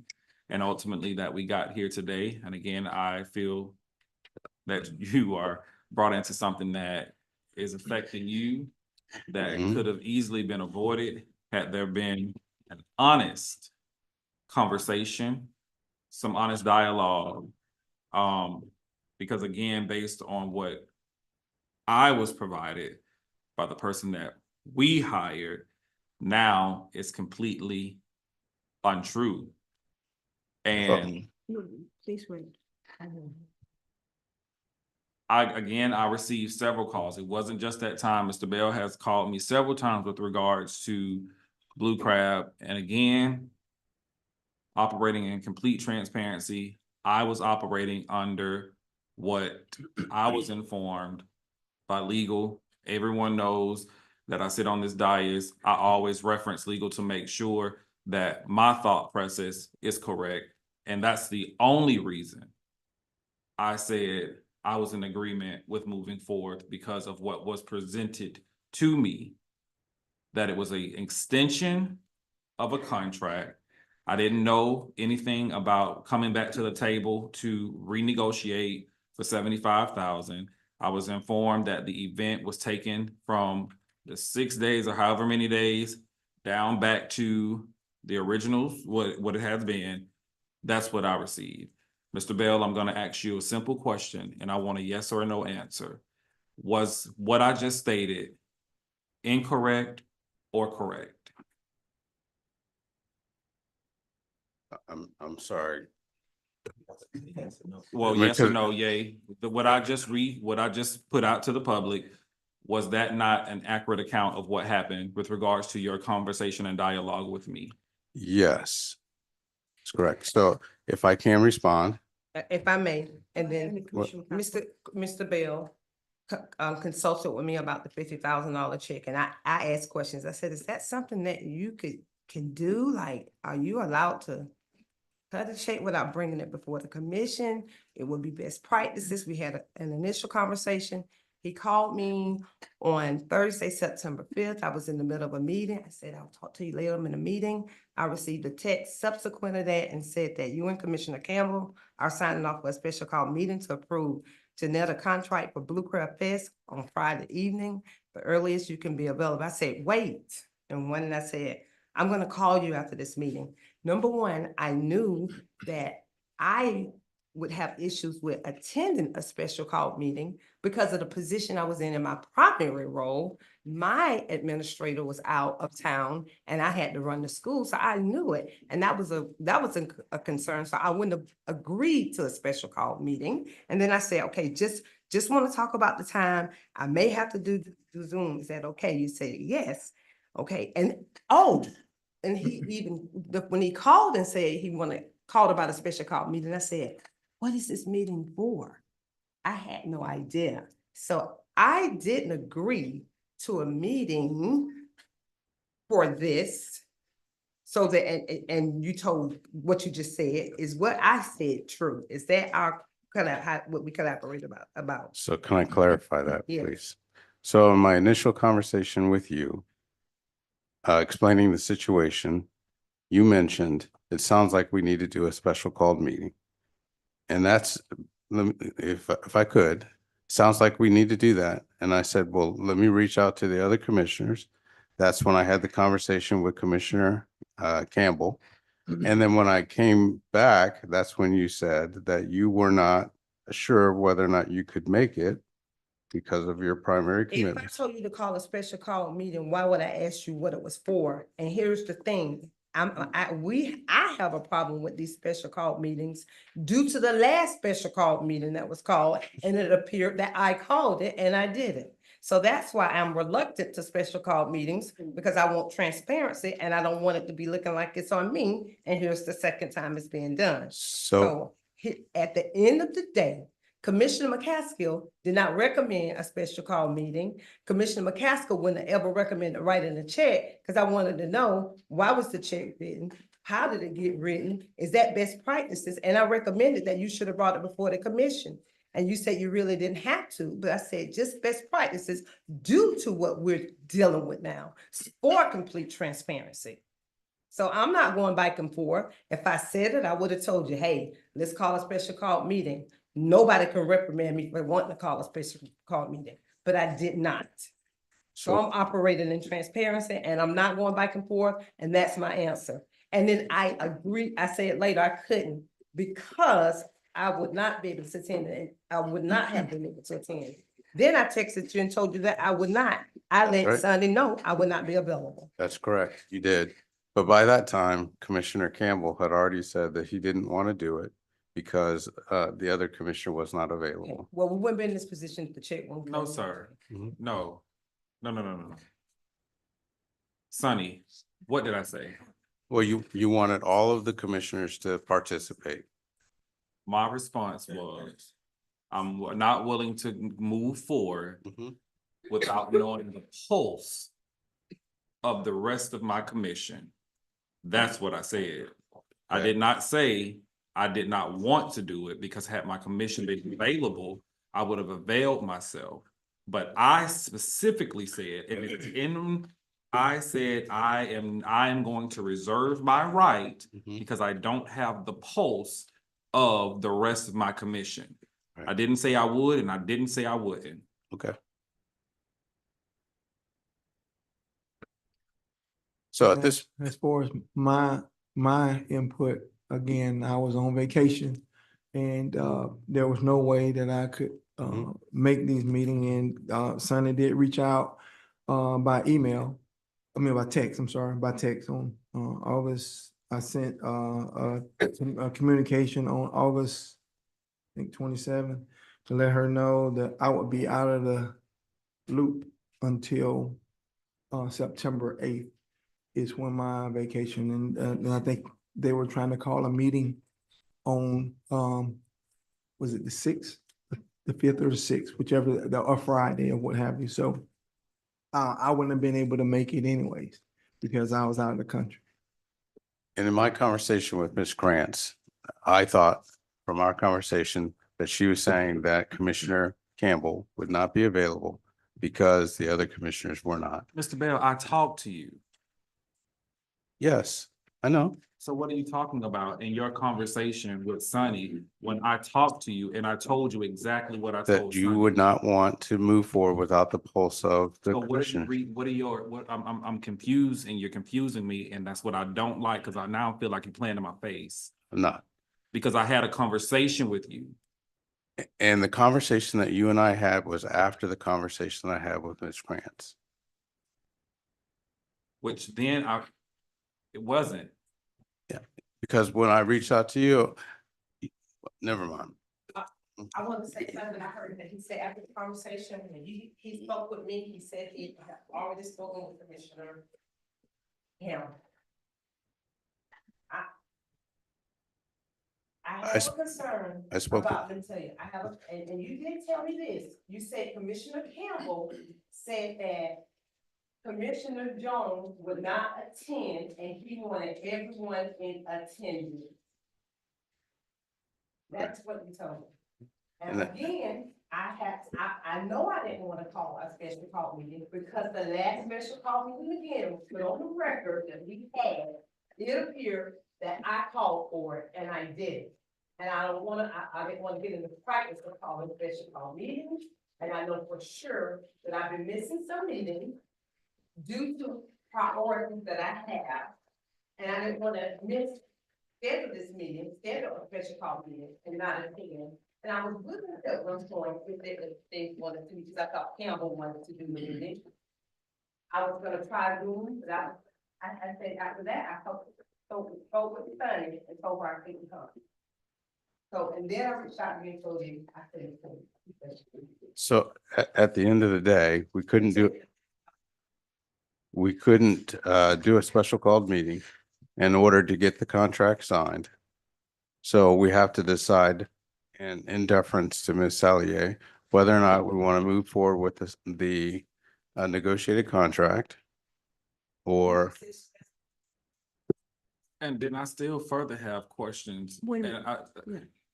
Well, I received the check. We know that. And I negotiated with the agent and I've been working as if I'm working on the blue crab right now. But we did not approve the 75,000. Well, now I know that.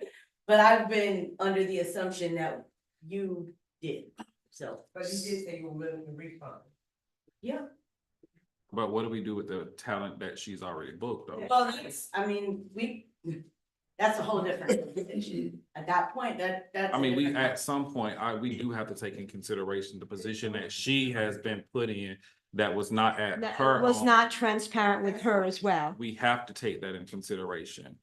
And I think we have two separate things here going. I think Commissioner Campbell said that. We have to resolve this situation with Ms. Cebollero. And then we have the other issue that we have to resolve separately.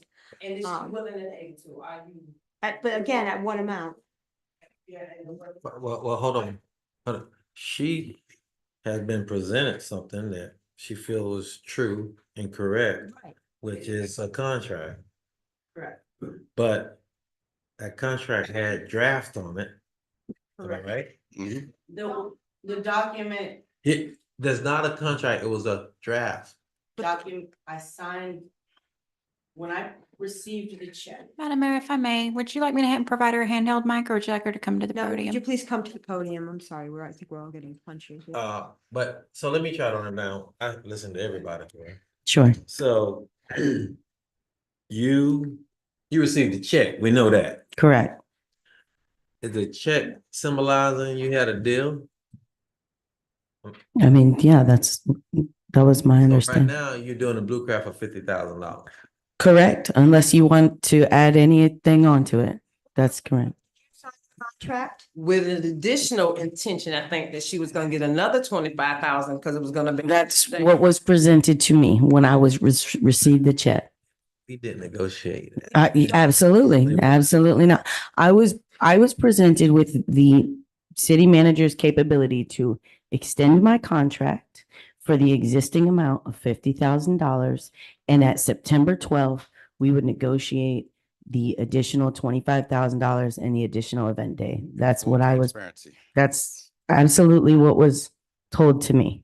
Step one, and it's not but again. I don't know the purchasing. I don't know the city's purchasing policy of, yeah. And I have another question, Ms. Cardi. Yes.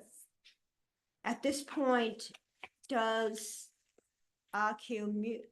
whichever company you used last year, I don't know which company was used last year. Is there any outstanding balance owed to the city? Well, Mr. Eddie Cutright did inform me, he sent me evidence that there is an amount due from last year from this, wait, let me see.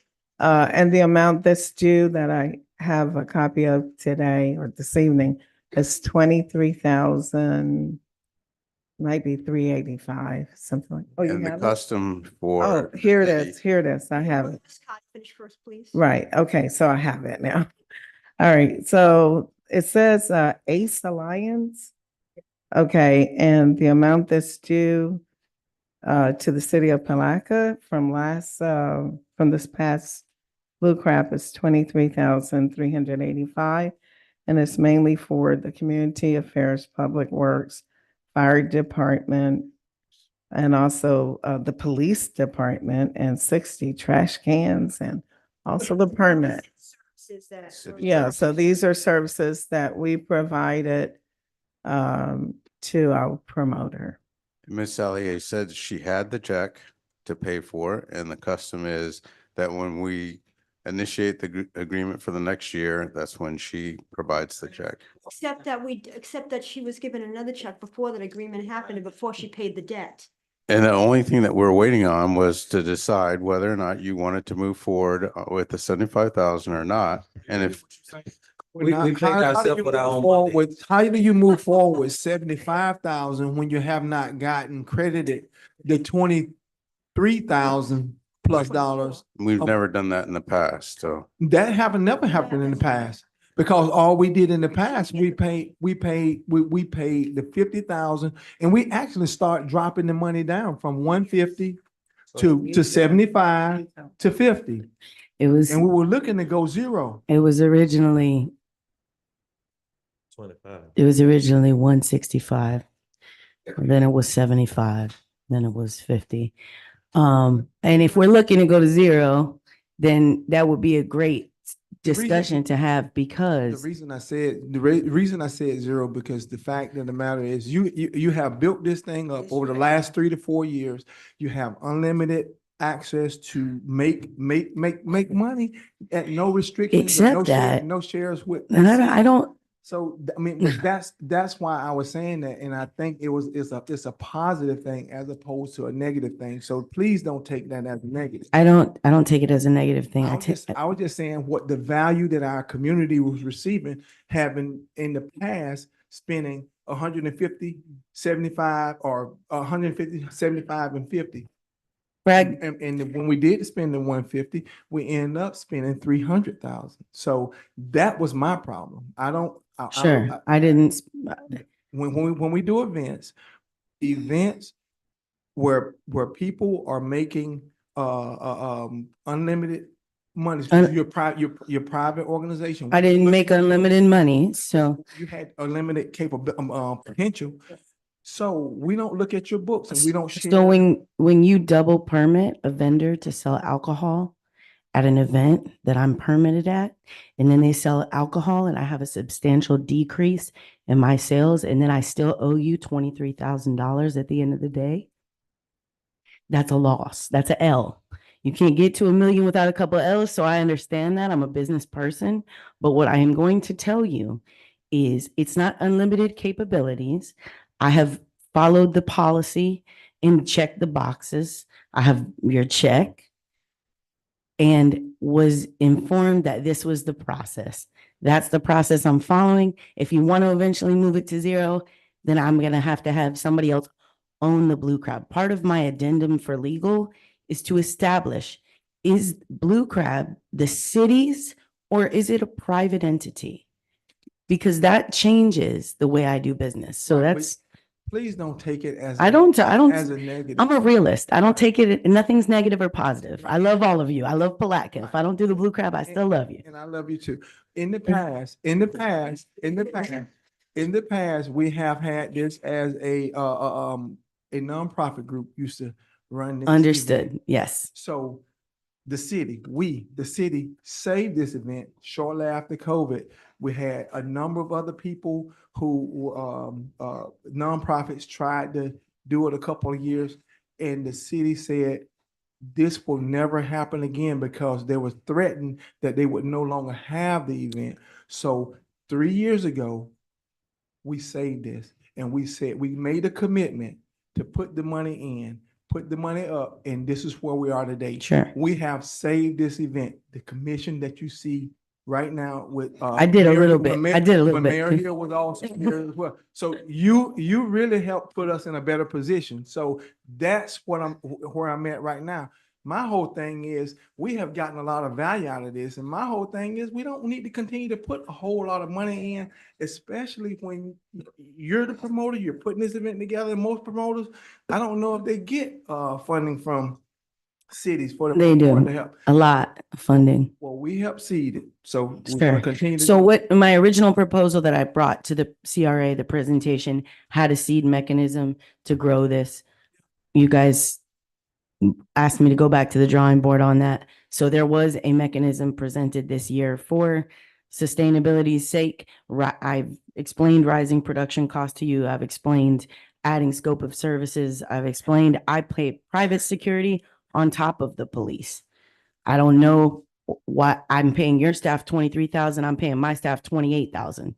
So there isn't unlimited profitable capabilities or whatever we believe there. That doesn't make it so. You're not paying our staff. Our staff is aligned to work those where you got the sanitation, you got police, you got fire. I'm paying. That's every event. No, you have to pay that. Every event holder does pay that. So that's just where we are. Sure. In your code, it says that city-sponsored events provide city services. Not a city-sponsored event. You're putting this on, and we gave you seed money. That's not the definition of a I don't know. sponsored The event. language in the contract, we're a sponsor, that's what she's saying. The language in the contract is that you're sponsoring the event.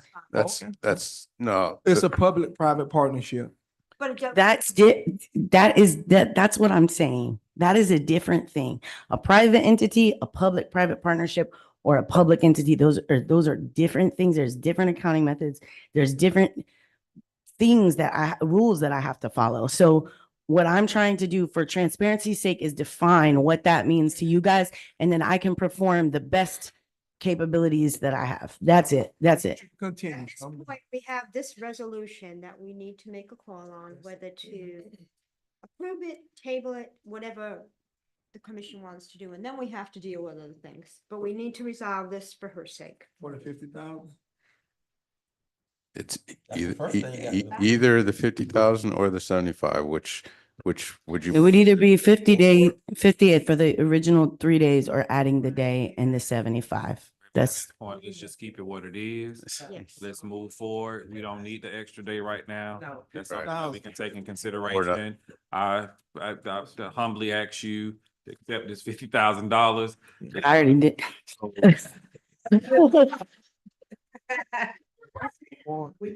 Hey, listen, there is nothing more than I can say, but I really want to leave you guys with this because it's very important and it's close to my heart. I produce shows to bring people together, and Palatka has had a big opportunity with the Blue Crab Festival to work together as a team. There's nothing more I want to see than you guys succeed. I'm trying to work with you. I'm trying to get everybody here to work together as well. And, I hope that we reach that summit at some point where, but I appreciate everybody's hard work, and I know that it is not easy. We appreciate you, Mrs. Evelyn. Thank you. Go ahead, Commissioner. I do have a question though. Sure. I knew you would. Yeah, this is the business side, Sure. and it's not to be humorous, but when are you gonna pay us out 23,000? Right now. Yeah. Right now. So She got it is right now. Is it to the point where, from what I've been hearing, and not that this you're doing this, but this is what we just did. We paid you to pay us. That's basically what- honestly, so this is what this has sort of been the order of affairs for the seasons of the event. When we've re-met, because those after action meetings have happened sporadically, I've brought the check and the contract has been renewed. So I don't know how that shakes out. So It's just happened at the same time. when I when you guys leave here, I just want to direct, whether I'm here or not, when it's when you guys go for after action, Sure. you need to have it, and we need to be included and briefed on it, because That's what. Commissioner Campbell and myself had asked for this some time ago and never received it. So we don't know what the books look like. So- We didn't know that we were owed $23,000. Exactly. And we should have known that by now before here. And then secondly, I'm gonna say it before we get on something else. We said a lot of stuff. The main thing is policy was not followed. And we gotta address that. Well, we do. So I wanna let you go, but we have to address that. And I don't want that. You need a motion. So, I'll make a motion that we move forward with the contract for 50,000 As an event sponsor. as an event Event sponsor. Second. I third it. we have a motion and a second. All in favor? Aye. Aye. Any opposition? Thank you. And don't take that negative. Thank you. Thank you. You know I love you. We need an abundance. I got it. It's in my basket. You, Right, she pays for that though, to the submittal process.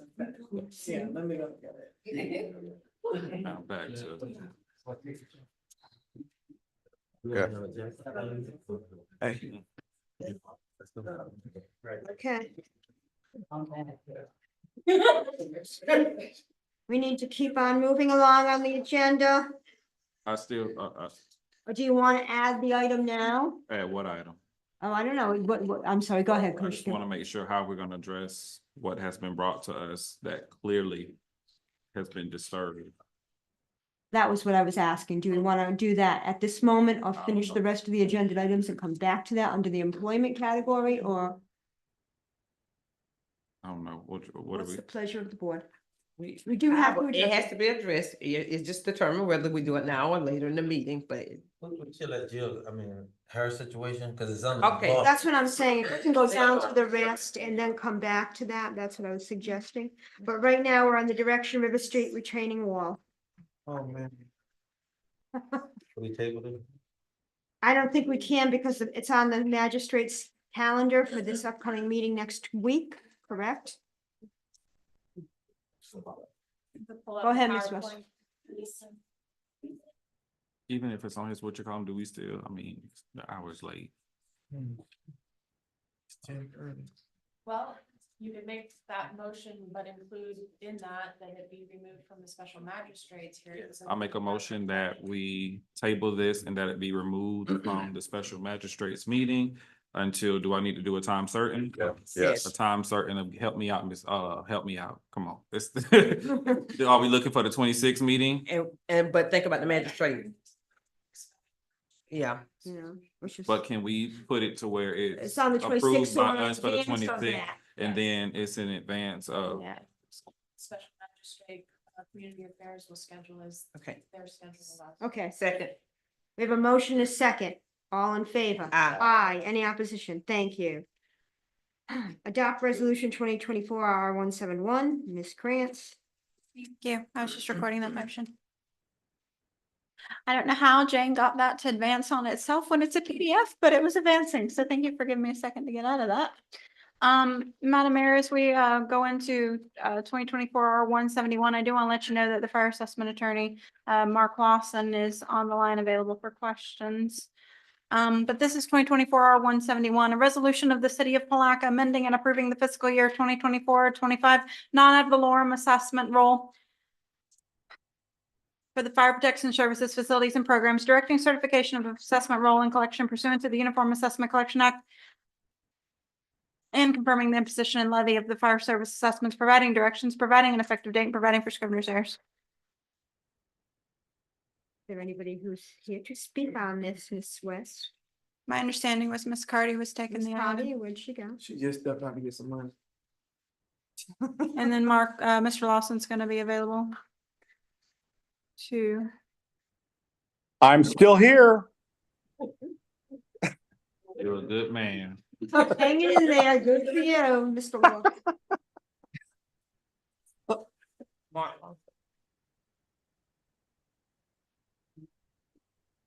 You want me to explain it to y'all? Miss Carty is here. She just walked Okay, into the good, room. good. She got some money. Just to close that, the check is here. Thank you.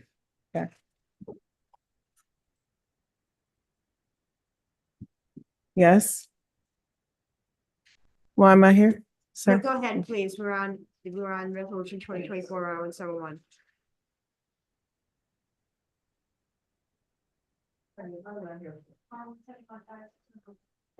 Fire assessment.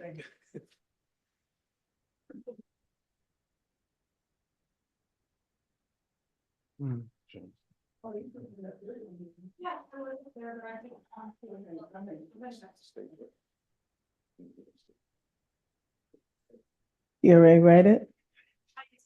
Okay. So,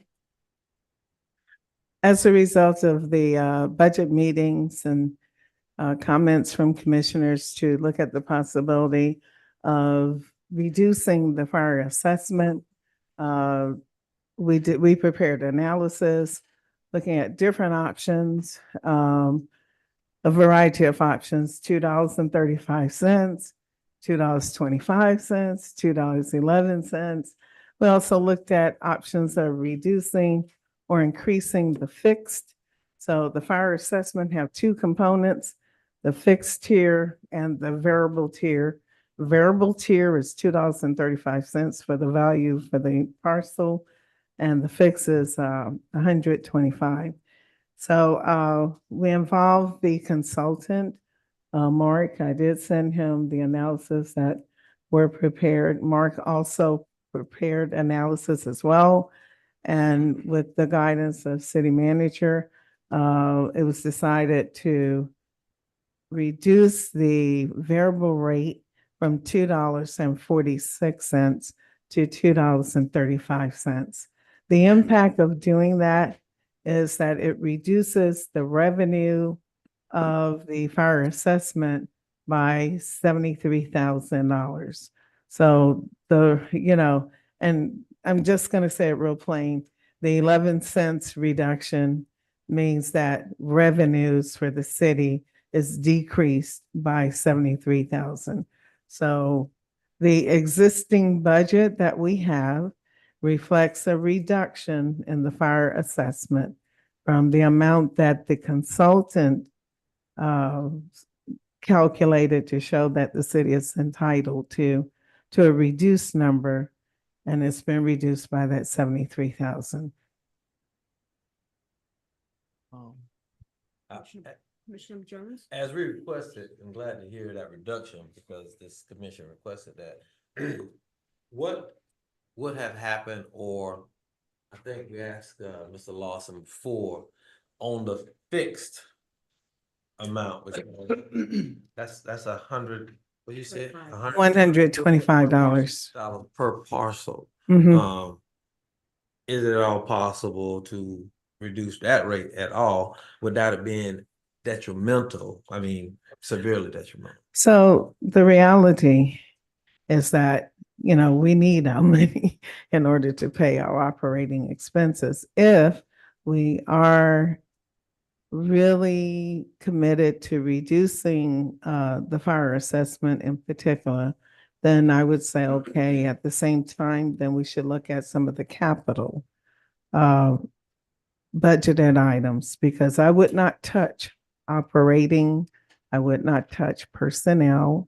You cannot touch grant. So the only discretionary component of our entire budget that we can reduce would be capital. So therefore, if we're strongly committed, if the commissioners are strongly committed to reducing the fire assessment revenues, then you should also consider a corresponding reduction in your capital outlay. May I address you all? There's one thing that I wanted to. Let's just see if What- Mr. Jones, Commissioner Jones was finished. That's all. Sure. Okay, go ahead, Mr. Lawson. I only would tell you that it's September 12th. It is September. And the law requires that we certify the roll to the tax collector on the 15th, because that's a Sunday. We have till the 16th. And the ability to, bob and weave and change is limited because when there's so many hours left until certification is required.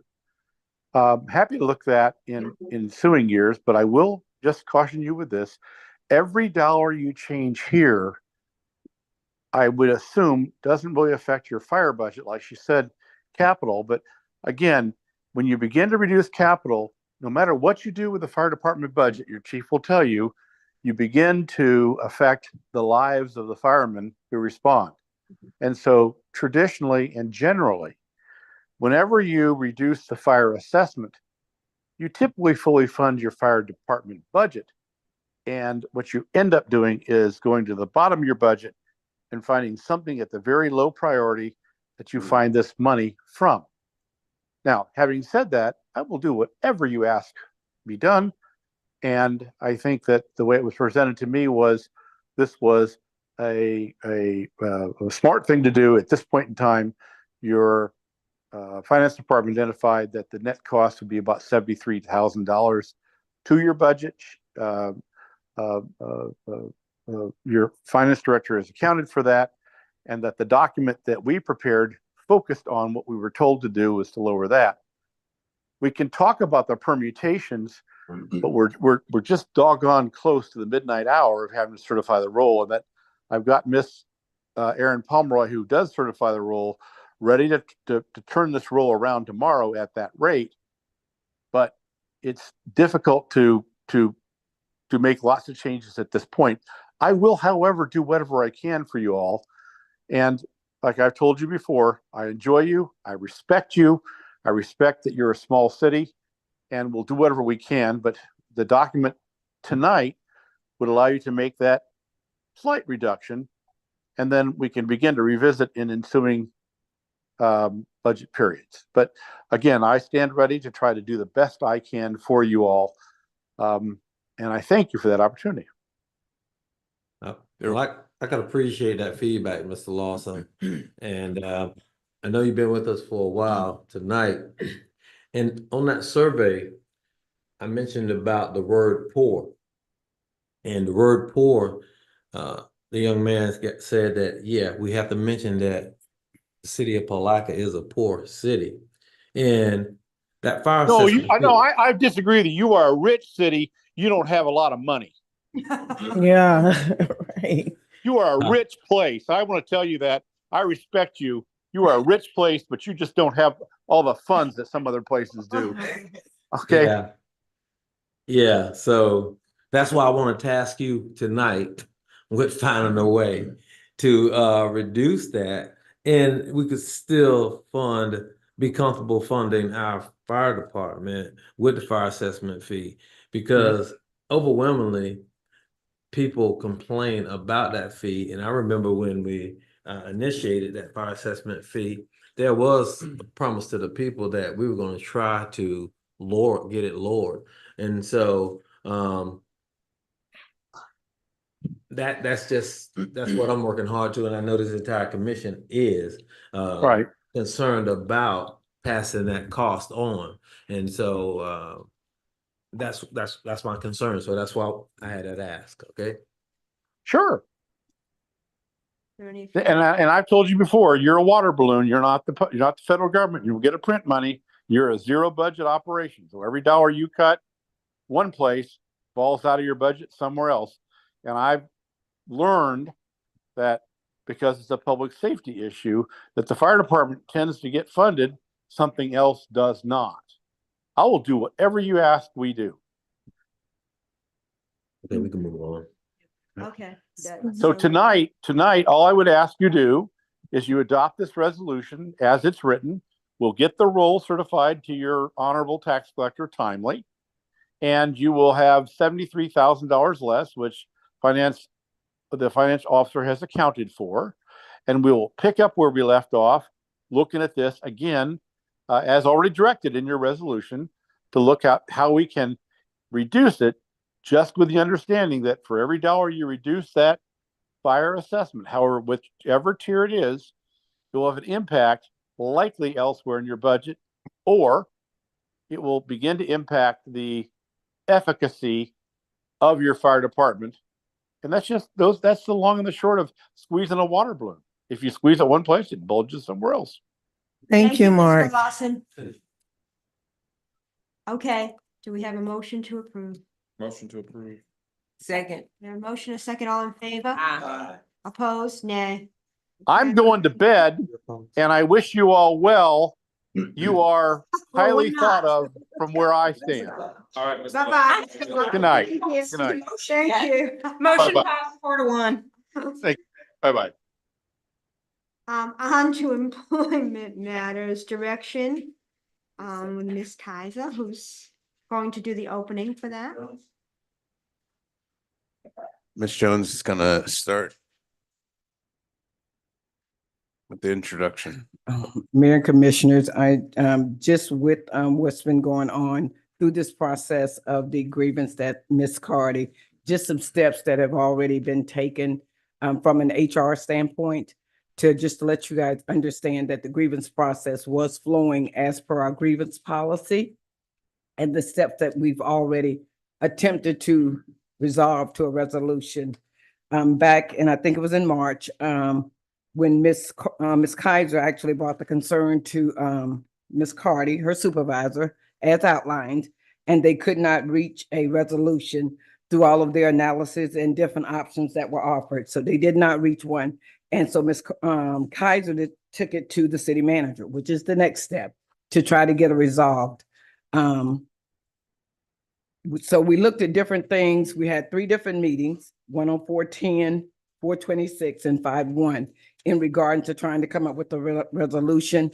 We looked at several things within that to try to come up, but at the end of the day, there was a contract that was in place in 2018, signed by Ms. Kaiser for the new position of the accepting that pay rate for the new job things with a 90-day review stipulation in there to go back to the finance director at that time, Ms. Becker, to try to get an understanding if, how that played out. Was it enough being compensated for the duties she was being assigned, additional duties? And none of that was taking place. So that was what the finance director, Logan Becker, which left in 21, and then Lauren Shank came in 21 and left in 22. From the meetings through HR, Ms. Kaiser, the city manager, and Ms. Cardi, a resolution was provided to Ms. Kaiser by the city manager, a pay increase and a retro payment, which was implemented on 5/10/24. Her hourly rate was raised from $34.26 to $42 an hour, which equates to from $71,260 annually to $87,360. A retro payment in the amount of the city manager felt comfortable with going back only from the time that he was hired on to the current of April. And that was a $39 and $3,910, which was also given to Ms. Kaiser on that pay date. So that was the resolution that was offered to Ms. Kaiser and was implemented on the check. But didn't she recommend a different amount? Ms. Cardi? Yes, What was the amount she recommended? it was 9,000. I don't have that one here. She wanted to go back to 10 to the beginning of the fiscal year. The city manager didn't feel comfortable authorizing that because he came in February instead of 10/1/23. So the amount that Ms. Cardi going back from 10/1/23 would have been $9,800 and something dollars, and I do have that number in there. Go ahead, Can Commissioner I ask, Castle. is it okay if I ask? And first of all, the city manager agreed that she should have been compensated, right? And he recommended a certain amount.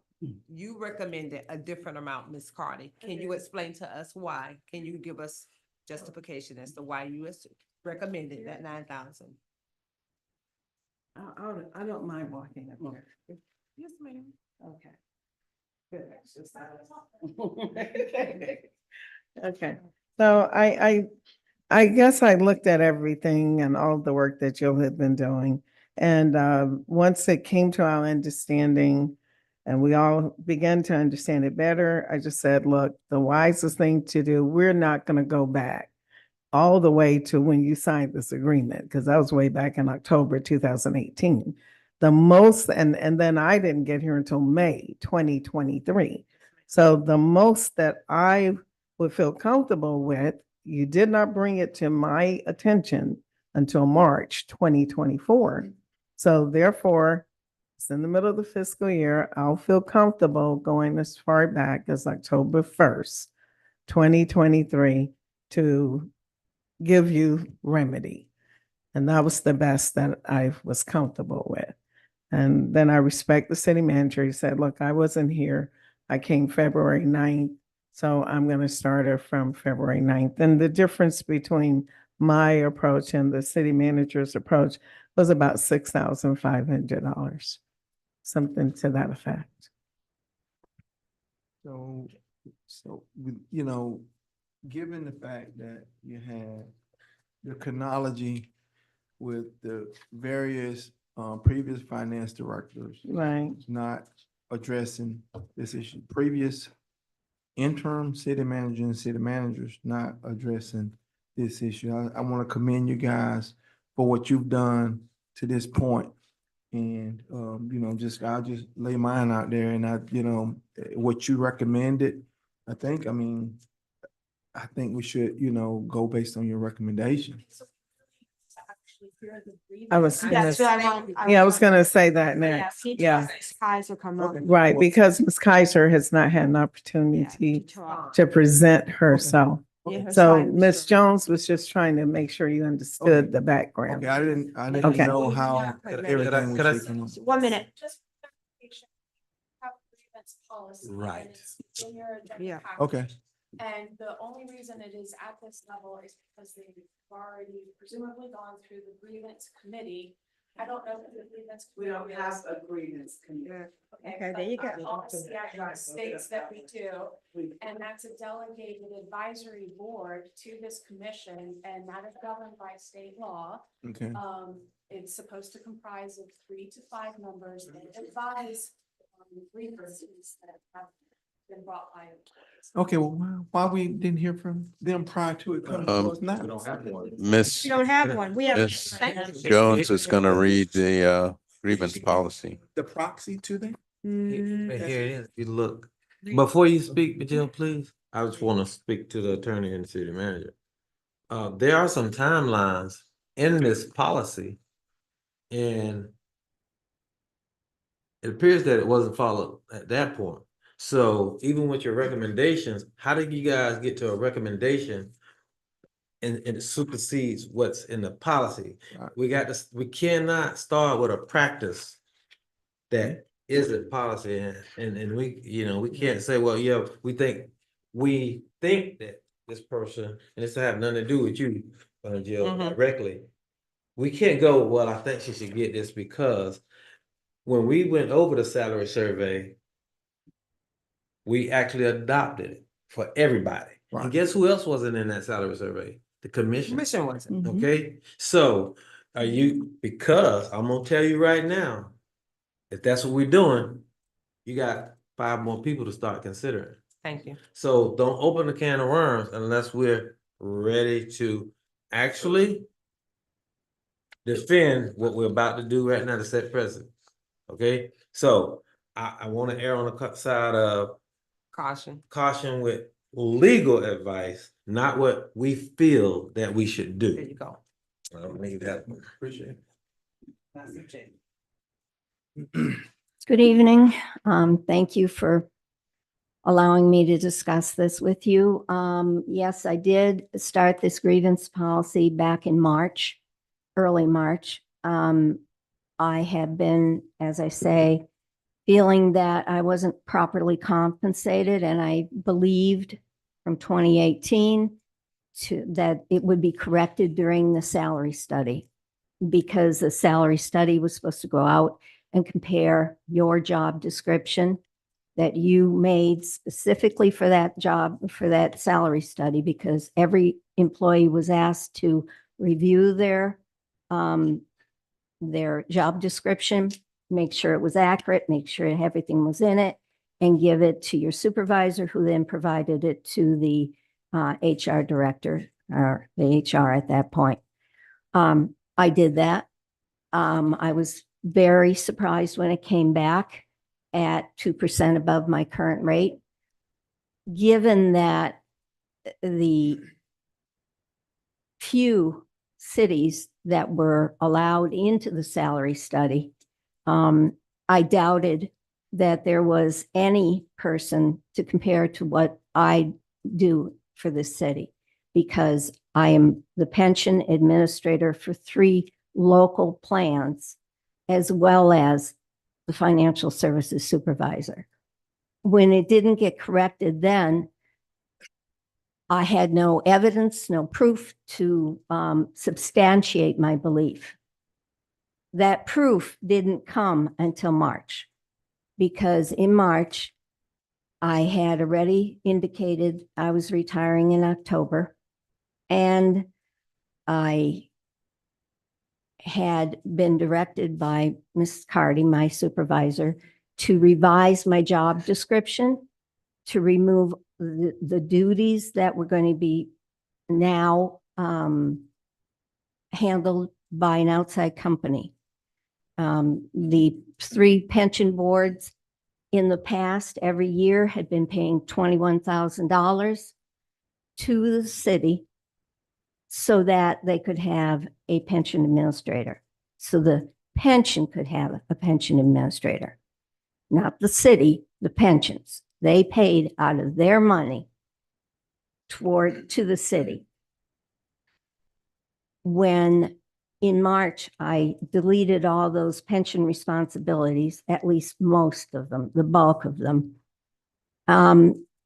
HR put the new job description out at the same identical grade, because the salary study is based on grades. My position was put out there for the same grade as the new position, with what we all agreed was about a third of my duties removed. When that happened, I put my grievance in, because this was the first proof I had to say my job per the salary study done in 2021 was not correctly evaluated. When we had our first meetings, probably by the third meeting, first of all, my first meeting was with Miss Cardy, and she invited in HR. If you review the policy, HR is not involved at all in the grievance process. But she was invited in, and through all the meetings, HR was involved.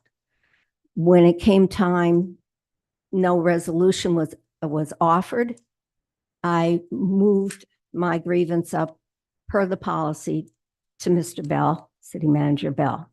We had several meetings, and one of the meetings, he directed the HR to go out and find the company who did the salary study and have them take the new job description with the third of those duties removed, have it placed in the grade range.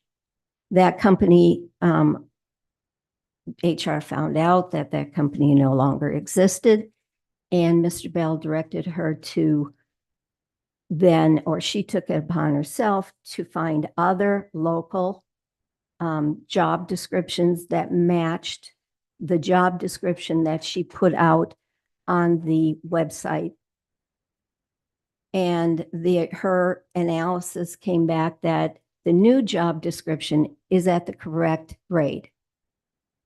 That is why I believe my job description, the original one presented to HR, which when I did an ask on my own personnel file, the job description that my supervisor approved of and brought to the salary study was not in my personnel file, which indicated to me a second reason why I was not put at the correct range, grade range.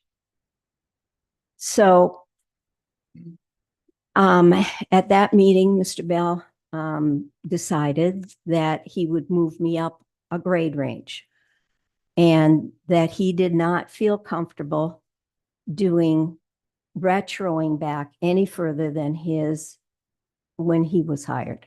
So I was retroed back for April, for March, and for February. And my request here in this grievance says that I've been improperly compensated for my job duties. I've performed since October 2021. I in no way am grieving back to 2018.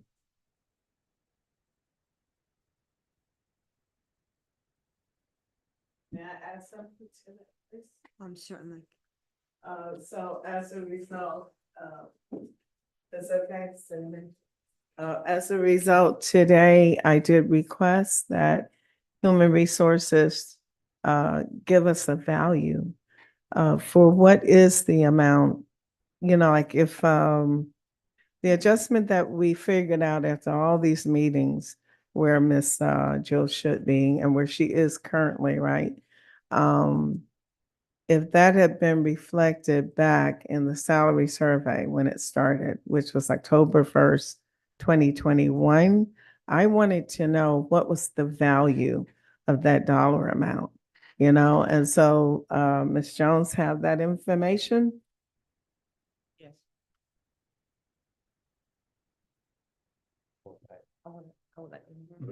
Okay. So what I did for Miss Cardi, when I went back doing the calculation, based on where Miss Kaiser was actually her rate of hourly pay at the beginning of the salary study implementation, and the fact that they moved her from one grade to another grade, I calculated her pay based on the new grade, same step. So where she would have been in that position, and the total I came up with, and as she got years of experience increase, 4% COLAs, 5%. I factored all of that in as I moved the grade down. The total cost I came up with that would have be due to Ms. Kaiser if it was the will of the commission was $18,770.26. And that would be less the $39.10 that she's already received. You calculate what was it again? $18,770.26. That's from going back to what? October 15, 2021. When the salary survey was implemented.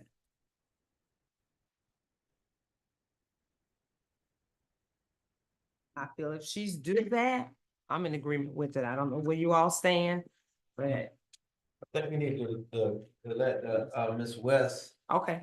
read Give us that some- policy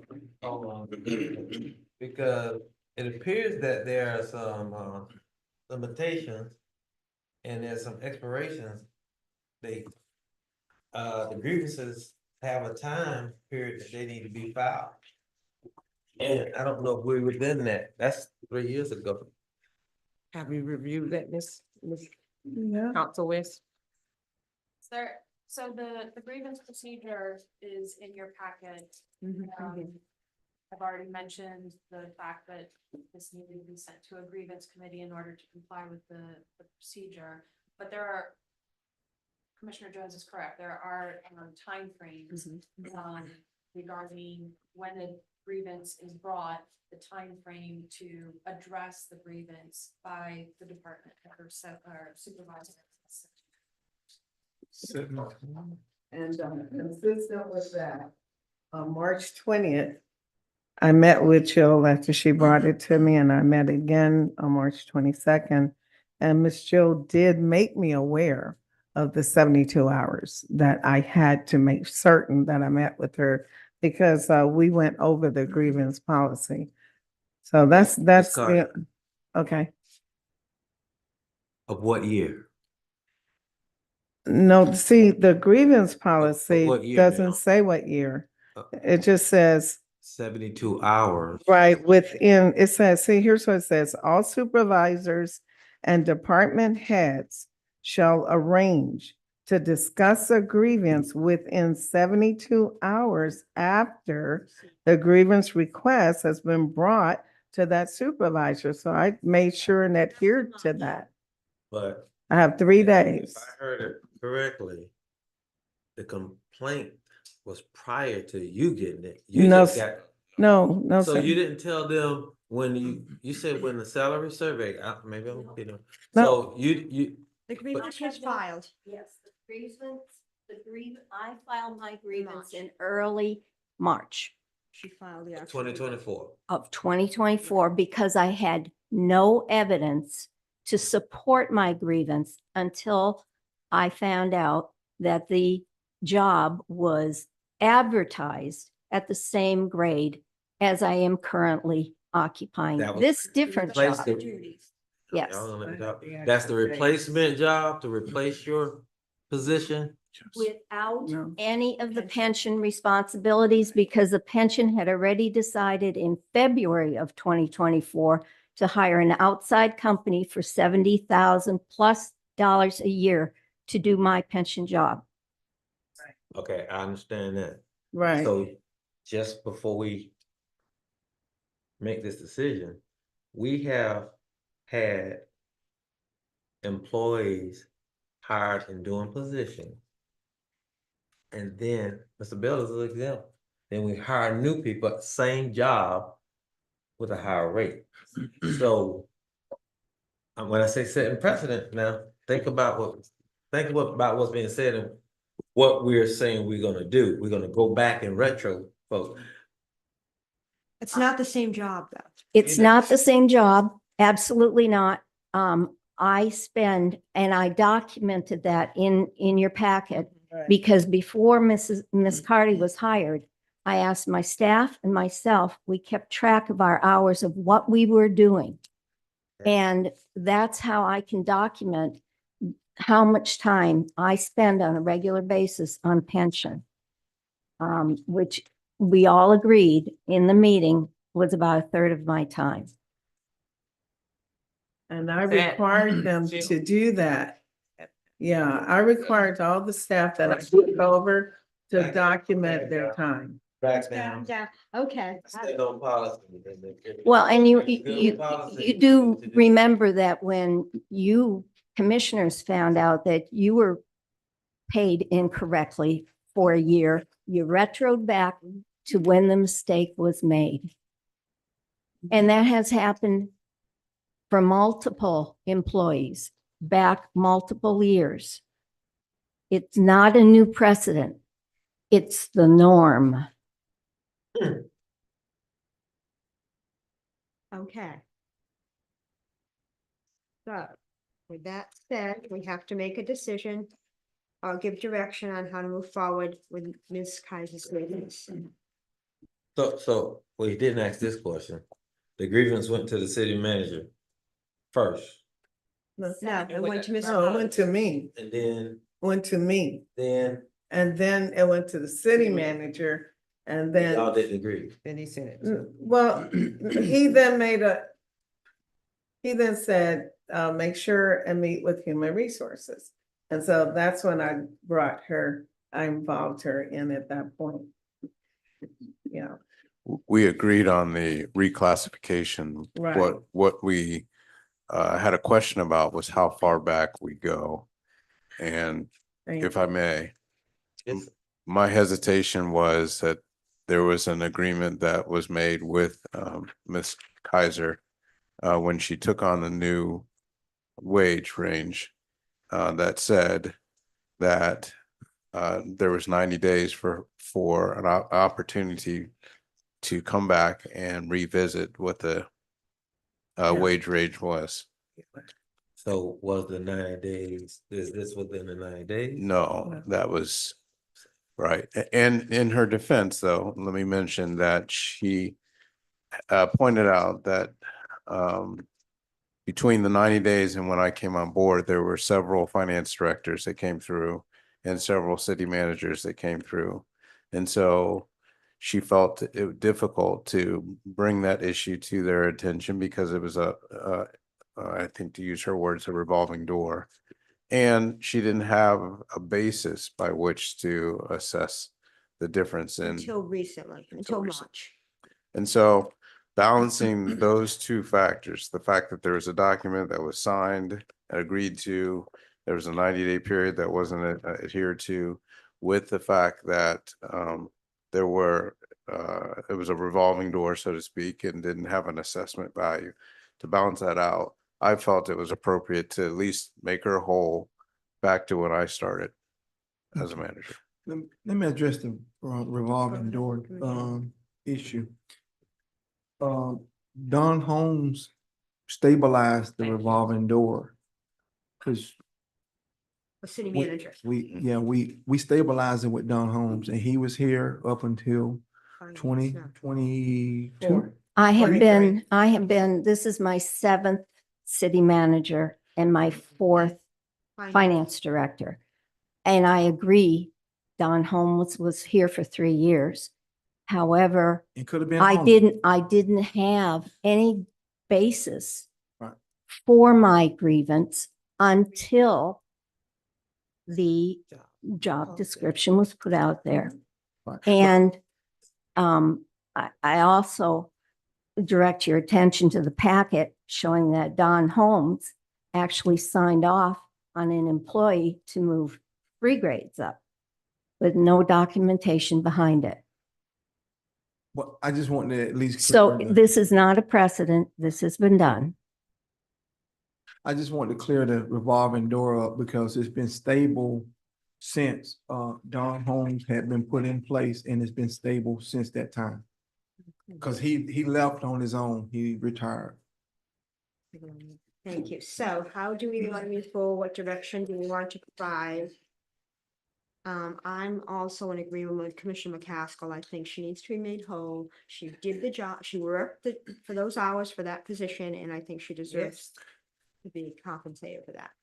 I mean, I'm in full agreement with that, but also, do we have anybody else out there that's lingering that could potentially bring this same type of situation up?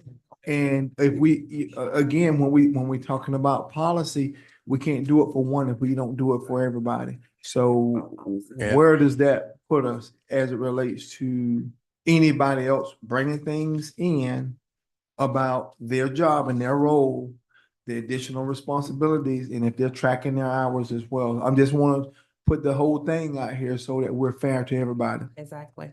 And that is a very good question. That's why we've tried to be very careful in making sure that when we took a look at these things, that we were very methodical in our approach to make sure that everything was data-based. Now, one of the risk factors that we have, though, is that, as Ms. Kaiser said, the individual that did the salary study before, that company no longer exists. So our ability to go back and recalibrate, which should be done on a 5 to 10 year basis, is not there. So at some point in time, we will need to go back to an RFP to bring in another company to allow us.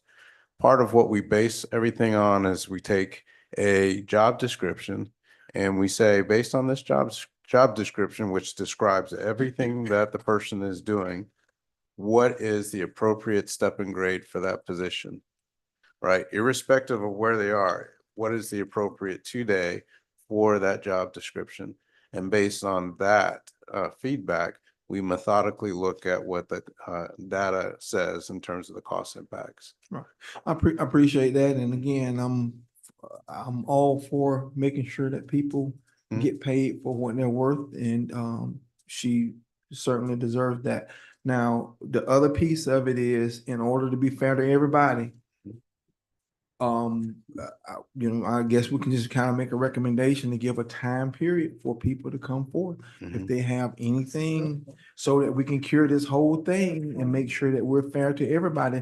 A time certain that people bring their documentation if they feel like they have not been paid fairly, so The that policy it's needs to clear. be up. The policy needs to be. No, I'm just saying, no.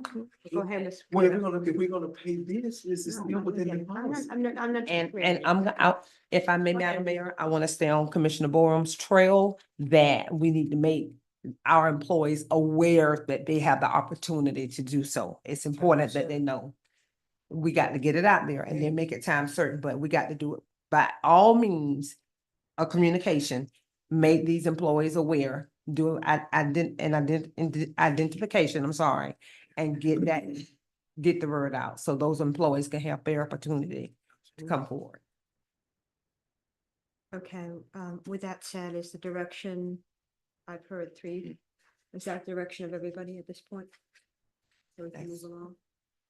Do you have That's with me. a suggestion on time frame? I'm good with it, but I just don't like the policy piece. But again, she has done her due diligence.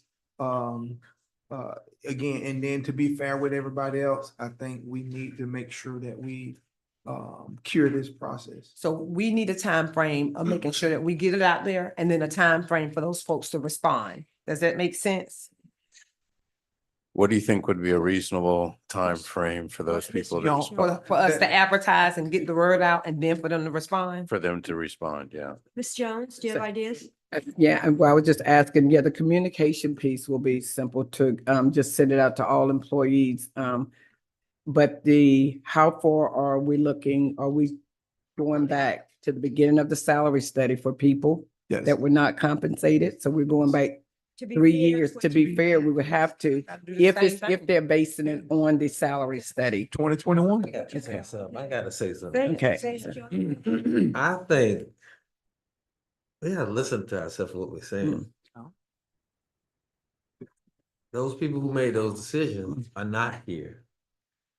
we voted on, let's do it, but we wasn't the nuts and bolts in actually into the salary like the then finance director or the then at that time city manager. This is a situation where Jill was doing two jobs, two jobs. Okay, so I don't think, or HR would know if we have anyone else that's doing two titled jobs. That's why I said Two different- identify. Okay. Right, so I don't think it should go to someone who got a, that got a promotion and then feel that they should be retro paid because they did a You are on certain point. level of job. Mhm. So It's very different. her situation is exactly. Identify those folks. So Mhm. let's still go back to, let's let HR kind of like deep dive into this because I'm telling you, we already got a policy. We just talked about some policy violations. Yeah. Let them go back and reassess That's what. with this policy before we say, That's what yeah, I go said. ahead and do it. That's what I said. Can we take care of Ms. Kaiser We and can bring take this from Ms. back? Kaiser. Yes, that's what I'm saying. Let's finish that. I mean, for this one too. Oh, you want to say something? Go ahead. Because Commissioner we're still Foreman. having. Yeah, have it we're gonna take care of Ms. Please Kaiser, but answer then his question. we can also, As far as the timelines, Ms. West, on the legality of it, are we in line? Because I'm a little leery. What the policy say and what we just said we're gonna do, it don't seem like it's lining up to me. What you're discussing, I suggest that you table this discussion to another meeting because good decisions are. Why you ain't been tell us that? Cause it's saying what? You know, and I can make recommendations at that time, but what you're talking about doing is opening the door for potential complaints if you pursue this new policy idea. What you have now is each grievance is different. It's a case-by-case situation. Gotcha. Facts are different, and you're going to apply it differently. So I think what you have in place works just fine. I don't think you should have an open time period for retroactive. I agree with that. It's a case-by-case basis. It is working. But if you want to take that up, I would suggest you do that. That's exactly what I. Okay. Thank you. All right. Thank you. thank you. Question. To answer your question? As long as I posed it, so you guys know, I say let's refer to legal. Okay. All right, thank you. Thank you. Are we all set then with Ms. Kaiser? We have one more item on the agenda, but we also have something else to we're not finished. So did we say anything about Ms. Kaiser? well, No. we haven't said anything. No, we haven't. I'm in agreement with going back and doing. It's Ms. right, Kaiser. because this is a case by case basis. Based on her case, I feel that we should give her the 19,000 that she's entitled to. 18,000 something, Is it second, second. 18 because it was 9, 8 double, 18,000 and whatever. Can you state the amount, please? She knows the amount. Well, we're gonna put it on the record. I took it down as $18,770.26. Thank you so much. 21, wasn't it? Less what she's already been paid. The 18 is from. Less. Okay, so have we have, Did everybody get, Sonny, did you get that on the record? The 18 cents, less than 39,1064. Oh, she got it. Less the, I read. 39,1064. you're saying 39.10, so $3,910.64? Yes, ma'am. Thank you. Wait a minute. That's because she was already paid. Oh, okay. yeah. Yeah, So- for 3 months. Yes, The so difference. less that. Thank you. Right. Okay. Are we all in agreement with that? Yes. I am. Commissioner Kimball, Commissioner Jones? Are we in agreement? Do we need a Feel motion? nod to that ahead, effect? yeah, everybody's getting tired, so let's, yes. Make a motion. A motion to retro Mrs. Kaiser back to when the salary study started, October 21st, from October 15, 2021. Second. And, thank you. Have a motion, are you finished, miss? I'm done. I was gonna Okay. say I'm not. Got it. Second, do we have a second? I second. Okay, all in favor? Aye. Any Nay. opposition? Nay. We heard you. Motion passed 4-1. Okay, we still have one other item on the agenda, plus we have to add an emergency item, which is to finish the conversation about the Blue Crab situation in regards to the city manager. This So- investigative services, I make a motion that we table this right now. Yes, can we can, well, we need to kind of talk about something else. I mean, Let's make it very quick because it's a change. Oh, the last item, you want to table? I mean, we got, listen. So we can make sound decisions. Y'all want a table? Let's go. Tell us what the deal is. Okay, so I reached back out to Sniffen and Spellman, who we agreed that we would go to. She sent a letter. Did y'all receive it? The first letter indicated that when I asked, when the scope of it, the investigation was the alleged conduct of Mr. Bell, which had been the subject of certain complaints submitted by former and current employees. And it gave the nature, you all have that. It gave an hourly rate. The estimated fee was not to exceed 30,000 in the original letter. And I gave a date that we wanted the investigation completed. It was prior to his probationary period ending. I went back out to them and they sent another letter out, which indicated this was a follow-up to the conversation that I had with them, that they still said that their investigation they would stick to the original amount, not to exceed 30,000, but that does not mean that it will be 30,000. They were going to charge by the hour. However, they would let us know if it got to 5,000. They would let us know where we are. If it got to 7,000, if it reached 10,000. A lot of the work has been done because in the original letter, they included the investigation, things such as travel time, but we talked about doing it in a manner in which it was very, kept the employees, confidential. So maybe doing it by Zoom, we didn't have to pay lodging fees because that included in that. They wouldn't have to come here for lodging fees to meet with employees. They can do it via Zoom. They had limited information at that time. Now they do have more information to go off of. It shouldn't take as much time to interview the employees or the complainants. So it's $375 an hour. That's what they agreed to the first time. It's still $375 an hour. They want to take on a team concept. However, it would be one that's the lead attorney. And that lead attorney will interview everyone, but she has all the statements now, so she'll kind of be just substantiating what's in the statement. So that kind of cuts down on the time. So it's up to you all if you still want to go with Sniffen and Spellman. They're willing to do so. However, they're willing to let us know when they reach a certain amount, may not even get that far. It definitely won't exceed 30,000. They'll let us know way before it gets to 10,000 because that's what we agreed to. But we just need to know, they need to know if we want to still proceed with that company, with their firm. It's up to us. I heard 30, but I thought the max would be 10 because you weren't using the number of. And if you see in the original letter that they sent, that's what I told them at first. However, they went back to their team and they decided that they would stick with the 30, it would not exceed. However, they will let us know in increments if it got to 5, when it gets to 5, if it gets to 10, where they are in the process. And a lot of the work has been cut down from the original scope. It's up to you all to decide. You have both letters in front of you, so it's up to you all whether or not you want to proceed with Sniffen and Spellman. Also, with the mediation process, with the time I get off from my primary job, trying to reach out to companies, I went back and I came to HR, what I would like for her to do, because we agreed that we did not want to use the same company that did the team building with us, for her to give me a list of the folks that the pool of folks that we chose from, and then we as a team can decide if we want to go with another firm, so we can have a mediator to come in once the investigation starts.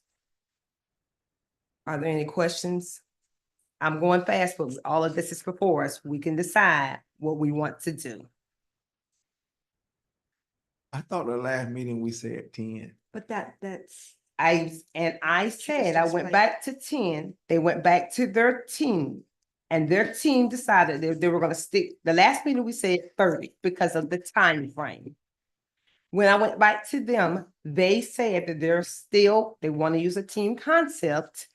And it will not exceed 30. It may not even go to that. They go by an hourly rate, which is 375 per hour. It may not reach 5, 10. However, they will let us know when it reaches 5. Whatever we want to tell them, let us know when we get to this point. A lot of the work has been cut down because they've received statements. At the end of the day, the information is before you all make a decision, and we need to know, we need to make a decision whether you all do it tonight or table it.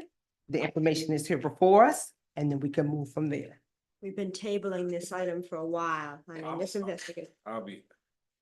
I'm okay with the knowing in increments, and if we get to the point to where I think that's fair.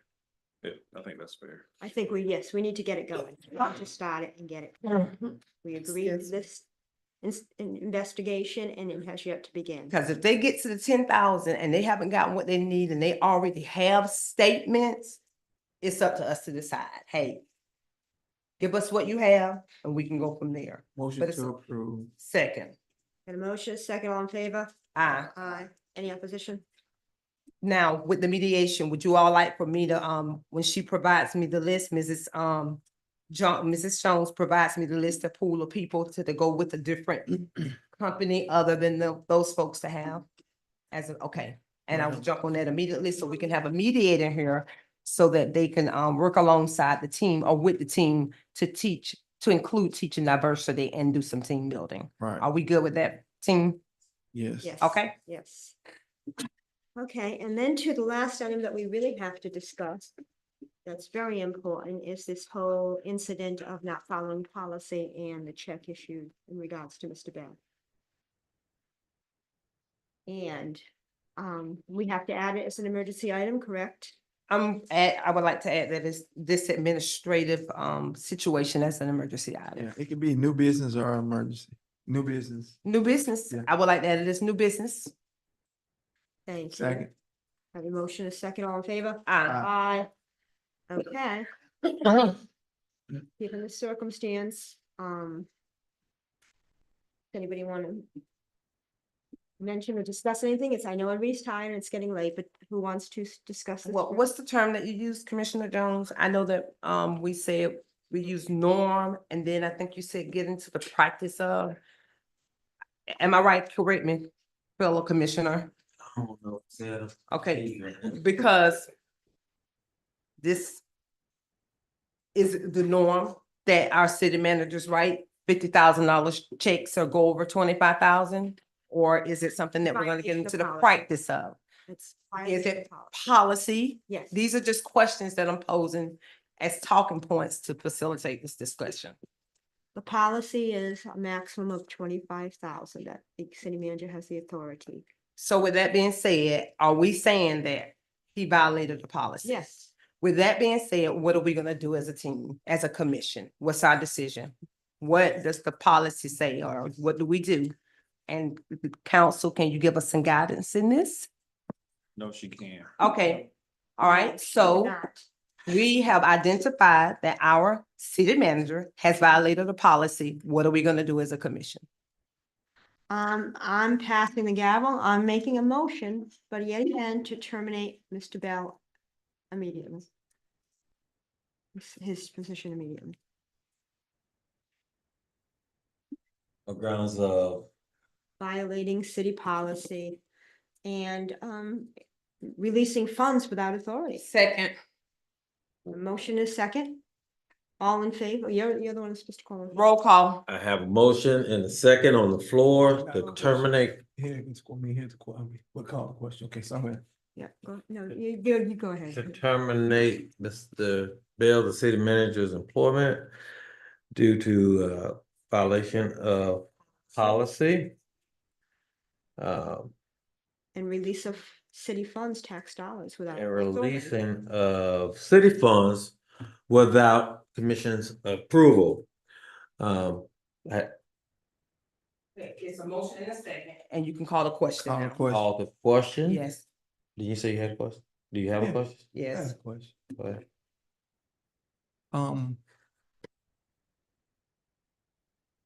I just want to just make sure that from a policy standpoint and individuals making certain decisions outside of the commission, is there a pathway not to potentially fire him, but maybe give him time off without pay to send the message to not continue to have this open, the discontinuance of Alicia, if we terminate a city manager right now without I would say give him time off without pay. That is almost equivalent. That's the message. The next one could be, if that occurs again, terminate, but the commission can do what it wishes. I mean, it's a violation, yes. But again, whatever the commission would like to do, I just made an alternative of what happened to have at least some continuity in that leadership role. But if the commission decides to move forward, let it be what it is. I just made I just want to say that at some point we have to really take into consideration the potential jeopardy that we were put in. I believe personally that there was so much that could have resulted out of that one little instance. And if we allow this to be swept under the rug, for lack of better terminology, and slapped on the wrist, that there's a potential that additional things can be done that will further compromise the integrity and jeopardize the integrity of this city. And sometimes we just have to really accept that there's a character flaw. And being that what it is, I mean, we just have to make a decision. Because again, there are a lot of things, not just the issuing of the check, but the disclosing of other commissioners' positions with regards to their stance on certain things with regards, that falls upon the sunshine. And there shouldn't been him connecting saying, oh, I'm talking to Commissioner Campbell. Commissioner Campbell said this to another commissioner. Am I correct? Mhm. You didn't hear the whole conversation? The earlier conversation was, yeah. So, and I mean, I don't, and I think that, I mean, that goes against sunshine with regards to, and that's, I mean, that's not a good practice. And those are just my thoughts. Okay. Could I have a roll call for a vote, Can please? I say something? I think it's proper. Go ahead. So the situation that occurred with Blue Crab, I only did that because I thought that that was the authority that I had. I went to staff and I asked that question. I wouldn't have done it otherwise. And I only did it because of the purpose of making sure that we didn't lose the promoter that we had. I thought, based on the information that I was given, that I had the authority to do what I did. That's the only reason why I did that. Otherwise, I would not have. That's the only reason I wanted it to be able to bring it back to the commission so the commission could decide. So if that was a mistake, if you don't consider it an emergency item, I get that, but It's not because there was any nefarious intent associated with it. It was only to be able to bring it to the attention of the commission. Mr. Bell, you lied. Up You lied, about, and you lied on me. You lied through this whole process. You lied. Yes, you did, sir. You lied and you made it, and you told me exactly the conversation that I diverged earlier to those that were in this room with regards to what you did, how you did it, and I asked you a simple yes or no, and you agreed. I didn't agree that I lied. I asked you if there was anything for you to correct. You had the opportunity to. And so that's why I said I didn't understand what you were saying, because I never agreed that I lied. I asked you, did you not tell me that I asked you the steps that you taken with regards to going to staff, and you said yes. You told me that you made contact with the additional commissioners, and you told me that Commissioner McCaskill said that she was willing to sign on to a meeting, which is the only reason why I said I would sign on to a meeting. One, that you shouldn't have said who, what, when, where, or how, if that was not the case. Mr. Bell, you have, the list can go on with regards to this whole situation. And I asked my fellow commissioners, had they been contacted by you with regards to that? And half of them stated no. But you told me that you made contact with each one of the commissioners, and that's the direction in which they were wanting to go in. Did you not? I did reach out to each of the commissioners, yes. Okay. But I don't think that I lied. I mean, I disagree with your position on that. If I just asked you for clarification and you didn't give clarification, but yet you just agreed that what I just stated, my statements were correct, what do you call it? So, I mean, we can go over the details of what you said and what I said. But there was never any intent to deceive you on that. What do you mean? That was blatantly. I think we're at a point right now that there's I wanted to allow Mr. Bell opportunity to speak. Thank you. He's and you spoke, but the back and forth, I'm not gonna allow that to happen at this time. Roll call on this vote is almost 12 o'clock. Yes, sir. I have a motion by Mayor Correa, second by Commissioner McCaskill. Commissioner McCaskill? Yay. Yay. Commissioner Campbell? Yeah. Yay. Commissioner Jones? Oh, you vote last year of the gavel, so sorry. I'm used to Mayor Correa. Commissioner Borum? Yeah. Thank you. Mayor Correa? Yes. Yeah, yay for Mayor Correa. Commissioner Jones? I don't vote, do you? Yes, you vote last. Nay. Nay. Motion carried 4-1. Okay, so we're. She carried 4-1. So you gotta get direction, what you want to do. Right. Turn over this key. Well, So. no, we give direction as the commission Yes. to like to make a motion.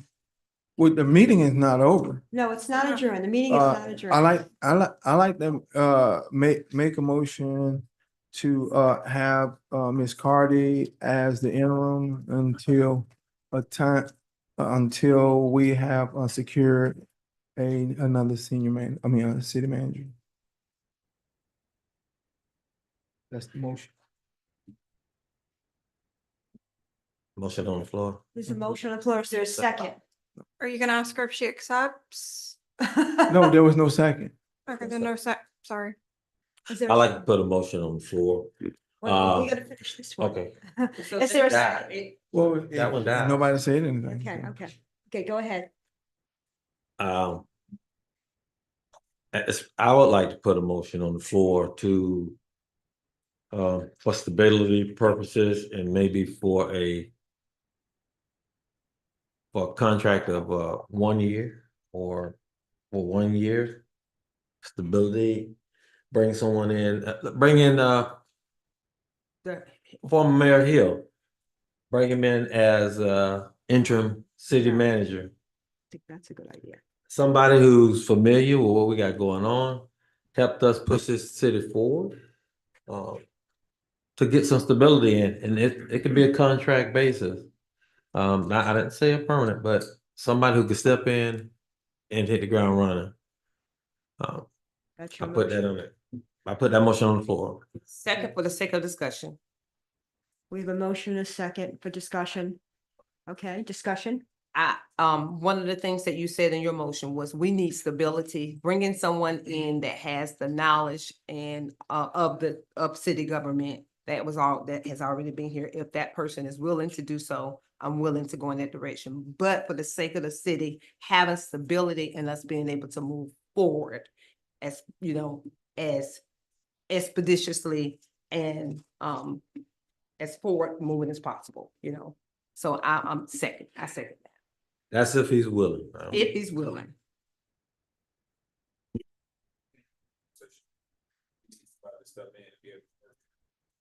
We have a motion, a Okay, second right now. Let's Wait, do take that, a and then 10 minutes I to got talk. another one to put on the floor. Okay, we have a motion, a second. I guess roll call vote. Commissioner McCaskill, Yay. thank you. Commissioner Campbell, Yeah, we take 5 minutes, call 10 minutes. I just. I would be advised. Intern that is already an employee. Me too.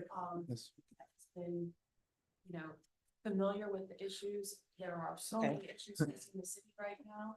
Yeah, but I don't think it's, Next meeting. Okay, gotcha. If that person is for the next meeting, but we need, I would like to go ahead and agree to this with a person that's knowledgeable, and then we can put another motion out on the floor to have someone interim, just like you said, at least into the next meeting. So we have a motion and a second on the floor. Roll call, please. just, okay. I just for clarity for the record. It motion by Commissioner Jones for a contract of 1 year of stability to bring in former Mayor Hill as interim city manager if he's willing, second by Commissioner McCaskill. But now you're saying for stability purposes, with still, That's a Remains second. the same? That's just a Okay. second. okay, thanks. Commissioner McCaskill. Yay. Commissioner Campbell. That, we're in the same position that I stated that I'm not comfortable with. I don't have an issue with that, but a person, he's not here to make that determination. So again, we need somebody that's gonna be able to come in tomorrow with boots on the ground. What we said is, if we approve this and we reach out to him and he says, yes, it's already approved. However, we're gonna put another one out to get somebody in until the next meeting. So this is just saying, we can reach out. If we're gonna do it, we can reach out and ask him. If not, maybe that person that we got that's gonna be into the next meeting will stay until we can get somebody else. But right now, we have that.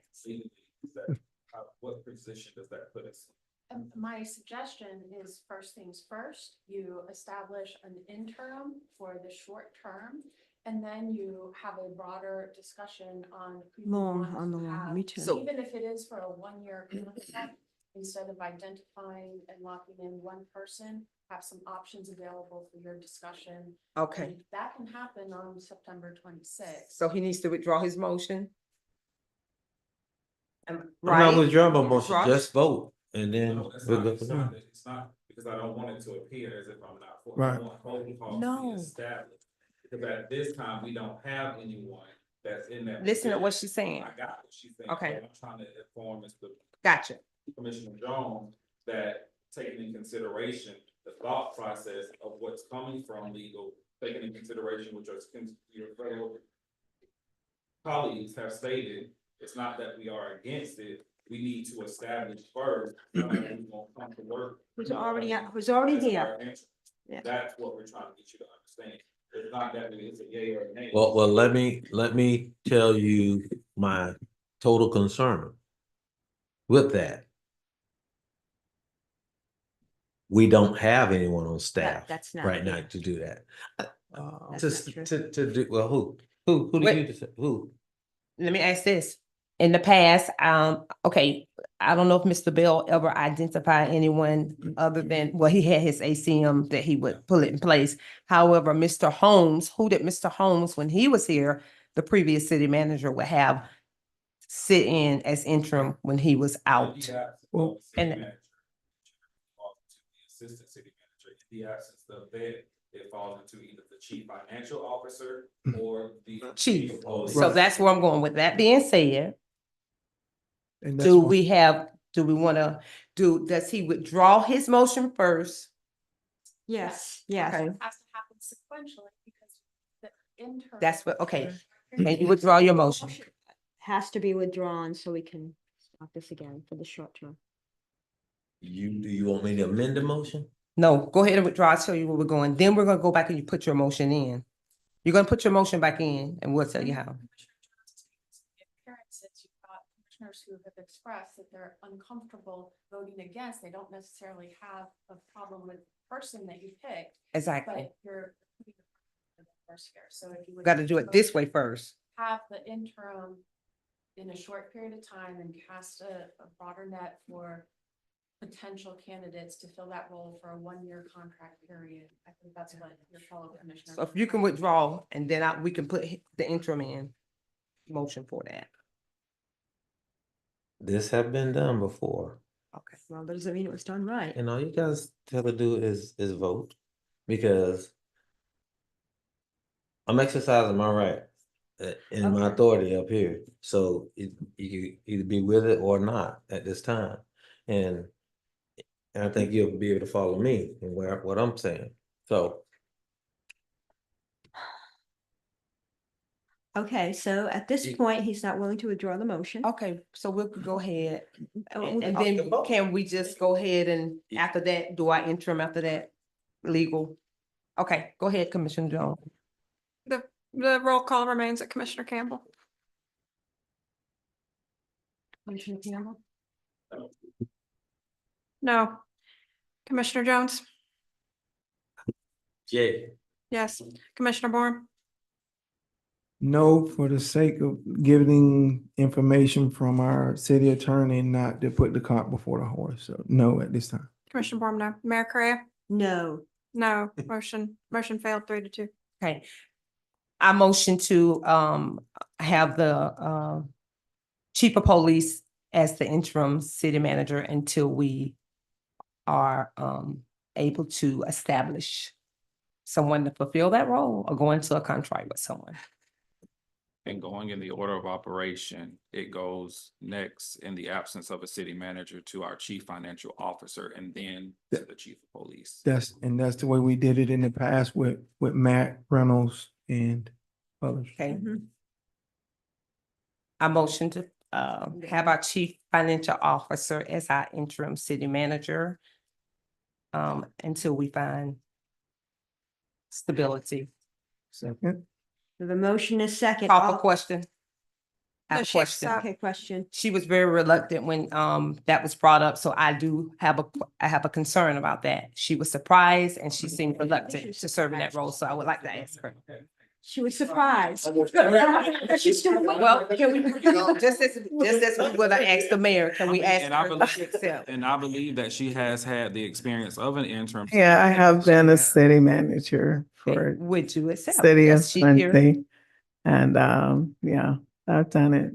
Well, So- with the city manager there, he had they took his heart out. He had Would you accept? I accept. We have a motion, a second, and an acceptance. Roll call again, please, Ms. Krantz. Thank you. Commissioner McCaskey? Nay. Nay. Commissioner Campbell? Yes. Yay. Commissioner Jones? Nay. Nay. Commissioner Bourne? Yes. Yay. Mayor Correa? Yes. Motion passed 3-2 with Commissioner McCaskill and Jones saying nay. There's a next order of business that we have to take care of with regards to the immediate taking away access immediately regarding email or any other access that the exiting city manager has a right to. Is that not already in policy? Or No. we have Offboarding. Do we not have an offboarding things in play? that happens because I don't remember doing that in the past. Okay. So I know we supposed to have access that to the way building. back. Yeah. Mayor, several Mayor years. Correa, for cleanliness, I would ask that you direct the interim city manager to ask IT to remove the access to IT effective understand. immediately tonight. Okay, please remove immediately tonight and key card turned in and all of those things that need to be done. I understand. Thank you. So here's another order of business. Since we have termed the employment of the city manager, are we gonna still go in that contract for investigation? Well, it seems to be moot, or do we want to, well, of course, if I retract that. If we are continuing the investigation into Mr. Griffith, I think we have to continue this investigation. No, we don't. How are you gonna investigate a hostile working environment If when the he's not person here. is not here? Well, we have all the documents, but yeah, okay, that's fine, but, It's up to the team. okay. Waste of What's the tax. consensus? Consensus for, The investigation to Mr. Bell, that we just don't go forward with it. I say pick. That's what I'm asking for the opinion of the board. Go ahead. Let me ask this. What if the changing of the guards happened up here and Mr. Bell came back and applied for a position and staff was still the same? Do we want to consider that? And he was to be rehired? What? No. Okay, No. say if, just because he's fired, he came back to be rehired. If there was a different commission up here and that happened, but staff was the same. I get what you're saying. You're saying go ahead. continue with the the process. Should we still continue with the process? I just want to throw that out there and. But if you continue with the process and and he is not cooperating, in a way that he would if he was There's no still. recourse. Yes. It wouldn't, I don't know if it's gonna, That's why it's good, but it's, yeah. So, I mean, what are your thoughts on, on that? If he's not gonna Yeah, and he doesn't have to cooperate if he's not an employee. So it's up to you all. That's just, it's out I there. think that's only if he was still, I mean, that's what I would be thinking. You can certainly entertain that motion, Which- Commissioner Haskell, we- but it would have to be through a motion for reconsideration. Or defer that to the next meeting, which I advise since it was midnight. Okay. I'll thank defer you. to the next meeting. Okay. That sounds good. Do you have a motion to adjourn? Motion. Motion to adjourn. Adjourn. Wow.